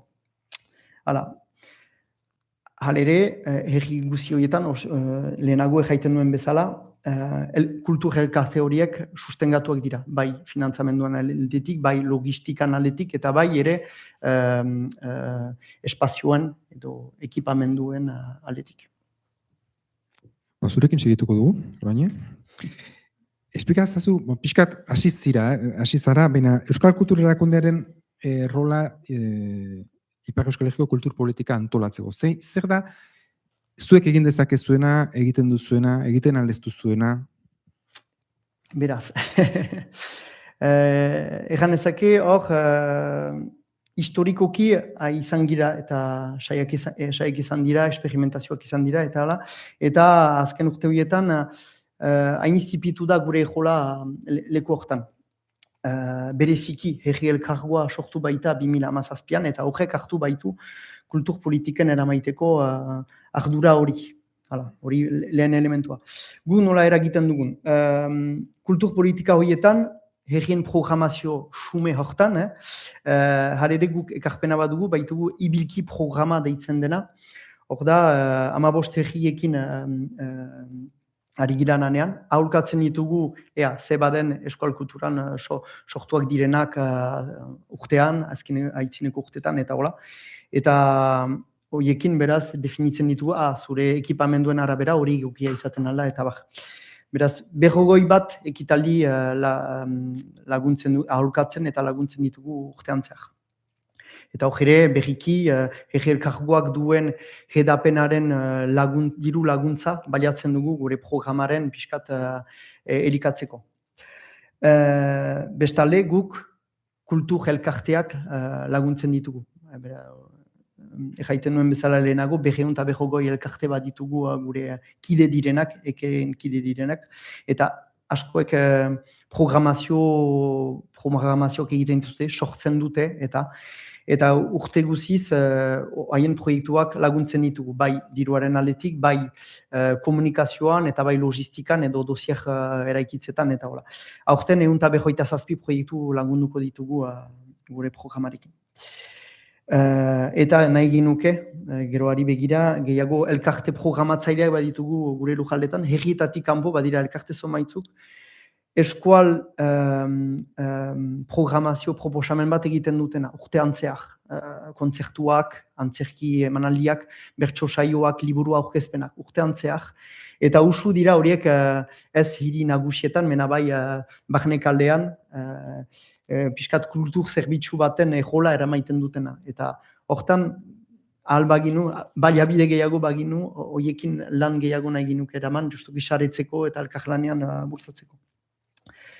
Hala, gero egan ezake, ekek kultur politika hoietarik ondoan politika alternatibo bat proposatzen dula. Kultur politika alternatibo bat, gero azalduko dut, nun herri kultura lekua nagusia duen. Justuki eskaz baita hor politika kultura hoietan. Bai justo hortan, ere elkarlana eskual hirigunearekin hor, eskual kulturaren ekosisteman profesionalak eta amatujak hainbat nahasten baitira eta elkar elikatzen baitute, eta guk ere herri elkarjuarekin badugu elkarlan logika bat, justuki ekosistema osoaren laguntzeko gogoarekin. Ongi, Carmelo. Irakurri izan dizugu, entzun ere bai, kultura ezinbesteko zutabea dela herri batentzat, berak dakartzan erreferente kulturalekin, edota herri bat bizitzeko eta elkar ulertzeko moduekin lotua delakotz, ez? Eta hor erreferente horien arabera, herri ikuspegi bat egin daiteke edo desegin daiteke. Zure ustez nolakoak izan beharko lukete Euskal Herriko kultur politikek? Ardatz horretatik begiratuz. Arratzaldeon, egia esan hasteko galdera potoloa egiten didazu, saiatuko naiz pausuz pausu aurrera egiten, hemen da gauza atera dira jada. Baina galdetegian titularrean jartzen zenuen okerrezpanago kultura, politika eta herri ekimena. Hau da, politika eta kulturaren arteko lotura bat egiten zen hor. Eta nire aldetik nahiko nuke albada hori azpimarratu modu berezian gaur ez da. Kultura kontzeptuaren inguruan ere badakigu hainbat aldagai daudela. Euskaldunok behar bada adostasun maila bat izango dugu, eta hori agertzen da zure galderetan ere bestea beste euskal kultura esaten duzulako. Ez da, hau da, nazio kultura edo herri edo komunitate nazional baten kultura aipatzen da, eta bigarrenez aztertu beharko genuke kultura hori zer den batetik eta ze baldintzatan eman daiteken edo gal daiteken kultura hori, elementu historikoa baita, ez da. Eta, bueno, hemen ideia batzuk atera dira, baina konturatzen bazarete euskal kultura aztertu nahi duzuen edozein agiritan edo idatzietan, normalean orain arte eman zaion definizioa lotuta joan da beti edo ia beti erresistentzia, iraupena, euskararen beraren iraupena talako konzeptuekin, ezta? Nik uste kultura hori da, baina kultura nazionala hori izan daiteke, baina nahiko genuke guztiok ere hori baino haratago eraman euskal kultura, ezta? Da izan ere konturatu bazarete, hemen ja bestelako kontzeptu batzuk agertu dira interesgarria, kalitatea, esan da, zerbitzua aipatu izan da, eta alternatiba ere aipatu izan da.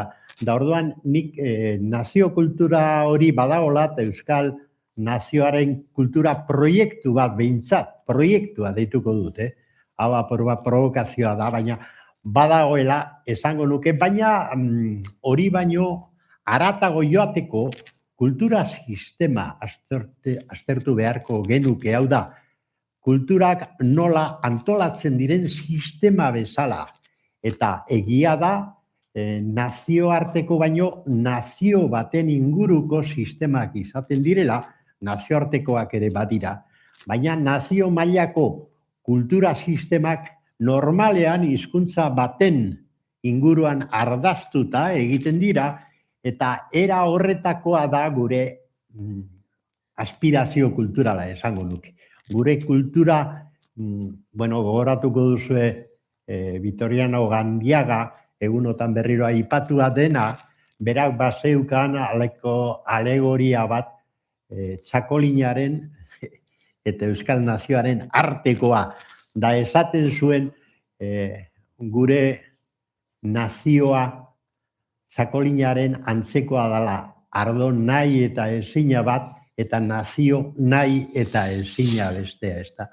Bueno, halako zerbait badago, gure historian da gure oraingo egoeran ere, zeren euskal kultura, nazio kultura, bueno, kultura nazional bat, zer izan behar da ezinbestean, hizkuntza bat behar du, normalean, baina hizkuntzaren inguruan ardaztu, antolatu egiten da polisistema oso bat, hau da, sistemen sistema bat, eta hori ezinbestekoa da hizkuntza berak iraundezan, da bai nazio izakera horrek ere jarraipena izan dezan, hau da, sistema oso bat antolatu behar da.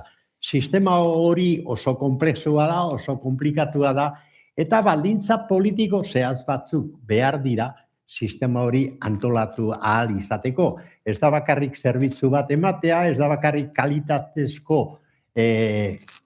gauza sortzea, ez da bakarrik, eta ez da gutxi, sortzaile eta herri kulturaren artean dauden kontradizioak, badakit atzo bertan egundoko eztabaida izan zela hemen bertan horren inguruan, hori baina gehiago. Hau da, izan behar dugu, lortu behar dugu Gandiagak nolabait azpimarratzen zuen ura. Hau da, euskal kultura sistema antolatu bat, osatu bat, eta eraginkor efiziente bat izatea.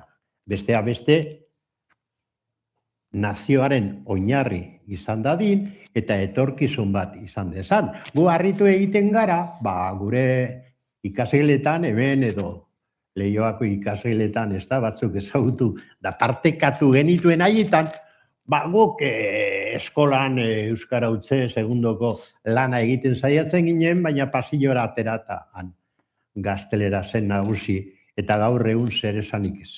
Gure garaian orainik tira.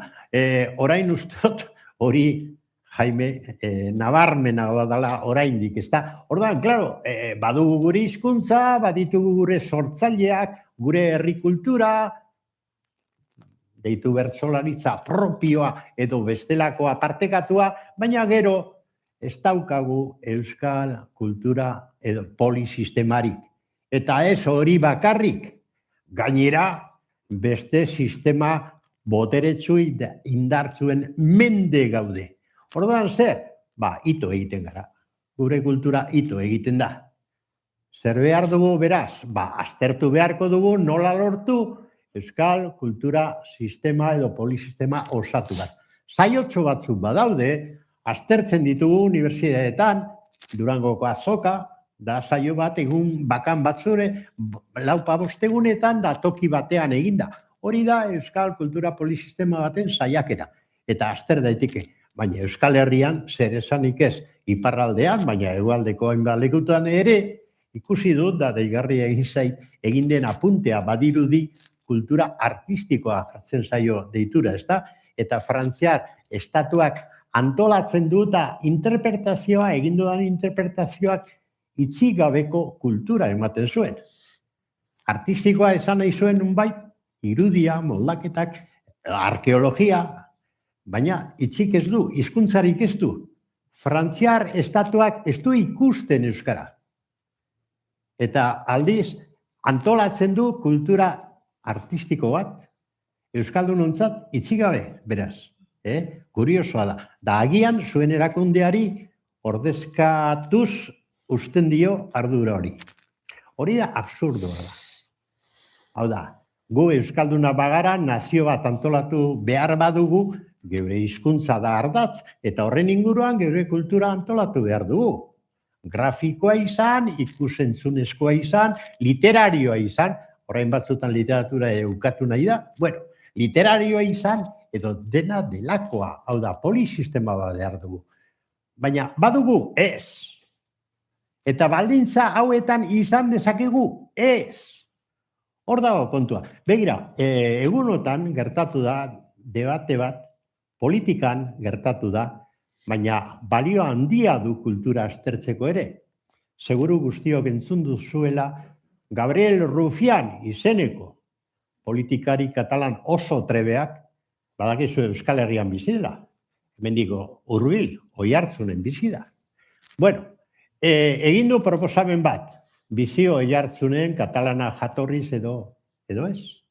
Bueno, bai, bera katalana jatorriz, eta lana batez ere Madrilen egiten du, kongresuan. Bueno, Euskal Herriko politikari asko bezala. Eta orduan Rufianek egin du proposamen bat, eta minduta bezala edo haserre bezala erantzun dio, Euskal Herriko politikari batek, hau ere, Madrilen egoten dena normalean, esan ez, onartezina da. Ze zure proposamenak kokatzen gaitu periferia bezala. Eta gu ez gara periferia, gu gara nazio bat. Tamalez, hori erantzunten duen horri, erantzun beharko genioke, bagarela periferia. Gure damuz, baina bagara periferia kokatu egiten gaituztelako periferian. Politika eta kultura nagusiki Madrilen edo eta Parisen diseinatzen bada guretzat, hau da, naita ez, naizta hemen orain euskal kultura lantzen aritu, baina hemendik irten, da Espainiar kultura polisisteman bete-betean harrapaturi bagaude pantailatan, ikusentzunezkoetan, edota Espainiar kultura polisistema, edo kasurik, beste kasurik balego, nazioarteko kultura polisistema anglo-amerikarrean, gure kultura sistema propioa eratzeko aukera ito egiten zaigu. Hemendik kanpoia itota dago. Hori da daukagun arazo ikaragarri handia. Da horrek lotzen du erabat gure kultura sistemaren aukera egoera politikoarekin. Gure euskal kultura sistema nahi eta ezina da horrela izango da, egoera politikoa sakon aldatzen espadugu. Hau da, geure sistema politikoa ere etxeratu eta etxean eraikitzen espadugu. Begiratu esperientziak, deitu hau irrealista, baina halako horren inguruko edo horretarantz abiatu nahi izan diren esperientzia baditu eta ez oso aspaldi.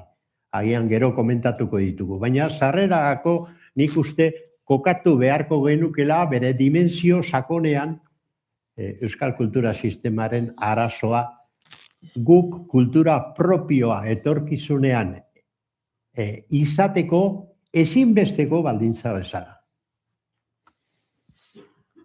Udal bakoitzak baditu bere politikak, programazioaren aldetik edo finantzazio aldetik, adibidez ikuskizun berak ez du prezio bera ikuslearentzat herri batean edo bestean ez. Pentsatzen dut, diru ustatze batzuk daudela horren atzean. Baote dago koordinaziorik.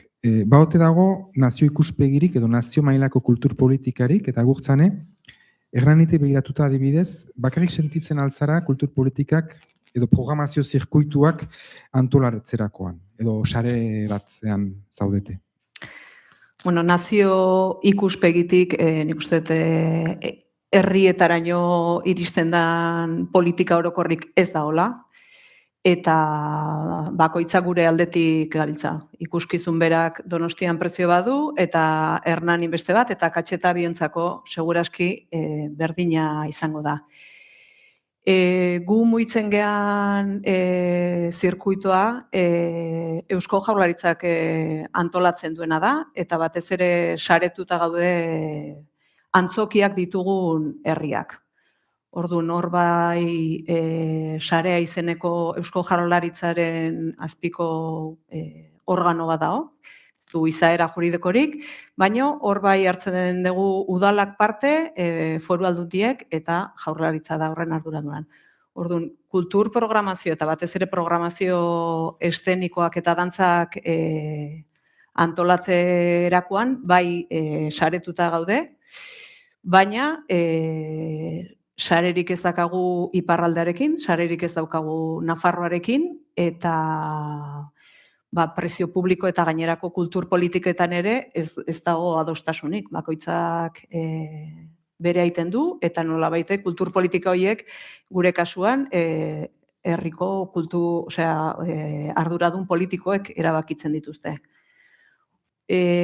Horretaz gain eta prezio publikoetaz ari baldin bagara, esan beharra dago udaletan sarreratik jasotzen den dirua edo beste erakundeetara eskatzen ditugun diru laguntzak ez direla sailera bertara etortzen, baizik eta udaletxeko zaku orokorrera dijoazti.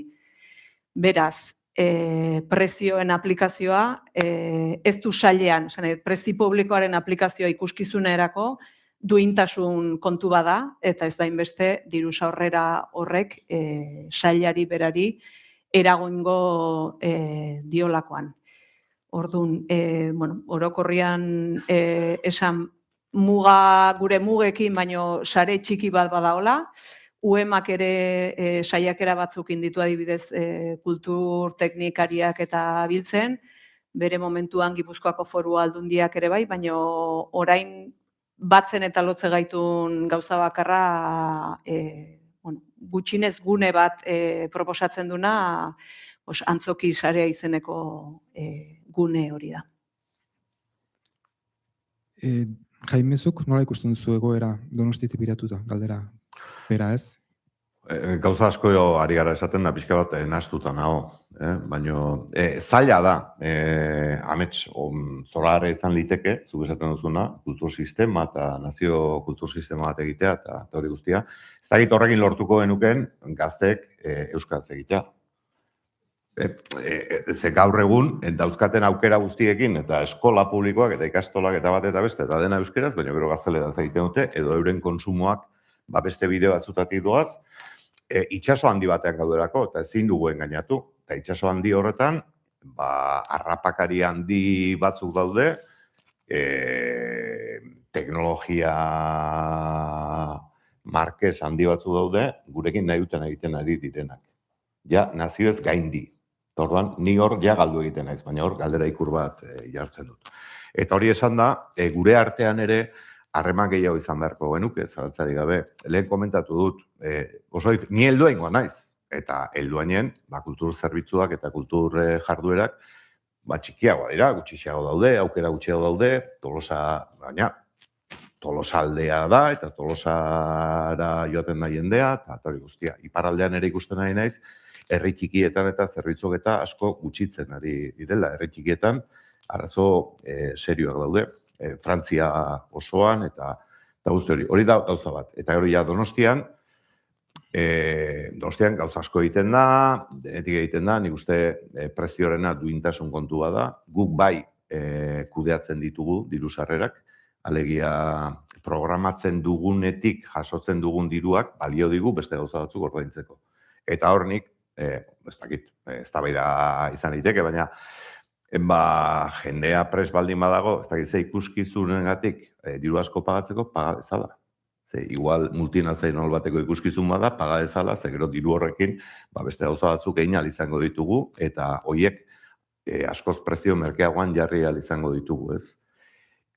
Eta gero, baina hau esatea, bakit asko esatea izango da igual, kulturaren munduan elkar hartzea asko kostatzen zaigu. Nik uste, Carmelok esaten duen zera horretarako, aliantzak direla beharrezko. Eta aliantzak egitea oso zaila gertatzen ari da. Pandemia garai interesgarri bat izan zen, aliantza asko egin genituelako, denok problema bera genuelako eta hori guztia, baina bestela, kulturaren munduan ego asko dauzkagu. Eta norberak programatu nahi du bere etxea, eta nahi du aurrenekoa izan, eta nahi du ez dakitze ikuskizun bere antzokian izatea edo gauza guzti horiek, ez? Eta orduan, aliantzak egitea, asko kostatzen zaigu, eta zail xamarra dela uste dut. Joani, maiz aipatzen da, konfirmatuko didazu, hori iruditzen zaizun zuri ere, iparraldeko kulturgileek nekez lortzen dituztela emanaldiak hegoaldean, kostatzen dela, muga hori pasatzea, eta beste norabidean ere hegoaldeko anitz, musikariak edola, ez ditugula inbeste ikusten iparraldean, ez? Salbu espen batzuk kenduta. Zure ustez hori zergatik gertatzen da. Azken hamarkadetan, azken pare bat hamarkada hauetan, egoerak txarrera egin du zentzu hortan, eta nola eraiki daitezke zubi gehiago. Itxatzen gogo eta orokojarekin lotzea, uste du lotua dela. Duela hamarkada zumait, ni nintzen hor ardura horietan, eken nintzen, mena iduritzen zaut, ahemanak egesago zirela, jenden arteko ahemanak baitziren. Eta manera informalean aritzen ginela, ekar ezagutzen zinuten gehiago, eta bazen ere militantzia pixkat gehiago agian ere, eta hola. Eta urte hori dena egituratu dugu. Dena bikain da, kultura profesionalizatu da, egituratu da, eta sarea sortu da, eta holako gauzak sortu dira, baina horiek mugak ezartzen dituzte haiek ere. Eta hor da, sarea aipatzen baitzin nuen, barakit gu saiatzen girela aukeratzen edo aholkatzen iparraldeko konpainia zumaitzuk sartzeko sarean, baina oso zaila da, hortan sartzea, sare hortan sartzea, baitira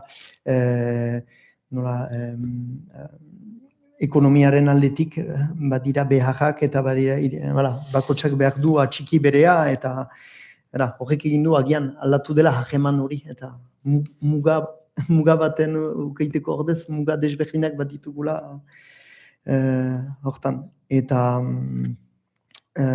horrek egiten du ezagutza falta bat dugula. Nik uste, elkarren arteko harreman gutxi daukagula, hori alde batik. Eta ordan badaude adibide honak, Fuxtarren lana adibidez, eta Simon Fuchs egiten ari den lana, igualdean egiten ari den lana, eta oso estimatu da, oso eskertua da. Badaude, beraz, zera honak. Dantza munduan ere bai, badaude, adibide, malandain kenduta, bestelako zerak. Naiz malandenek ere egiten duen. Zantzari gabe, baina badaude bestelakoak ere. Baina kosta egiten zaigu. Eta gero, eta hauera aitortu behar dugu, kontradikzioz betetako jendea gara, aurten oraindik maskaradan ez naiz izan, baina hegoaldeko maskaradetan egiten dugun inbazioa eta portaera itxusia,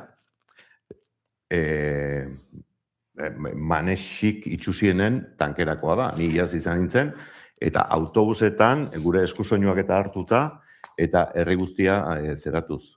Eta han dagoen herriekin, esan nahi dut, modan jarri delako, orduan kulturan askotan gertatzen den zerbait.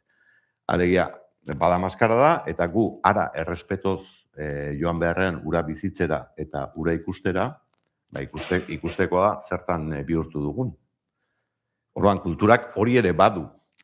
Alegia, batzutan neurriz kanpo ateratzen da, eta bihurtzen dugu, FOMO deitzen duten, gaztek FOMO deitzen duten hori, ez? Galdu berazten esperientzia itxusi hori, ez? Eta hori adibidez, maskararena, ez dakit aurten izan zareten, ni ez naiz izan, joteko naiz, baina astebururo iparraldeko erretikietan ikusten den zerbait da. Beraz, ez dugu elkar ezagutzen, baina gero, esperientzi handia eta taldekoa tartean daukagunean, hori harrapatzen dugu. Kontradibide bat emanen dut aleret, eta maskaren bidez ezagutu ditut hegoaldeko dantzatale asko, eta haikin aheman du, eta geroztik ahemanak mantendu ere izan direla. Zantzai gabe. Bada postura hori da, eta gurea ere, azkenean etortzen direrarik hegoaldeko edo bestetako jendeak edo gazteak eta. Nik bai apunte egin genuen, hori behar dugu landu. Sortzaileen inguruan, ez dakit, dena da zuria da beltz, kolore asko daude ez, baina sortzaileen aitza egiten genuenean, adibidez azken urte hauetan, berdintasunaren ikuspegitik zenbat emakume sortzaile agertu zaizkigun, segurasko lehen ere bat zeuden, eta ez genitun ikusten.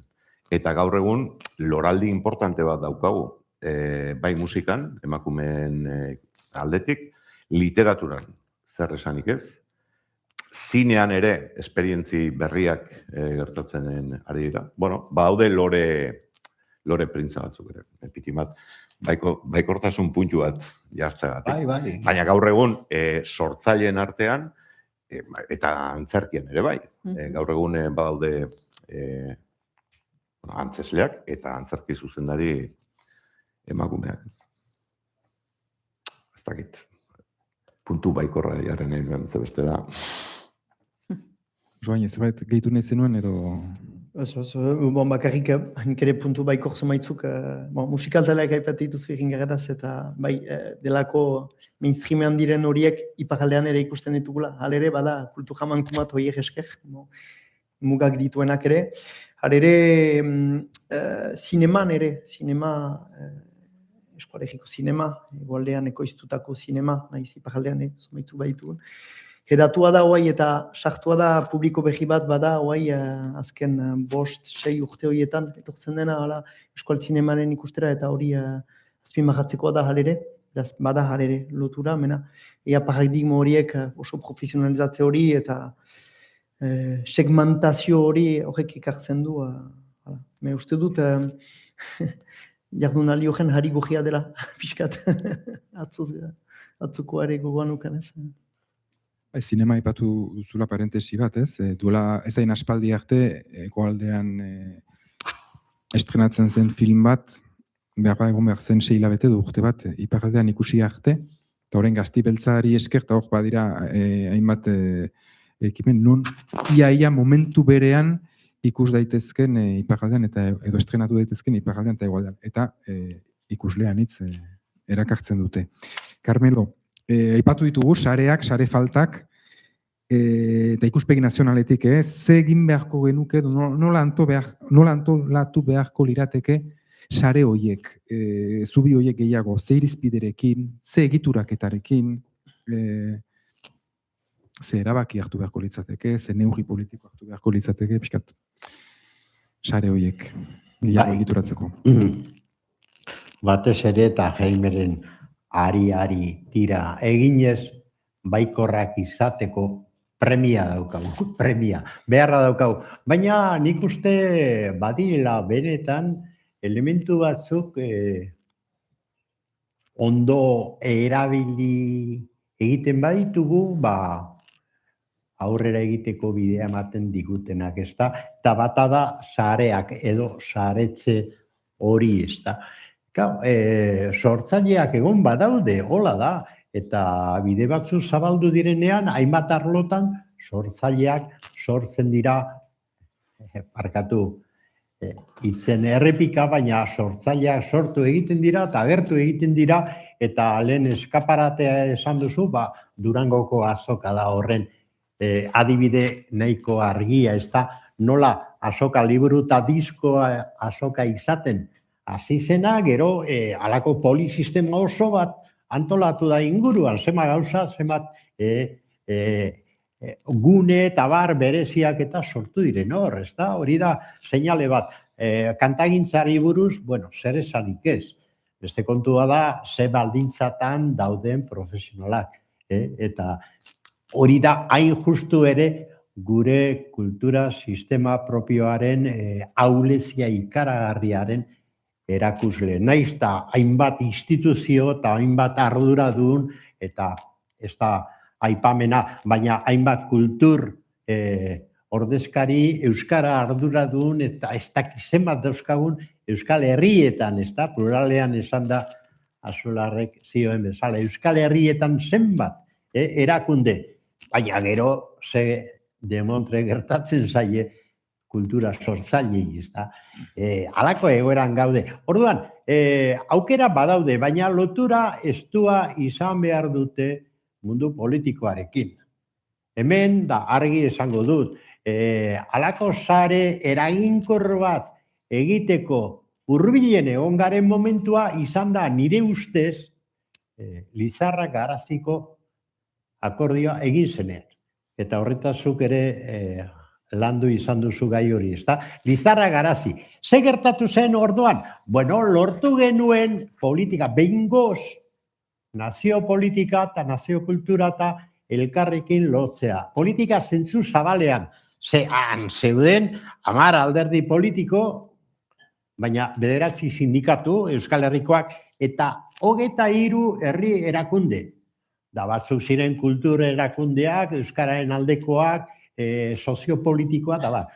Hori izan zen saiakera bat nire usterako oso serioa. Esan nahi dut, estrategia eta begirada eta fokoa finkatu da, jokabidea, finkatu behar dugula Euskal Herrian orain egiten ez duguna. Orain, dinamika politikoa herri honetan erotzekoa da. Da nik diot hor barruan dakizuen bezala ibili naizelako. Baina eske orain bihurtu da dana botuen jokoa, sake joko bat bailitzan.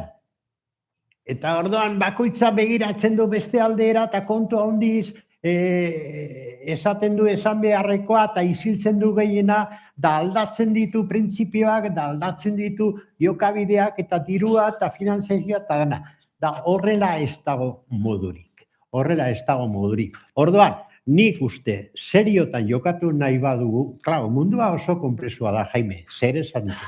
Baina gure etxean da etxetik kanpo begiratzen baduzu ikusi. Baina etxe barrotik azten bagara eta zentratu, hemen badugu indarra, baditugu indarrak hobe esan da, kulturan, politikan, herrigintzan, herri hau oso aberatza da, esperientziaz. Eta orduan zaretzea posiblea da baldin eta baldintza hoietan egiten badugu. Hurbilketa politikoa, instituzionala, ezinbestez, soziala, kulturala eta Euskal Herria begiradan. Atzo eduki genuen hitzaldi bat, Azpeitin, naziogintzak antolatzen du ziklo bat eta iparraldeko ordezkari bat etorri zen Euskararen egoera iparraldean aztertzera. Eman zigun hitzaldi bat oso interesgarria, nik apuntea jaso nituen, aztertu beharko dut. Baina gutxi gora bera, zuglen eman duzun ideia eta berak ere errepikatzen zuen. Hau da, guk lana egiten dugu, ari gara koordinatzen lana, baina emaitzak ez dira asko aldatuko urteen poderioz. Da zergaitik, da berak galderei erantzunez eta argi esan zuen. Frantziar estatuak ez du ikusi nahi euskara, ez du ikusten euskal kultura. Eta gehien egiten duena da azpizu kontrata batzuk, diru apur batez lagundu eta hor utzi, baina ez du usten euskal kulturak arnaz propioa ardezan. Hori esaten zigun. Egia da, zu jakingo duzu. Baina, klaro, egoera horietan ezin dugu kultur etorkizunik ikusi. Orduan, bide positiboa hartu nahi badugu sakondu dezagun. Eta goazen, adibide konkretoa Lizarra Garazi hor dago, nik esango nuke baldintza objektiboak orain hobeak direla orduan baino, ze orduan guztion buruan dagoen egoera konkretu bat zegoen oso komplikatua egiten zuena haren iraupena, da de facto neurriende batean horre baldintzatzu zuen mosketa, ez da? Eta gaur egun hori nola baita esan, alboratua dago, ez da? Eszenatokitik. Baina orain horren tokian agertzen dena da, zu galdetzen zenuen, nik erantzungo dizut. Alderdi politiko, bertako alderdi politikoek zergatik eta nola?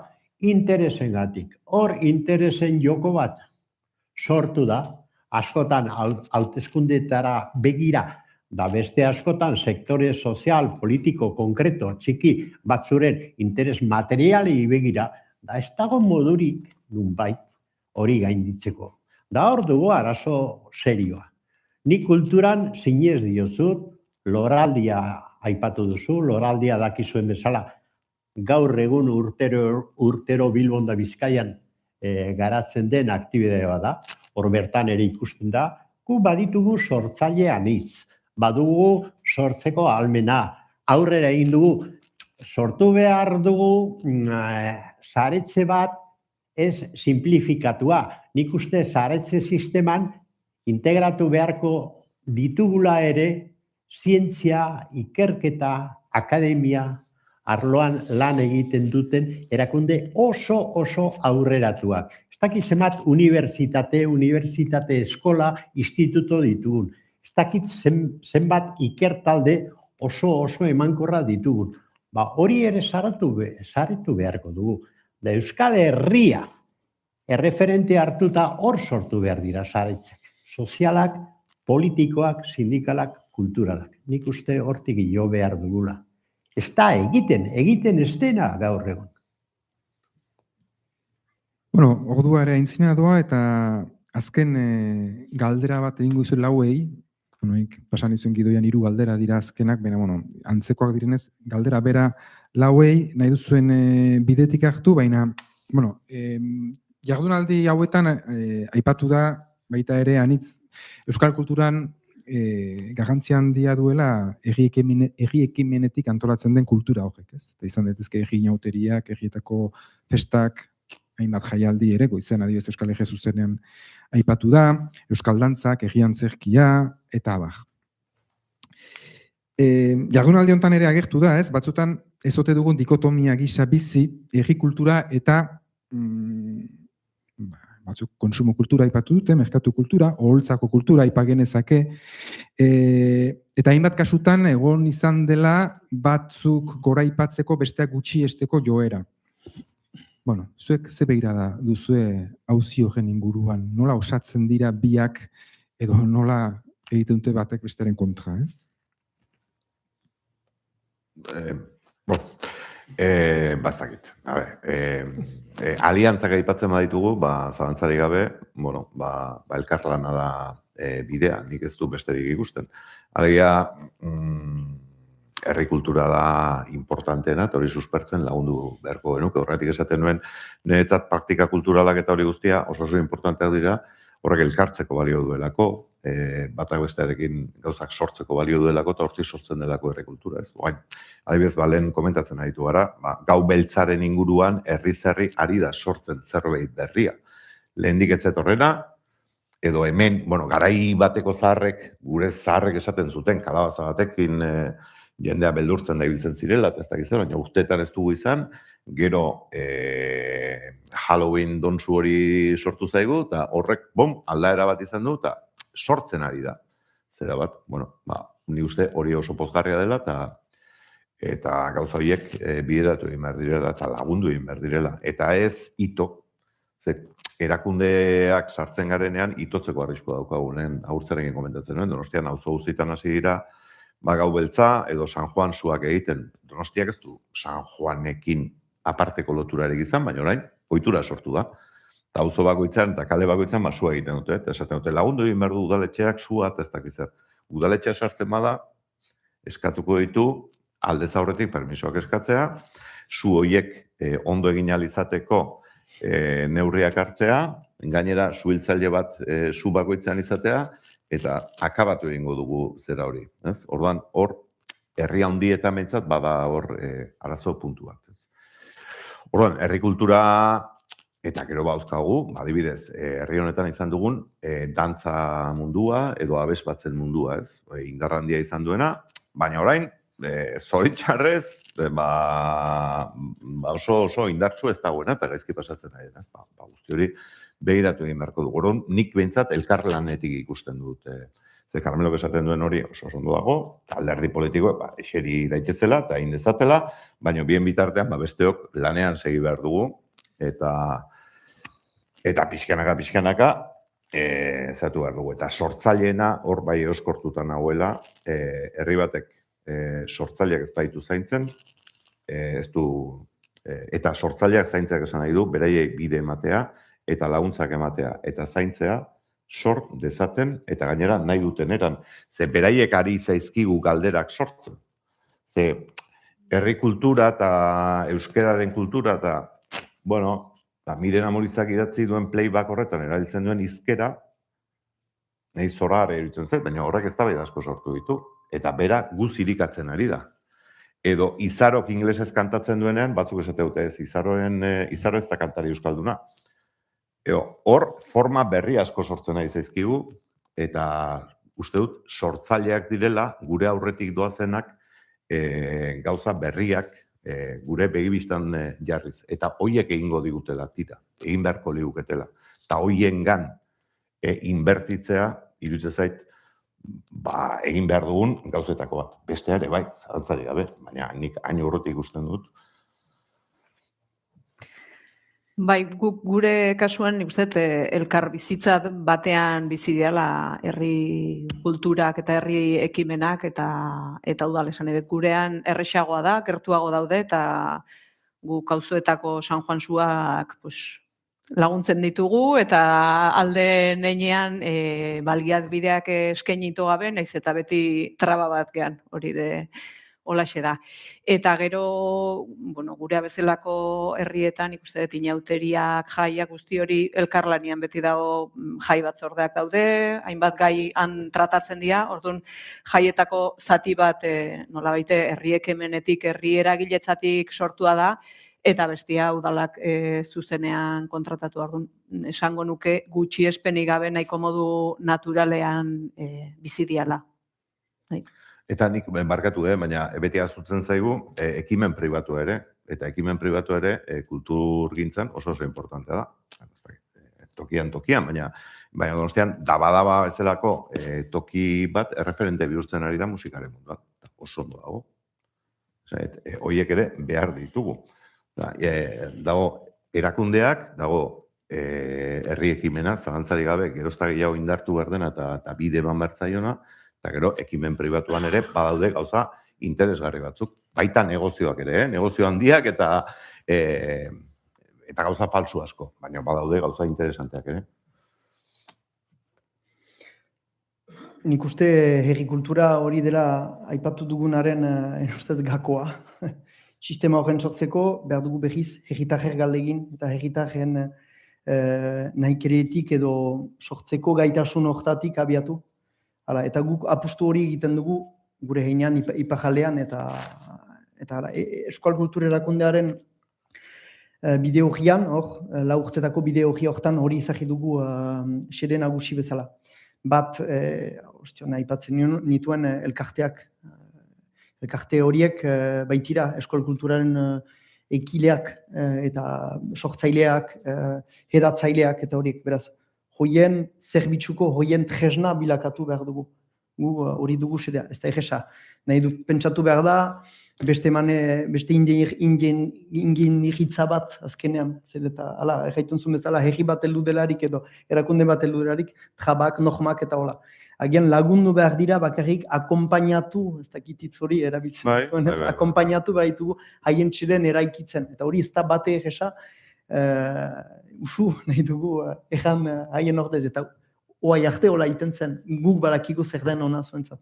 Beraz, agian hor bariteke gako bat. Beraz, eragile horiek sustatu haien proiektuetan eta hoien eramaiten. Eta nik uste dut, ekeren postura da ere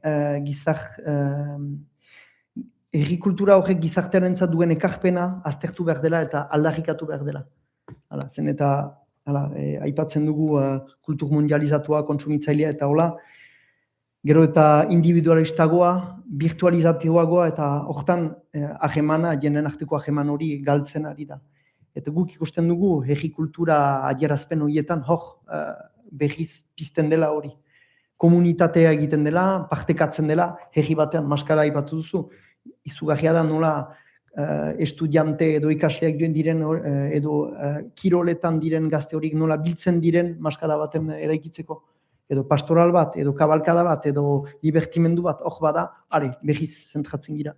Herrian dako zerbaiten dugu, ez gira guretakoari, kolektiboaren zatari gira, transmititu nahi dugun gauza batetan ari dira, eta olako baloreak, olako posturak, eskaz ditugu orokoji gure gizartean. Eta uste dut hor badirela gakoak beste manera batez pentsatzeko gure eskual kultura. Eta gure heinean saietzen gira horren sustatzen. Eta ere, ari gira pixkat prospekzioan eta nola estrategian ere pentsatzen. Hor, berriki hasi gira lan egiten IDB Iparraldeko Dantza Federazioarekin, bertsoen lagunak, Iparraldeko bertsolarien elkartea, eta herri soinu musikarien federakuntzarekin, ea.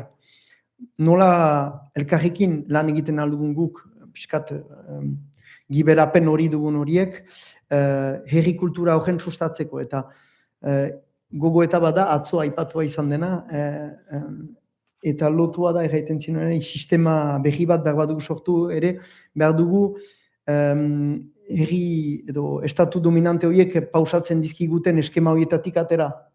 Hala, kulturaren transmisioan ze birakatu da. Dantza eskolan, bertsu eskolan, eta musika eskolan. Eta segmentatu dugu hori ere. Herri kulturan ez delarik, olakorik, libertimendu batean, denak nahasiek dira, pastoral batean, denak nahasiek dira. Eta nola berriz pentsatu transmisio hori, gure herri kulturaren transmisioa, lotua. Hala. Eta gure gaztek bizi dezaten hori, bai, kantua, dantza, eta hola, jasta hori ukan ezaten gero berizituko dira, eta teknizitatea gale egiten du bertsuan aritzak, eta mena bederein jasta hori eta komunitate horren, komunitate hortaz oak diten zerbaitetan hastinek. Eta hor, ustez badugu guk berizitasuna, Frantzian segur ez dutena. Hor ez dute horlako logikarik. Gu badugu aberastasun hori, ustez hortan bermatu behar gira gurean eraikitzeko. Bai, usteot eztabaida animatzen denerako amaitu behar du, baina ideia bat hartuko dizut, eta usteot interesgarria dela. Behar dugu estatuek inposatu nahi diguten logika horretatik atera esan duzu. Bai, atera gu eta atera arazi esango nuke bertoko alderdi politiko nagusiak. Sistema horietan aski implikaturik da txertaturik baitira gaur egun. Diferentziarik gabe gainera. Sistema horietan implikaturik bai EAJaren tradizioa, bai ezker abertzalearen tradizioa, alderdien kasuan. Orduan, Jaimek ematen zuen ideia batekin niki irauli egingo nuke hor logika. Zuk esan duzu, Jaime, naparkatu, interpretatzen badut, alderdien artean hitz egin dezatela, eta hori, eta gero gu joango gara. Ez, nire esperientziak diona da, eta Lizarraga Garaziren kasuan ere, hola izan zen, alderdiek ez dut iniziatiba hartzen, bultzatuta doa zorra. Lizarraga Garaziren kasuan, sindikatu eta barba, bereziki gogoratuko duzue, elak, garai hartan, bai, alderdi politikoa, bai eta bera ere, nola baita esan, bultzatu zuen modua hori, akordio hori egiteko. Begira, eren egun izan nintzen Bilbon, ekitaldi batean, aurkezpenean, literatura, euskal literatura, nazioarteko literatura, paper zuria, ditzen da. Horren aurkezpenean, eta kuriosoa, sari bat eman zioten Bilboko alkateak, ez da gutxi, Bilbo izan da, alkate jaunak, eta BBKak sari handi bat eman zioten, makile bat eman zioten, Gerediaga elkarteari. 60 urte daramalako herri erakunde bat, hor duzu, hemengo baten bat ere bazegoenan, bertan, ez da? Eta makila bat eman zioten sari modura 60 urte daramalako Durangoko azoka antolatzen. Merezitako makila. Eta orain bi erakunde garrantzitsu, pribatua edo erdi pribatua orain BBK eta publikoa Bilboko udala eta alkatea eman zioten onarpena, onespena eta oso ondo. Baina, esango dizut argi, Jaime, nik ez dakit azken 60 urte hauetan erakundek, lehenengo frankistak, ez daukat dudarik, baina ondoren bertoko erakunde autonomikoetako buruzagiek zer egin duten gehiago. Edo sua piztu ala sua itzali. Kulturaren eta politikaren, politika abertzalearen eta arloetan. Ez dakit. Eta egia esan badakit, baina enal guztiko. Ulertzen diazu? Bai. Orduan, argi dago, enekok egin digun galdera garrantzizkoari erantzunez, herri ekimenak, eta ez da edo zer gauza, Euskal Herrian zenbat erakunde zaudete zuen Bejunta bejugei, elkarte. Begira. Herri ekimenak egin beharko du makila hori erabili eta astindu, bestea beste, berriro ere benetako aukera politiko, kultural, abertzaleak, nazionalak sor daitezen. Eta amaituko dut, badakiteneko begira okerra bidatzen dit, baina amaituko dut aipamen batzukin. Zuak itzali, zuak piztu, kontrara egin, euskarazko egunkaria. Ikastolak, AEK, korrika. Bueno, beste batzuk ere euskal kantagintza, Navarroko tal. Eta beste zenbaitetan, oraintsuago Urdaibaiko Guggenheim, edo EITB bera, EITB-ren demartza esango nuke. Pentsarazi egiten duten hainbat adibide. Ordan, hor dago, dinamika hori herritarra instituzionala herri honetan, kanpora joan gabe, herri honetan oso problematikoa da gaur arte, Jaime. Nik ez dut hori ukatu. Bueno, mil esker lauei, ordua... Ez, baina herri dinamiken aldekoa, nik esan dizudan gauza bakarra da, zu plano politikora harrimatzen ari zara, eta gu, ni behintzat, etornez, kultur kudeatzaile xumo bezala, nahi iritzia dauzkat, eta asko eztabaidatuko genuke gainera. Ze galdera asko jarriko nizkizuke. Denbora falta, baina... Ze abertzale kultura zera, eta adibidez, korrika, herri ekimenetik sortu da, baina orain sekulako uholde bada. Baina horri egiten dugun guztiok, euskaraz egingo bagenu egunero... Ze gertatu zitzaion hasieran korrika gizajoari. Euskarazko egunkari gizajoari eta bartabat. Bueno, esan dakoa. Oantxe, eztabaidatzen hasteko... Gero segituko duzue kafe baten duaz, kontua da orain beste bi aurkezpen ditugula. Orain etorriko dira Naroa Etxeberria eta Asier Galartza iaz lanean egin zuten ikerketa azaltzeko, eta intxusen hemen aipatu diren zenbait galderaren erantzunen bila ibili dira, nola sare bat egin nazionala kultur programazioaren inguruan, eta gero Maider Ramirez eta Arkaitz Uranga etorriko dira aipatzera Laudioko esperientzia bat, ekintza faktoria, Aiaraldeko ekintza faktoria, eta bukatzeko, hemen dugu Idoia Torregarai, prest gaur egun osoan dago adi, eta gero egingo digu bakarrizketa bat, pixkat, jardunaldi hontan aipatu ditugun gaien ingururat, euskal kulturaren inguruan, eta horrekin bukatuko dugu jardunaldi hau, esker batzuk eman behar ditugu, hemen batetik Udako Euskal Unibertsitatearekin elkarlanean eta egin dugulako hau, eta baita ere begia egunkaria eskertu behar dugu, hitzarmen bat egin dugulako hau ere elkarrekin egiteko, eta begiaren webgunean streaming bidez ere ikusi ahal izan dutelako Euskal Herriko edozein jendek hemen ez zirenek ere, eta hori ere eskerrak eman behar dizkiogu. Bueno, Asier eta Naroa, prest zaudete, gu hau usteko bitartean.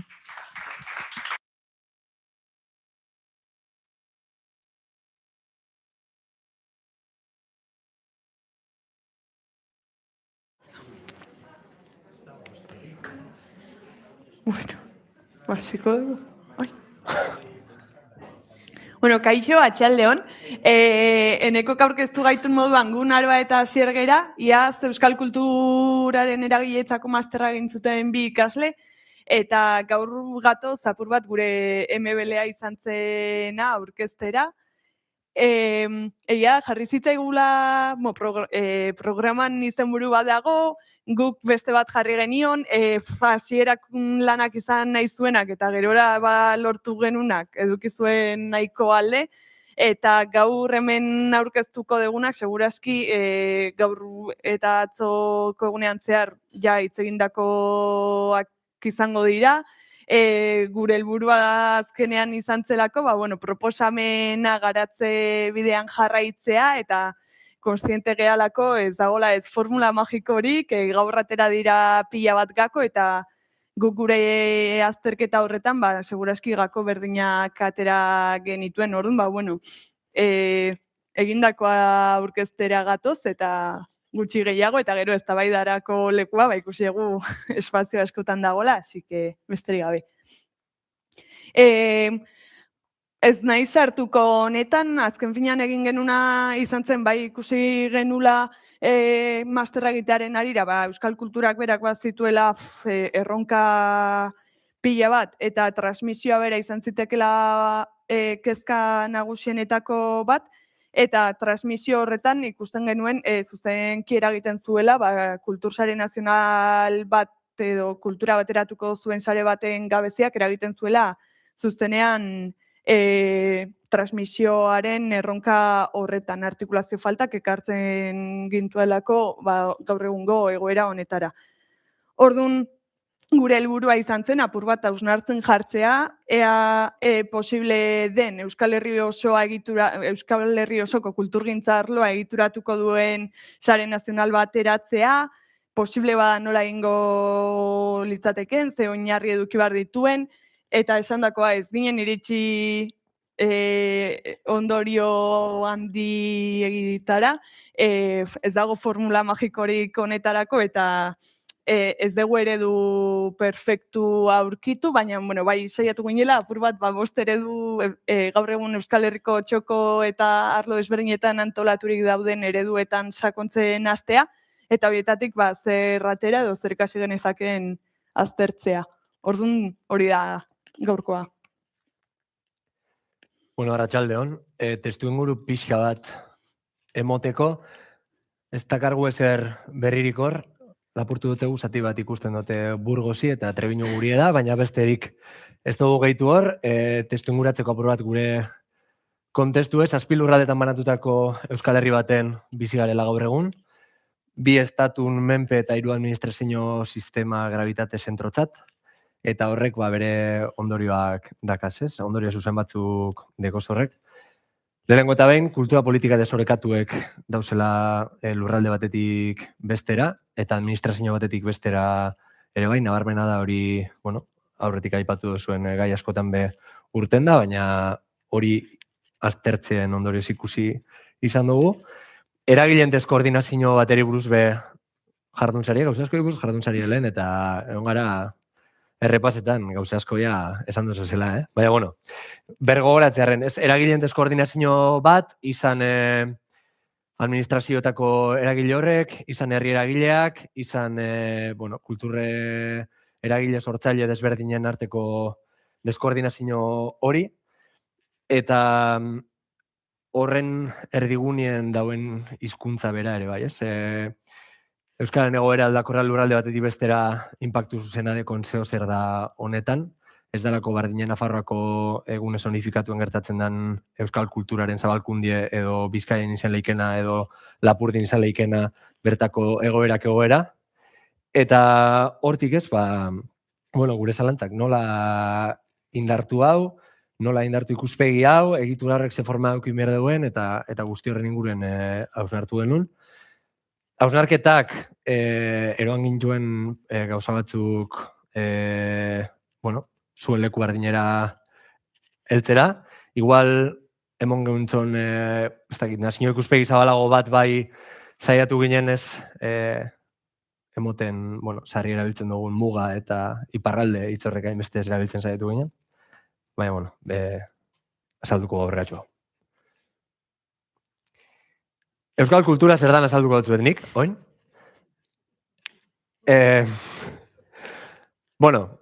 Pentsat guk zelan ulertzen dugun euskal kultura, edo zelan ulertu nahiko geunken. Eskatoz ona Txillardegi eta Zurmendi berpiztera, ez euren eztabaidarik bez, baina guk euskal kultura euskaraz sortutako kultura moduen ulertzen dugu, euskaraz egindako kultura moduen ulertzen dugu. Gure kontestu orokorra ulertzeko erdiguni eta lotura dalako hizkuntza, ze hizkuntza eta hiztun komunitateak sortzen da identitate hori, ez? Eta azkenien guk kulturatik bilatu nahi dugun hori da identitatien berreskurapen hori, eta kulturari berendan pisue edo garrantzile aurkitzen badutzegu edo balio hori emon nahi badutzegu da, identitateen berreskurapen horretan komunitate bateko parte izetiek emoten duela identitate hori, eta identitate kolektibo horrek, ez, komunitate horren ezaugarritako bat dela hizkuntza, ez, bada bat, zirkulo bizioso bat, baina, bueno, retroalimentatzen dana horretan, eta erdigunien euskara dekona. Claro, euskarak gaur egun betetzen deu zubilan hori, ez? Simbolikoki badabe gure lurralde eta zatiketa guztien arteko zubilan hori egiten du euskarak, eta horregaitik uste dugu beharrezkoa dela gure hizkuntzaren zentralidade honetan, bestela guztiz egitura zatitu bat dalako emaitza. Ibili dire gure aurreko parte hartzen herri kulturaz eta beste, bueno, indargune batzuk aipatzekotan, gure herri honek beste ezer badeko hori deko, herri dala, eta auzolana eta herri ekimena beti izan direla gure zeinu eta identitatearen parte, eta gaur egungo eskaintza kulturalan ehuneko oso handi bat herri mugimendutik eta herri kulturatik eskaintzen da oraindik be. Horri oso lotuta betik sortutako egitasmoak dire, oinarritik sortutako egitasmoak dire, eta horren garrantzia bai ustegu azpimarratzekoa dala, eta, bueno, ustegu marko guzti honetan lotura guzti bat egiteko, autogestinoan esperientzia historiko handi bat dekona dala gure herriziak, gure militantzia ereduek, gure espazioen kudeaketa, bueno, horrek bai elikatzen duelako goiko bi puntuetako egitura hori sostengatzea. Algune bezala baina, zeu zer aipatu behar dalako algune bezala be, dana ez dugu perfektutzat salduko, koordinazio ez bat, koordinazio falta hori ikusten dugu, ez? Bueno, ikusten dugu, nositzen dugu, ikusten dozue, zer esanik ez disiplina hartien, zer esanik ez lurraldetik lurraldera, zer esanik ez administraziotik herri mugimendura, hor badau zatiketa handi bat, lotute gana erabat, bueno, zatiketa politiko-administratiboa, bakoitzak dauzkan baliabideen desorekabe hor txertatzen da. Finantzaketa ez egonkor bat, tamalez oraindik gure kultura oso prekarioa dalako espazio askotan.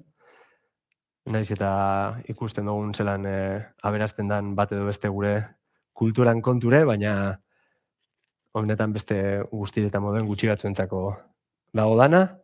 Eta azkenik, eta uste dut behin da berriz errepikatuko dugun esaldi bat, eta da, egitura partekatu baten falta bat dekola euskal kulturak. Zubi horren beharra dekogula eta egitura hori falta dagula. Horretarako, bueno, kulturpolitikak badira gako bat, kultura politikak aplikatzea. Badagokigu irudikatzie administrazioa nolabaiteko aliatu moduen honetan ere, bide honetan, garapenerako aukera batzuk emoten dauzelako administrazioak beste modu batera helduko elirakenak, eta hor kultura politiketan ikusten dugu gakoa dala ze erabaki hartzen dien, ze kultur politikan gaina erabakitzen den, ez? Zer sustatu, nola, norekin, bueno, ikusten da azkenengo denboraldi honetan zeren aldeko apustu makro batzuk egin diren, zeren aldeko apustu mikro batzuk egiteari utziakon, bueno, horren norabide batzuk marketan dire kultura politiketan, baina guk uste dugu kultura politika horren implementazioan beharrezkoa dela parte hartze horizontal bat. Administrazioi oraindik betik gora begiratzen deutzagu, eta uste dugu horrek kalte egiten dozkula bai eureri eta bai guri. Orduan uste dugu, elkarlan hori izen behar dela parekoa eta horizontala eragileen eta instituzioen arteko. Eta besterik ez dekogunez, Espainiari eta Frantziari begira jarri ginen.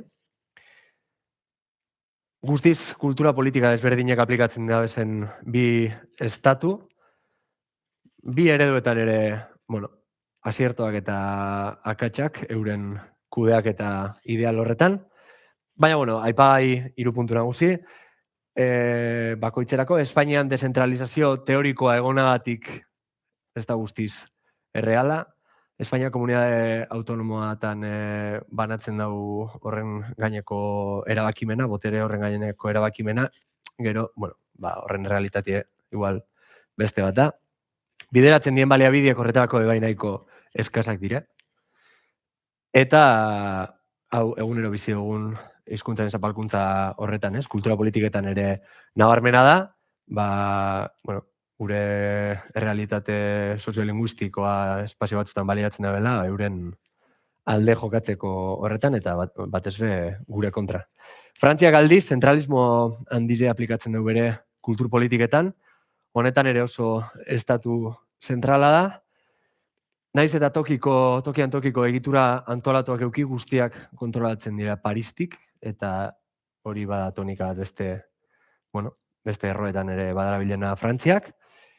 Eta naiz eta izan Espainiako estatuak baino baliabide gehiago honetarako, baliabide eta botere mugatuek dagoz kultura politika horietan ezer egin ahal izateko, gure moduko kultura adierazpen o gure moduko hizkuntzentzako.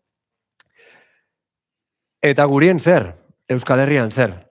Bueno, EAN, Euskal Autonomia Erkidegoan, euskal kultura ardatz moduen hartzen dan arren, Bizkaia, Araba eta Gipuzkoako lurralde historikoetara mugatzen da, eta hor ikusten dugu muga batzuk gure hizkuntza ez dalako bakarrik lurralde horretako hizkuntza. Nafarroan aniztasunen izenien gauze asko egiten da bez, baina inongo lehentasunik ez jako emoten euskal kulturari. Eta Ipar Euskal Herrian, plan estrategikorik ez dago honen inguruen egituratute, eraginda, Akitania Hegoaldeko aginte hori Paristik doalako zuzenien, eta hor, plan estrategikorako tarte gutxi. Ondorioa, euskal kultura ez dala babesten modu egituratu baten, eta horrek deko implikazio zuzena, lehen aipatu duzu esan gai guzti horretan.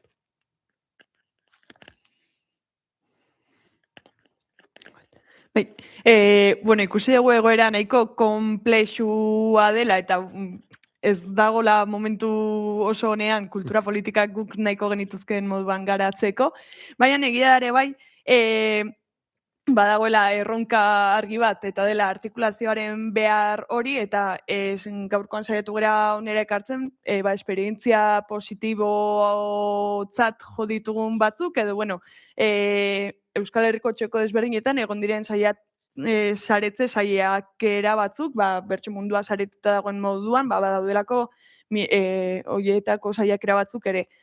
Orduan, bai argi geneukana da, bost esperientzien azterketarekin sartu aurretik, guk ja marko teorikotik atera genituela, norabidea estrategiko bat ardaztuko zuten, edo zer egin behar zen gako batzuk.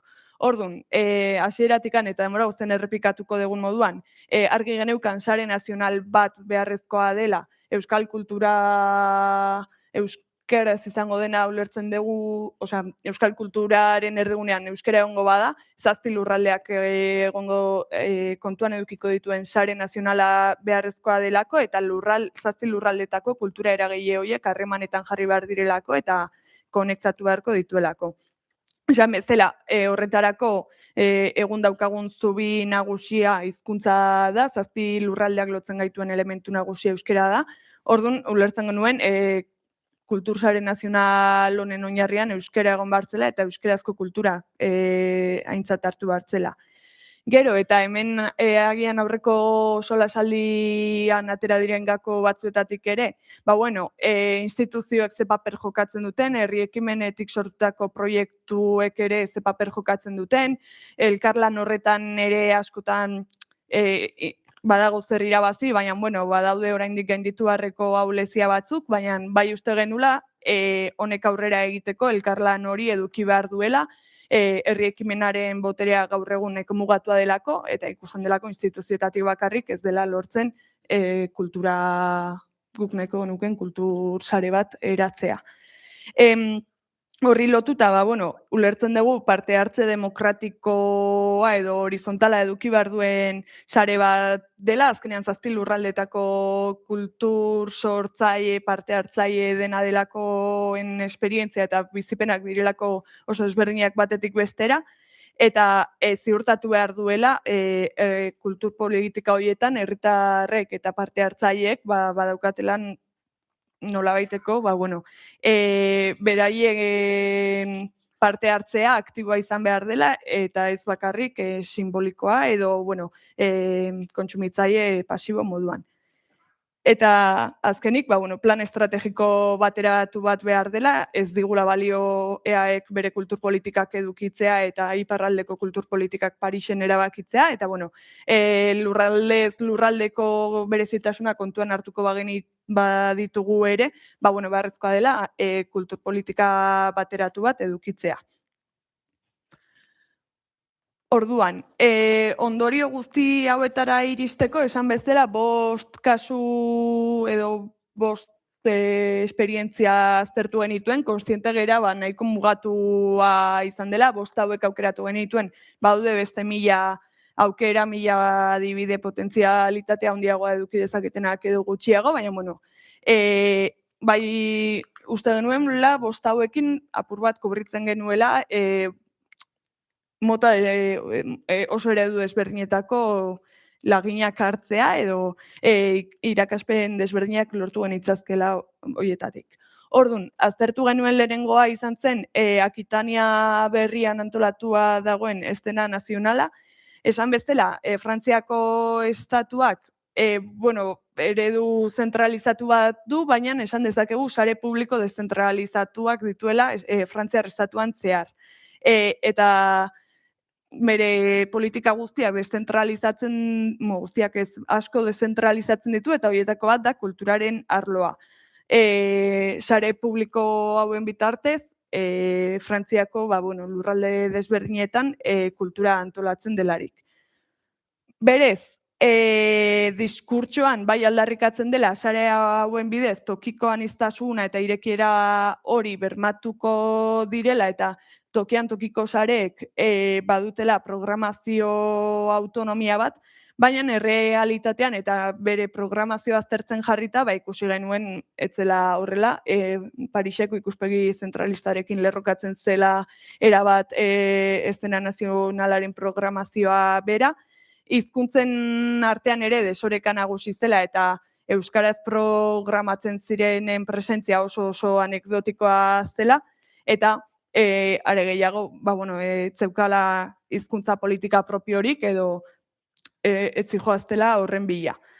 Orduan, bai ikusten genuela, deszentralizazio administratibo bat egon bazegoela Frantzia barruan 70 sare daudelako eta bat Akitania berrian antolatzen delako, baina bai ikusten genuela zela gehiago kontu administratibo bat, benetan kontu politiko bat baino, eta eredu honek ez duela ahalbidetzen tokiko politikak garatu ahal izatea.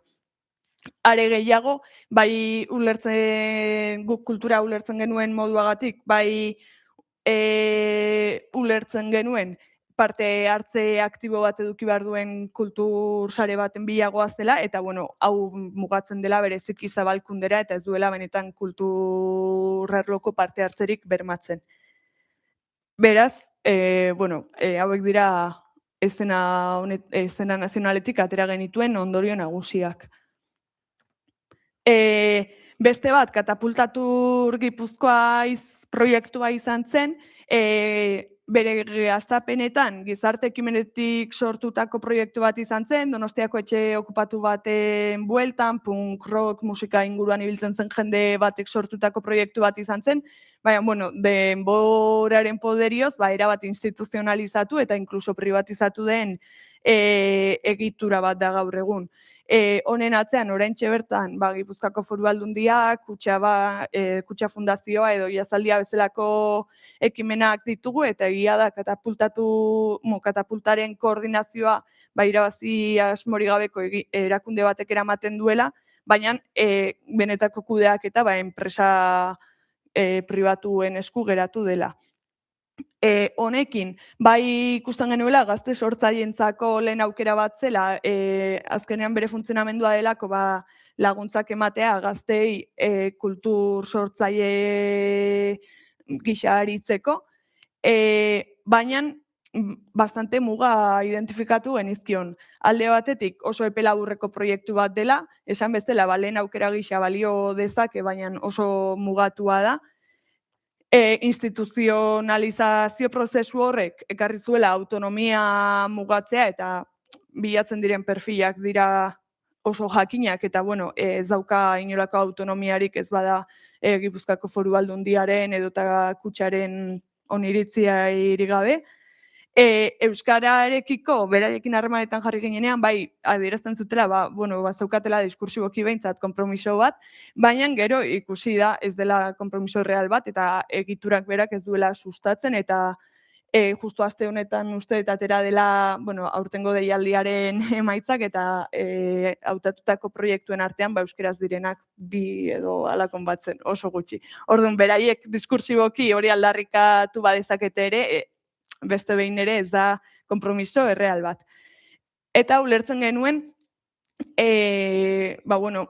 esperientzia moduan, gauza batzuk kubritzen dituela, baina ez dela proiektu eraldatzaile integralik, ez diguela sare nazionalera begira ekarpenik egiten ez dagoelako horretara begira, eta badagoela gaur egungo egitura politiko-administratiboen barruan erabat integratuta, eta dela gaur egun daukagun egoeraren baitan ondo funtzionatzen duen proiektu bat, baina ez duela ez ekartzen kulturgileen ezalduntzea, oso hankamotz gelditzen zela, eta oso gaur egunera egokituta, eta ez hainbeste bilatzen dugun etorkizun horretara begira edo.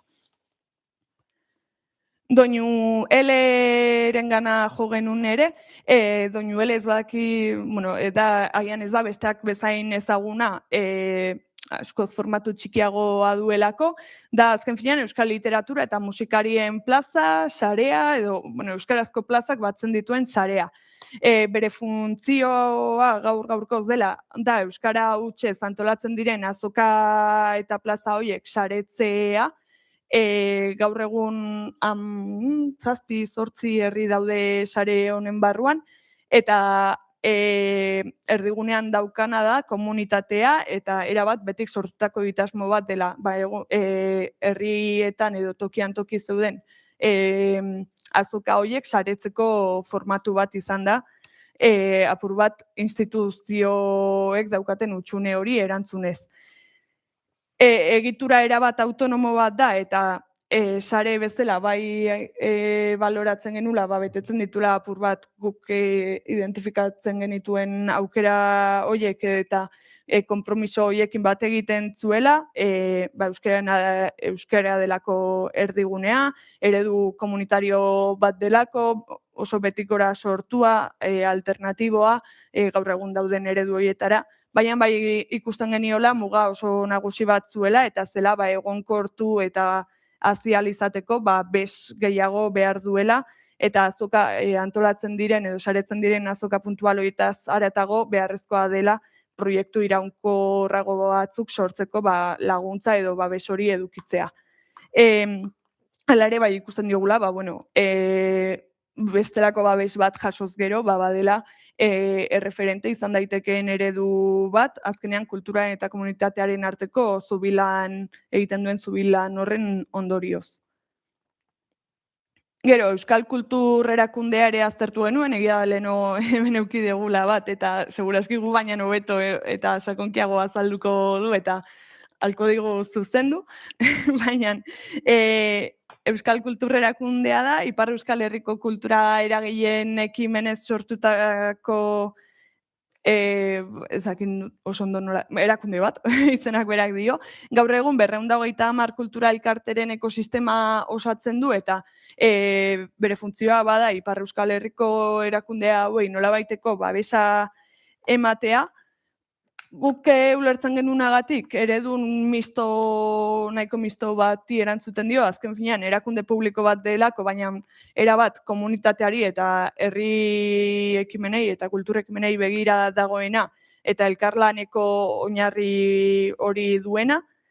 Bere zentralidade osoa ematen ziola ere euskarari eta herri kulturari berari, eta gainera honek zeukan alde ona zen, badituela nolabaiteko mugaz gaindiko esperientzia batzuk eta Eusko Jaurlaritzarekin badagoela nolabaiteko harreman bat ja egina, naiz eta bere jardun nagusia Ipar Euskal Herrira bideratua den.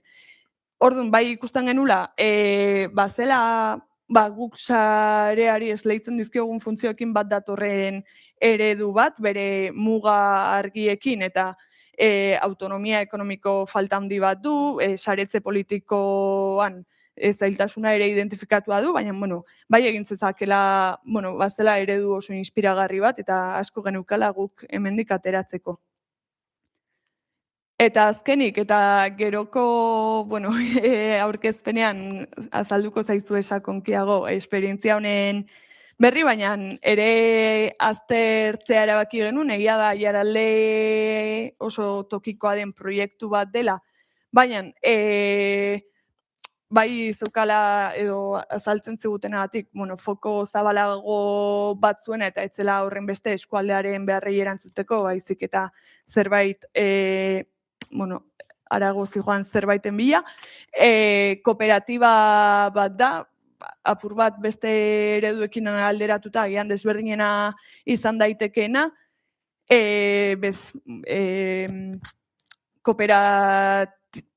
Kooperatibek daukatena da, komunitatea erabat erdigunean jartzen dela, bere alde on eta alde txar guztiekin.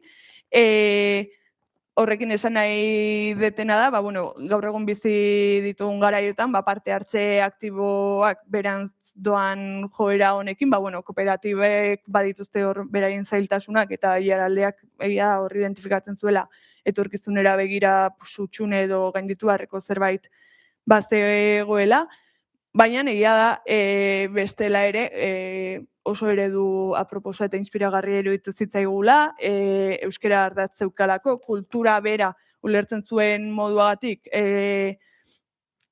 ulertzen zuen kultura prozesu bat zela, gero hasierrek uste eta azalduko dela gehiago ekosistemena, berdin du, ekosistema bera aintzat hartzen zuela, prozesu guztia hartzen zuela aintzat, eta bai ikusten genuela, neko proiektu estrategiko bat izan zitekeela. Orduan, honetatik guztitik ateratzen genituen gero ondorioetan sartuko gera, baina bai ikusten zen eredu guztietatik genituela hildo edo azpimarratzeko zenbait gako. Ikusten genuen hizkuntza irizpidea funtsezko irizpide bat dela benetako euskara erdigunean jarri nahi bada, bestela eszena nazionalak erakusten digun moduan edo katapultak ez bada funtsezko irizpide bat, bere presentzia oso anekdotiko gelitzen delako. Gero, finantzazio aldetik ere, egia gaur ez gerala hainbeste sartu bestela joango ginelako, baina finantza kontuak muga izan daitezkeela kasu askotan ez delako horren beste ekonomia arloari soilik eragiten dion zerbait, baizik eta autonomia ideologikoa bera eragin dezaken zerbait. Orduan, finantzazioaren arloan ere badagoela nahiko erronka potoloa, azken finean, onerako eta txarrerako kanpo finantzaketa bat jasotzeak aukerak ematen dizkizugulako, baina eraberean mugatzen zaituelako. Baina erabat beharrezkoa da, orduan, horre ikusi genuen, bazegoela beste sakondu barreko beste zerbait. Eta gero, eta hemen marko teorikoaren zatian ez deguain beste sakon terminologia kontuetan, baina, herri kulturaren eta masakulturaren arteko tentsioa hori egon badagoela, eta etengabeko tentsio badela, eta horretan ere asmatu behartzela.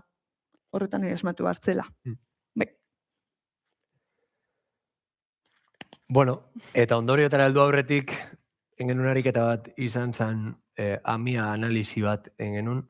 Normalen enpresetarako proiektuen bideragarritasunerako aplikatzen da analisi bat da, ez da inbeste horrelako egituretarako igual, baina aukerak mehatxuak, indarguneak eta ulguneak identifikatzeko ariketa ona izaten da, eta hortik abiatuta, gure ondorioetara heltzeko, edo ze ezaugarri euki beharko leukezan gure Euskal Kultur Sare Nazionalak zedarritzen lagundu euskun nahikoa. Orduen, ondoren nagusi moduen, Euskal Kultura osotasunean garatzeko, 7 lurraldeak barne bilduko dituen Sare Nazionalen behar bat identifikatzen dugu, behintzat gure kultura artikulatuko bada guk nahi dugun moduan. Horretarako, proposamena, bueno, guk hau nola egin behar den, ez dakigu, guk dakigu zer egin behar den, edo zer egin beharko litzateken horretarako. Eta naroak aipatu dugu zen puntu horretatik asko, ez? Alde batetik, bai, kulturari autonomoa izan behar da, eta bere aldetik funtzionatu behar dugu, baina beste alde batetik artikulatu eta erabat, bueno, egitura baten menpekoa eta barnekoa, guzti horrek lotzeko egon beharko dalako nola baiteko egitura bat. Zelan ez, Euskara ardatz izen behar duen Kultur Sare Nazionalak gure nazioan abada behintzat Euskara ardatzeko iberko leukelako.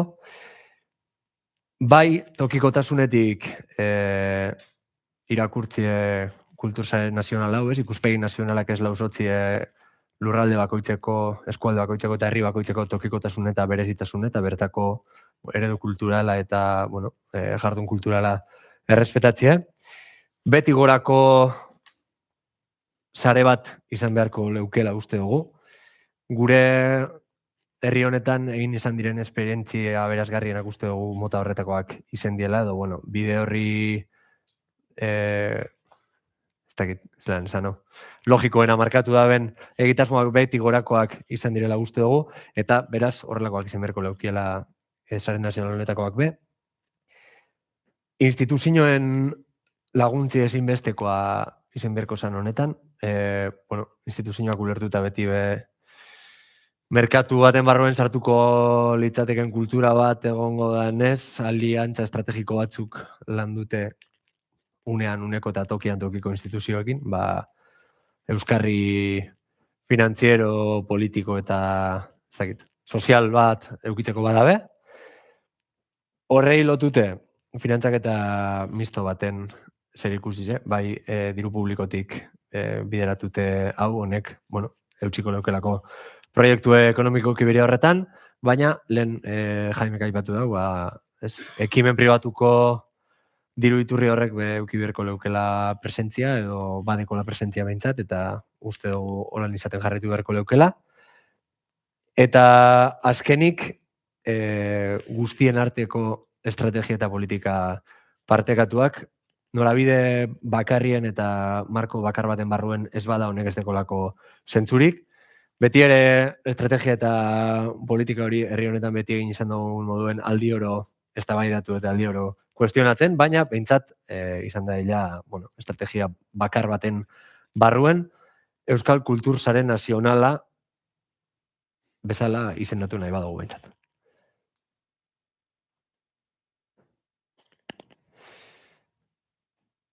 Hemen zezen birren. Sarea hitza erabili genuen. Aspaldi entzuten den zera bat alako saretzearena eta lotura horrek osatzearena eta beste eufemismoak ezielako hain ederrak esango dugu. Baina sare hau ezkeunken nahi bilakatzi tresna tekniko huts bat, baliabide bat, trampolin bat, nahiko nuke izatie horretik aipatu dugun egitura politiko, sozial eta kultural hori ez. Sare honek egitura oso bat eukitxe eta ez izatie sareak zulo asko dekoz, bai? Eta gaur egun botere moduen ulertzen dugun eraldatzeko eta komunitatea indartzeko balio deizela nahiko geunke bai. Honei buruz igual zeo zer jakingo duzu urrengo iztunek, edo hori pentsa gure dut behintzat. Baina, elementu bidurrak ardatzeko duzuena. Artikulazio horretan, baina guztiz zentratu izan gara askotan sortzaileetan, da kultur sortzaileetan eta sortzaileri jartziak fokoa, baina kulturarik ez dago eragilerik gabe, eta kulturarik ez dago herritarrik gabe, kontsumitzailerik gabe, entzulerik gabe, Orduen, guztien arteko artikulazio bat beharrezkoa izango litzateke. ikuspegi integral bategaz, sarritan asko bideratzen dugulako dana ekoizpenera eta produktura, baina, bueno, transmisioa bai gure herri kulturako parte garrantzitsu bat dela uste dugu, eta gaur egungo merkatu lehiakor eta basati honetan kontsumoa hor dagoenez, geurea kontsumitzean garrantzia bai azpimarratu. Eta azkenik, dana jasoten duen eredu eraldatzaile, autonomo eta komunitarioa. Badire, nahiko ezaugarri ambiziotsuek, esango du, nahiko handizek, baina derrigor bete behar diren 3 ezaugarri direla uste dugu honetan sinestuko dugu eta honetan aurrea egingo dugu. Eta nola egingo da aurtengo euskal kulturaren egiletzako masterreko bukaerako lan ematen igual jasoko dabe, guk honek ekarri gauz.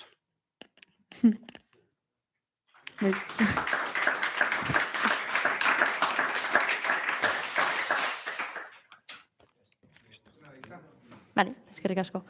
Bueno, lehenik eta bain eskerrik asko gonbidapenagatik. Esan duten bezala Arkaitz Uranga eta Maider Ramirez gara, gu ere iaz ibili ginen euskal kulturaren eragiletza masterra egiten, eta gure mastera maierako lanaren zatitzo bat edo bada, saiatu gara pixka bat laburtzen, bagenikien gainera azkenak izan da nekatuta egongo zinetela, eta pixka batea azkar eta dinamiko egitea lortzen dugun. Eta hori, guk ere izenburu hau jarri genion, hizkuntza euskorra denean nolakoa behar du kulturak, eta Aiaraldea Ekintzen Faktoriaren esperientzian zentratu ginen. Besterik gabe egitura. Eta, lan hau ideia multzo bat edo besterik ez zenean, gure lehenengo asmoa bazen, gaur egunean zehar imaginatzen dut askotan aipatu dituzuen, eta orain Hasierreketan Aroak ere aipatu dituzten kultura komertziala edo merkatu kultura horren eta herri kulturaren edo kultura komunitarioaren, eta terminologia bera zehaztea ere ematen du luze hitz egiteko, baina eredu nagusi horien arteko tentsio horiek Aiaraldea Ekintzen Faktorian nola gorpuzten ziren eta hor zer gertatzen zen, aztertzea. Baina, hasi ginenean lana garatzen, ikusi genuen, ez zitzaigula binarismo hori edo baliozkoa lana egiterako orduan, eta bai naiz eta egon, eztabaida sakon eta luze bat horren inguruan, zituztela ere bai, nolabaiteko muga lauso batzuk, eta hibridazio gune batzuk, eta justu gure aztergai horretan ikusten genituenak alde batetik, euskal kultur sistema badakigunez sistema minorizatu bat da, eta horrek esan nahi du, naiz eta egon badauden merkatuaren logikari lerratzen zaizkionez, kulturri arduerak, ez direla sistema hegemonikoetako kulturekin konparatuta, ez dutela lortzen, behintzat gaurkoz, arrakasta sozial eta ekonomiko hori. Eta gainera, gure aztergaira ekarrita edo Aiaraldea Ekintzen Faktoriara, gero ikusiko dugun bezala. Eta, Aroak eta Hasierrek ere aipatu dute, bada kooperatiba bat, irabazi asmorik gabekoa, eta hor da, beste helburu batzuk ditu, ez direnak tekin ekonomikoak lortzea. Eta hori, bi faktore horiek kontuan hartuta, erabaki genuen azterketa hori egitea, pixkat nolabait banaketa hori albo batera utzita, eta eraman gintuen aztertzera, bi eredu horiek zenolako lausotasuna duten, edo zenolako hibridazioa duten. Eta pixkat gure buruei galdetzen geniona, hori zen, Aiaraldea Ekintzen Faktoria, Aiaraldea eskualdean kokatuta dagoen kultura espazio bat da, orain sartuko garen ez azaltzera, bertan egoera soziolinguistikoa ez da bereziki osasuntsua, nolako dinamika, zenolako aukera, zenolako muga du bertan euskal kultura egiteko modu ezberdinak, hain zuzen ere, hori auspotzea helburuen espazio batean, ez? Eta, bueno, galdera horrekin buruan egin genuen lan hau. Hemen indeguna da labur-labur eta lerroburu batzutara ekarri lan honen oinarri edo euskarri teorikoa edo, nolabait gure ikerketa abiatzeko ze zoru teoriko baliatu genuen. Orduan, ardatz nagusitako bat izan zen Josu Amezaga 94an aurkeztu zuen bere tesia, herri kultura, euskal kultura eta kultura popularrak izenekoa. Bertan, Amezagak azaltzen du, 3 hitzetara ekarrita doktore tesi oso batez, herri kulturaren 3 irakurketa edo eginaldiala, ez? Lehenengo izango litzake kultura hierarkikoki dagoela antolatuta gizartean, eta beraz, kultura gizarteko esfera altuenei dagokiela, eta horren ondorioz herriak edo herrixeak edo komunitateak ez dakala bere tokia kulturan. Gero izango litzake beste ikuspegi bat honen kontrajarriak gizarte klasea dela kulturaren ardatza edo elementu definigarria. Orduan, herri kultura izango litzakela herri klasea edo langile klasearen kultura. Eta gero azkenengo irakurketa, igual gehien bat lerratzen dana gaur jardunaldi hauetan tratatutako gaia, kultura nazioari eta hizkuntzari dagoela lotuta, orduan kulturaren elementu bereizgarria edo ardatz bereizgarria dela kultura propioa edo hizkuntza edo nazio baten kultura. Gero, horrengo zutabea gure lanantzako izango litzake euskal kulturak intrintsekoki herri edo komunitate kulturarekin dakan lotura, zierretan aroa sartu dira pixkat kontu horretan intuzta pare bat aimaben, seguro gaude atzo eta gaur bitartean ere asko sakondu dezuela kontu honetan, baina, ideia edo lerroburu hori hartuta, ziginan apur bat bilatzen eta egia da, hainbat iturri eta hainbat aditu bat datozela hain zuzen horretan, ez, euskal kulturak lotura bana ezina dakala herri edo komunitate kulturakin, eta aurrera begirako planteamenduetan, eta orain arteko irakurketetan, eta beste horren beste, kontsentsu edo adostasun bat oso nabarmena da, orduan, lanean bertan ekarri genitun iturri horiek. Eta, gero amaitzeko, txamponan beste aldian, ez, mainstream kultura edo kultura hegemonikoa edo kultura komertziala, gaur egun 21. mendean horren beste nagusitu dan kultur eredu hau ez, eta horren beste hitz egiten dan kultur eredua ez, Euskal Herrian ze toki daka, edo nondik dator, edo nora doa, ez, Euskal Herrian. Eta, kasu hauetan, guk behintzat topatu ahal izan ditugun iturri edo erreferentzia akademiko edo, pixkat diskurtsoa bai izan da, apur bat kontrakoa edo ez guztiz aldekoa. Orduan, hori ere adierazu dugu lanean. Orduan, hori da pixkat oinarri hartuta gure ikerketa abiatu genuen puntua edo. Gero, hasieran Maiderrek aipatu dizuen bezala, gure aztergaia da Aiaraldea ekintzen faktoria, Laudion dagoena kokatuta zehazki, baina, iruditzen zaigu bere biziko garrantzia dakala baita ere lurraldetasun horren inguruko azalpentxo batzuk ematia, hain zuzen ere, Laudio Aiaraldea eskualdean kokatzen bada ere, Aiaraldea ekintzen faktoriak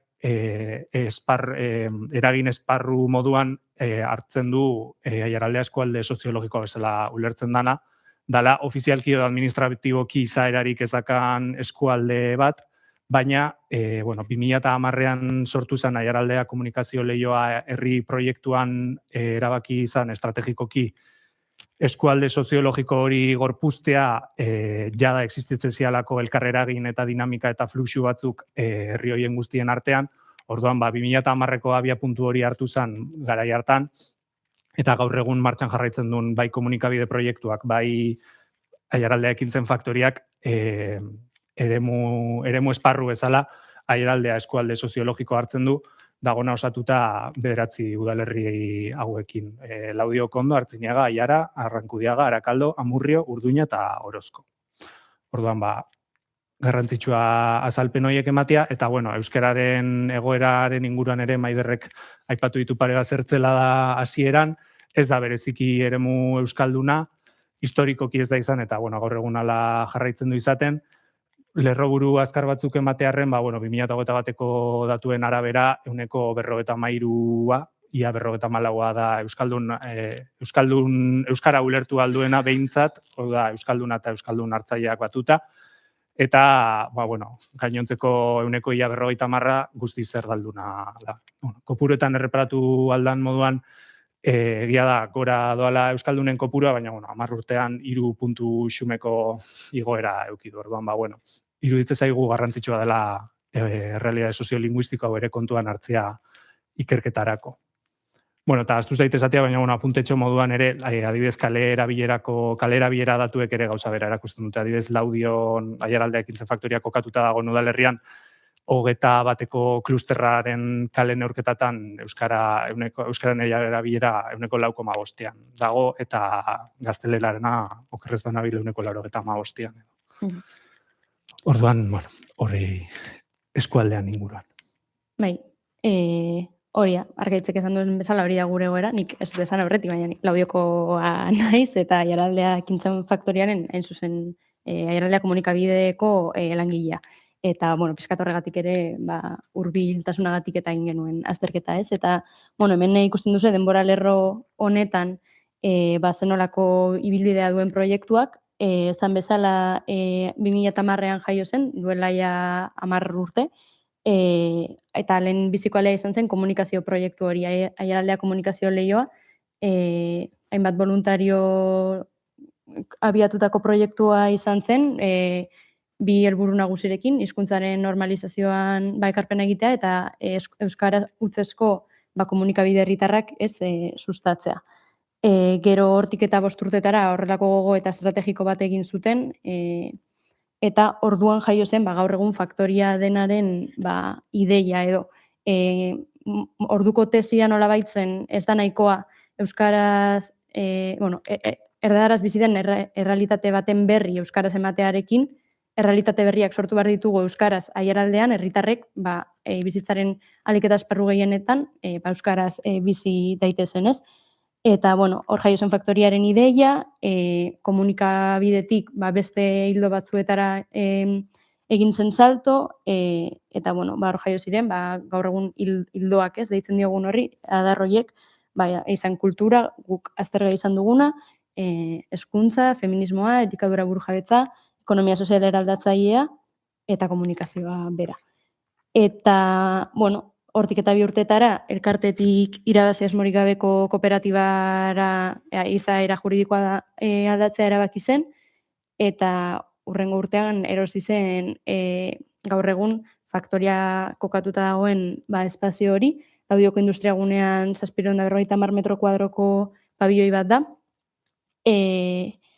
eta 2021an berez ireki zen, pandemia medio, obretan zegoela oraindik ireki zen, eta gaur egun hortze gabiltza, 21 langile edo lanean, eta 500 bazkide unitate deitzen dioguna, mota ezberdinetakoak daude, batzuk familiak eta barne hartza dituzte, hori, 500 bazkide. Gaur egun, 2023an abiatutako gogo eta estrategiko berriaren, gero geldirik egonda urte betez edo, eta urten berrartuko da indarrez edo. Eta ja, gure landa azterketara sartuta edo, azkar, gure azterketarako erabilitako metodologia izan da, duala edo nolabait esatearren, lehenengo pausua edo izan zen dokumentaziotik abiatutakoa, hau da, Aiaraldea ekintzen faktoriako dokumentu historiko guztiak berreskuratu ahal izan genitun, eta 2021an zabaldu zanetikan, kasu honetan 2025ko uztailera arteko programazioan, azterketa kuantitatiboa ingenun, hortikan ateratako programazio taulak, kartelak, iragarpenak, izan zen apur bat horren guztian azterketa bat eta kuantifikazio bat, eta horrek ekarri zigun nolabait irudi kuantitatibo bat edo zer dan urte hauetan guztietan programatu dana faktorian bertan, eta hortikan abiatuta gogo eta, igual lehenengo bigarren zatia izan zen, behin datu horiek aztertuta, lagin giltzarri bezala identifikatu genuen lagin batekin elkarrizketa sakon batzuk egitea, apur bat euren aldetikan ze iritzi informazio datu jaso genezaken. Orduan, elkarrizketatutako pertsonak horiek dira, lehenengo biak Nerea Iglesias eta Ixiar Garzia faktoriako kultur langileak, gero Ander Widobro baita ere faktoriako langileak, kasu hontan bera kudeak eta fisikoa arduratzen den persona, Beñat Saratxaga Laudioarra eta faktoriako bazkide, baina baita ere faktoriako arkitekto izandakoa. Eta kultur lantaldearen partea ere bada, langile ez gain, horrelako badaude lantalde batzuk, bazkide edo voluntario ez osatuta, eta badakit Beñat adibidez ere bertan antolaketan edo ideazioan ere ibiltzen dela.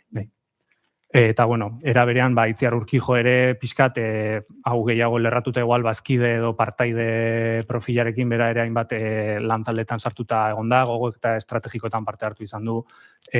Sorreratikan, azaltzen zigunez, egunak pasatzen zituela faktorian laguntzen sortzen ari zanean eta hori guztia. Eta gero azkena, Malen Atxa, Laudioar abeslari kultur sortzaile esango nuke gaztea, baita ere, faktoriakin lotura estua eduki izan duna. Orduan, pertsona horiek elkarrizketatu genitun, sakoneko elkarrizketa metodologia erabilita, eta, hortikan ateratako ideia guztien, irakurketa, erkaketa, interpretazioa, horren bitartez, gorpuztu dugu gure lana. Eta, ez ditugu ekarri, ez dugu beraria sartu, emaitzen atal bat gaurko aurkezpenean, bestela, iruditzen zitzaigolako desente astunduko lukela aurkezpena bera, eta, azken ordua izan da, ez dugu nahi ez da ere gehiago zeratzea, baina, oina salduko dizkizuegu, interpretazio, aipatutakoak, ondorio nagusi batzuk, edo irakurketako goetatu bat, prozesu ontatik guztiatatik atera ahal izan duguna. Guk hori arreta jarri nahi genuen edo, nolabait kulturra ekitaldiek faktorian duten harreran, ez? Pixka bat, aipatzen genuen gogoeta estrategiko horren aurrekari moduan edo, pixka bat bidea irekitzea ikusteko zenora bide hartuko duen hildo honek, zenolako ekintzak programatuko dituen, zenolako jarrera izango du, hori zen pixkat, gure asmoa pista batzuk edo ematea hor, guretzat, haientzat, lagungarria izango zelakoan, orain, ez, benetan proiektu osoaren, baina baita hildo bakoitzaren, norabidea zehazteko orduan. Eta hor, jakin egin nuen, nolabait, zer da jendea mugiarazten duena, ze ekintza motetara, edo zer daukate aman komunean ekintza horiek jendea, badaude ekintza batzuk jendetuak izan direnak, hori emaitzetan ikusi dugu, eta beste batzuk, oso jende edo publiko txikia izan dutenak. Eta identifikatu genituela nolabait hiru formula ezberdin lortzen zutenak, arrazoi bat edo bestearengatik, jendea biltzea eta faktoria nolabait betetzea. Eta bazegoen alde batetik, Euskal Herri mailan ezagunak diren edo ibilbide bat badaukaten, ospetsuak diren, ez dakit, artista horiek ekartzearena, gehien bat hau kontzertuei buruzari gara, badauden beste mota batzuetako ekintzak ere baina gehien programatzen den antzerkiarekin batera kontzertuak dira. Eta kasu honetan, hori ez, ezagunak diren artistak ekartzearena, eta ere eskualdeko artistak ekartzearena, badutelako nolabaiteko gaitasun bat, inguruko jendea atrakzionatzeko, eta familia lagunak, ezagunak, eta edo baita ere sentsibilizazio berezi bat edo sortzen delako horrelako kasuetan, eta eskualdeko artistak ekartzearena. Eta azkenik, eskualdeko beste eragileekin batera programatzea, demagun bertako antzerki taldeekin, edo bertako ikastetzeekin, hezkuntza zentroekin, haien ekitaldiak faktorian egin ditzaten, eta edo abez batzekin, dena delako. Hiru formula horiek ikusten genituen. Lehenengo mota horri dagokionez, hori izan da gehien bat, historikoki nolabaiteko barne eztabaidak edo eman dituena, ez, nolabait, uste delako batzuetan ez, aipatzen genuen eredu komertzialago horri lerratuago dagoen, multzo horretan sartzen dela, baina aldi berean ikusten zen, bai faktorian, baita aiaraldean testuinguru soziolinguistikoa kontuan hartuta, beharrezkotzat hartzen zirela, azkenean, badagoelako jendea erdaraz bizi dena guztiz, baina ezagutzen dituela, nolabaiteko top batzuk, ez? Eta horiek ikustera joango delako. Eta zentzu horretan eta jendea euskal kulturari erakartzea aldera, funtzionatu zezaketelako. Eta horiek aztertzeko asmorik ez badago ere, egia da, guk ikusi dugula, faktoriaren asmoa edo benetako nahia badela beste bat, ez? Eta lehen Asierrek esaten zuenaren arira, bada nolabait komunitate hori berpistea eta komunitatearekin eta komunitatetik lan egitea, ez? Jakitea hori, komunitatea osatzen duten pertsonek zer nahi duten, nondik egin nahi duten lan, eta haiekin batera egitearena. Eta,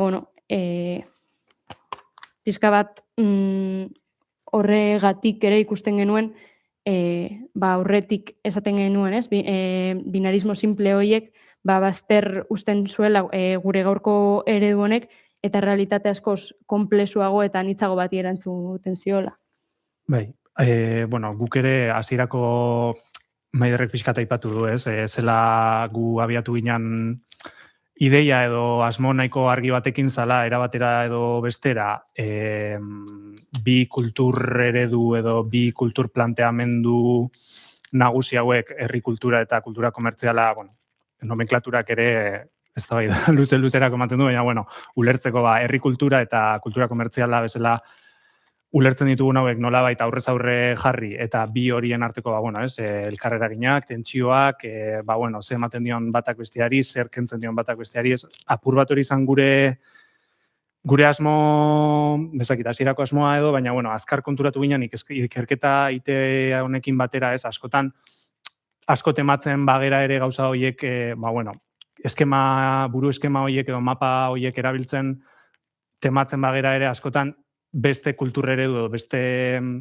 testu inguru batetik handatu zen kultur eredu batzuetatik hartutako ideiak diala eta askotan mapa edo eskema horiek ez diala aplikagarriak euskal kultur sisteman gainean. Hau da, nolabait bi kontzeptu edo binarismo horretan geratzen geranean ertxiki, nolabait ez dakido, haundi geratzen zaio euskal kultur sistemari, eta asko hitz egiten dugu ez lanian bertan ere, eta Maiderrek ere, gune hibridoak, eta igual, hirugarren kontzeptualizazio bat sortzeko beharran inguruan, edo, hain zuzen ere, kontzeptu horiek transferitutakoak dialako, eta transferentzia zuzen horrek ez ditulako bere horretan, kontuan hartzen euskal kulturan bere biziko ezaugarriak, ez, apur bat, Asierretan aroa ere sartu dira, kopuru mugatua izango da nahi eta nahi ez euskal kulturarekiko atxikimendua edo dana dalakoa, zapalkuntza sistematiko baten testu inguruan kokatzen gera, planteamendu eta balio sistema oso konkretu batzun arabera funtzionatzen du euskal kultur sistemak, eta, bere gauza gehiago ez, hizkuntzarekiko lotura, gauza asko lanean desente sakontzen dugu honen inguruan, baina, esan nahi duguna da, askotan saiatzen gerala beste kanpotikan ekartzen ideiak eta teoriak, baina askotan errealidadekin topo egiten dugunean konturatzen gera, eskema horiek ez dutela ondo enkajatzen euskal kulturgintzaren sistema aztertzen ari genean, edo diagnostiko bat egin nahi diogunean, edo argazki bat atera nahi diogunean, ez, gure kulturgintza sistemari.